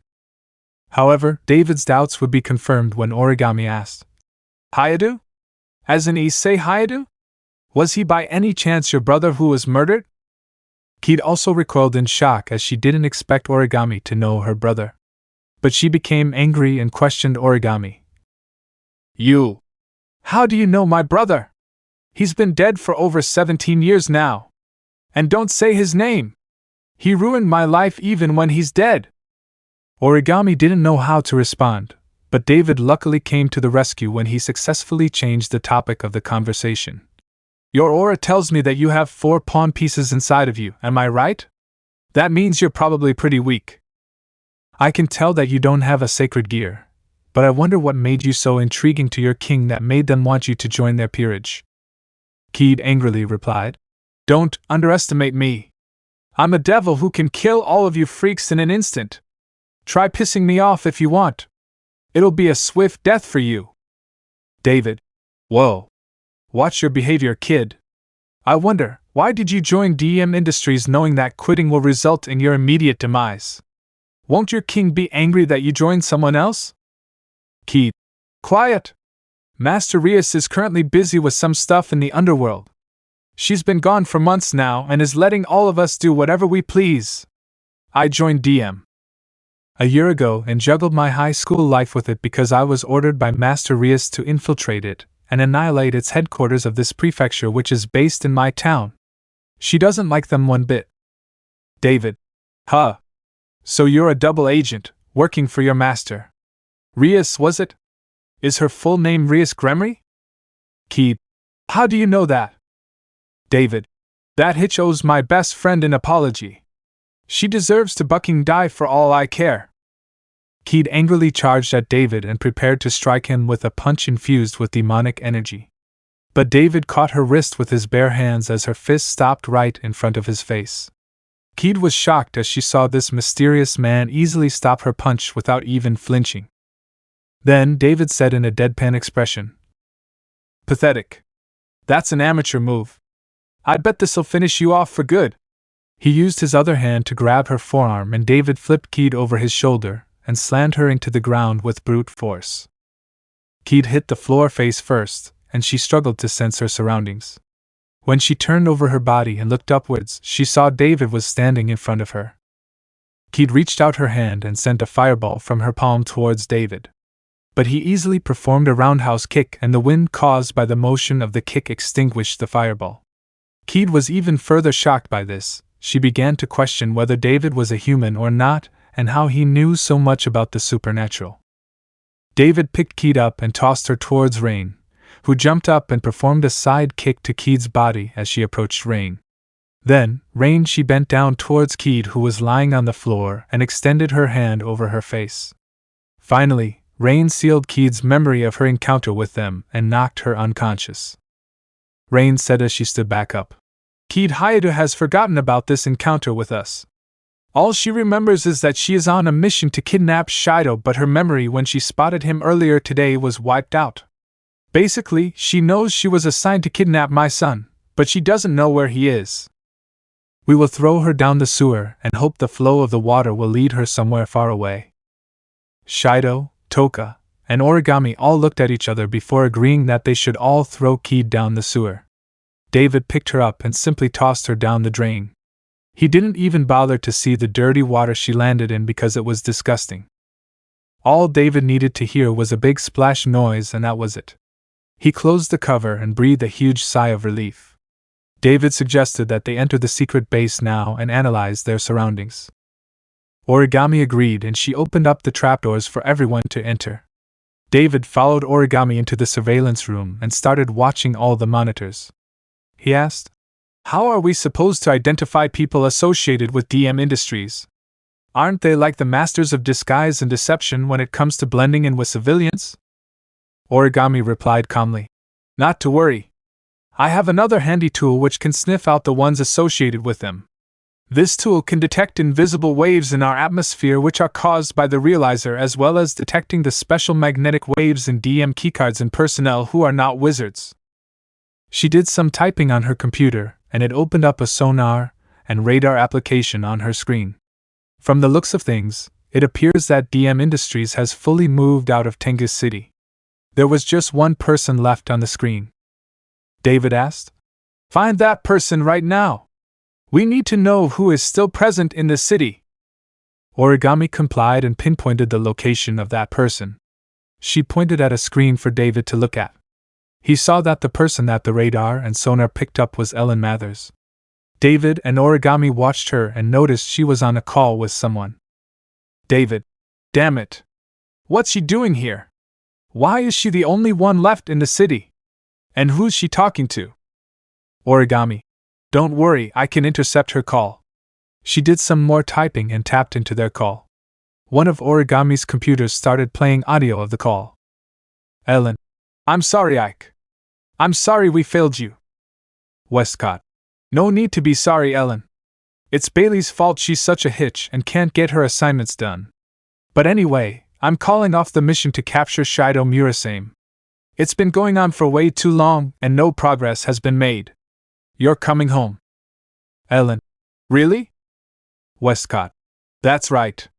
Take a rest for a while. I'm pretty sure it was tiring handling all those students for 2 years. So consider this a welcome home gift from your boss. And not just any boss, the boss of DM Industries himself. Ellen, thank you, Ike. I will not betray your expectations in the future ever again. Westcott, don't worry, I'm sure you mean that. Just make sure to not screw up next time around. Do you understand? Ellen, yes. Westcott, good. See you back in London. Call end. David and Origami felt tense after listening to their conversation. But they got a lot of new information about DM Industries after listening to it. For example, they now knew that Shido was safe and that there was nobody else coming after him. They reported this information back to Rain, Toka, and Shido. Rain, so Ellen is gone? Great. Now I can't pulverize that woman into dust for trying to hurt my son. But at least we now know where DM Industries is most likely based in. I will do some research on them and see if I can get anybody with the name Isaac.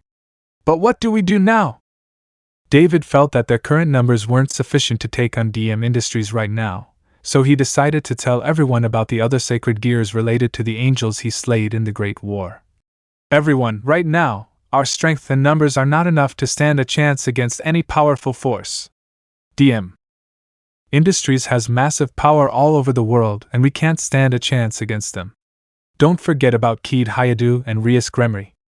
I can tell with absolute certainty that they will wipe us out if they came at us with all their allies. Which is why I want to suggest recruiting more members into our team. Shido. More people? But how? We don't even know how to tell who has a special power. David. Son, I will give you a special power which can allow you to feel whether or not you are close to someone who has supernatural powers. You can also use this to track down anybody who possesses a sacred gear and recruit them into our team. Shido. Okay, but how do I tell if that sacred gear is good? David. Simple.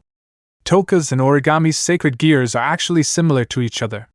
There are also 8 more sacred gears which are similar to them that I believe will be our best options in building a strong team. Shido. Well, what are they? David. There are 10 sacred gears in total that are similar to each other in terms of the type of energy they radiate. So far we have 2 of them. But this is the full list: Metatron, Raziel, Zafkiel, Tzadkiel, Camel, Michael, Haniel, Raphael, Gabriel, and Sandalphon. We have the first and 10th one, which are possessed by Origami Tabichi and Toka Yatagami respectively.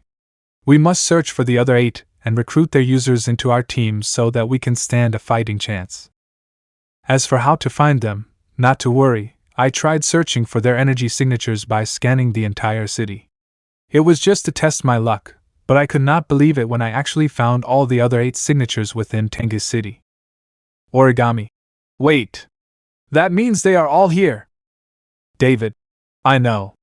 Pretty lucky, am I right? Because the worst case scenario would have been that all the other 8 users were scattered all across the world, since anybody around the world could have been born with them. Shido. So, Tengus City is our search radius? Got it. Now that we know the truth behind this world, I will do everything in my power to make sure that we get stronger and transcend our current human abilities. I guess this is my life now. I will use my power absorption ability to gain the powers of these 10 sacred gears so that I won't be as useless, and I can fight just as well as them. Let's get out there and create a name for ourselves. We shall become an unstoppable and powerful team. Let me know in the comments below if you guys want the next part. Also check out my other video that has been shown and left. Thank you for watching. If you enjoyed this video, please like and share this video. And have a fantastic day. Bye.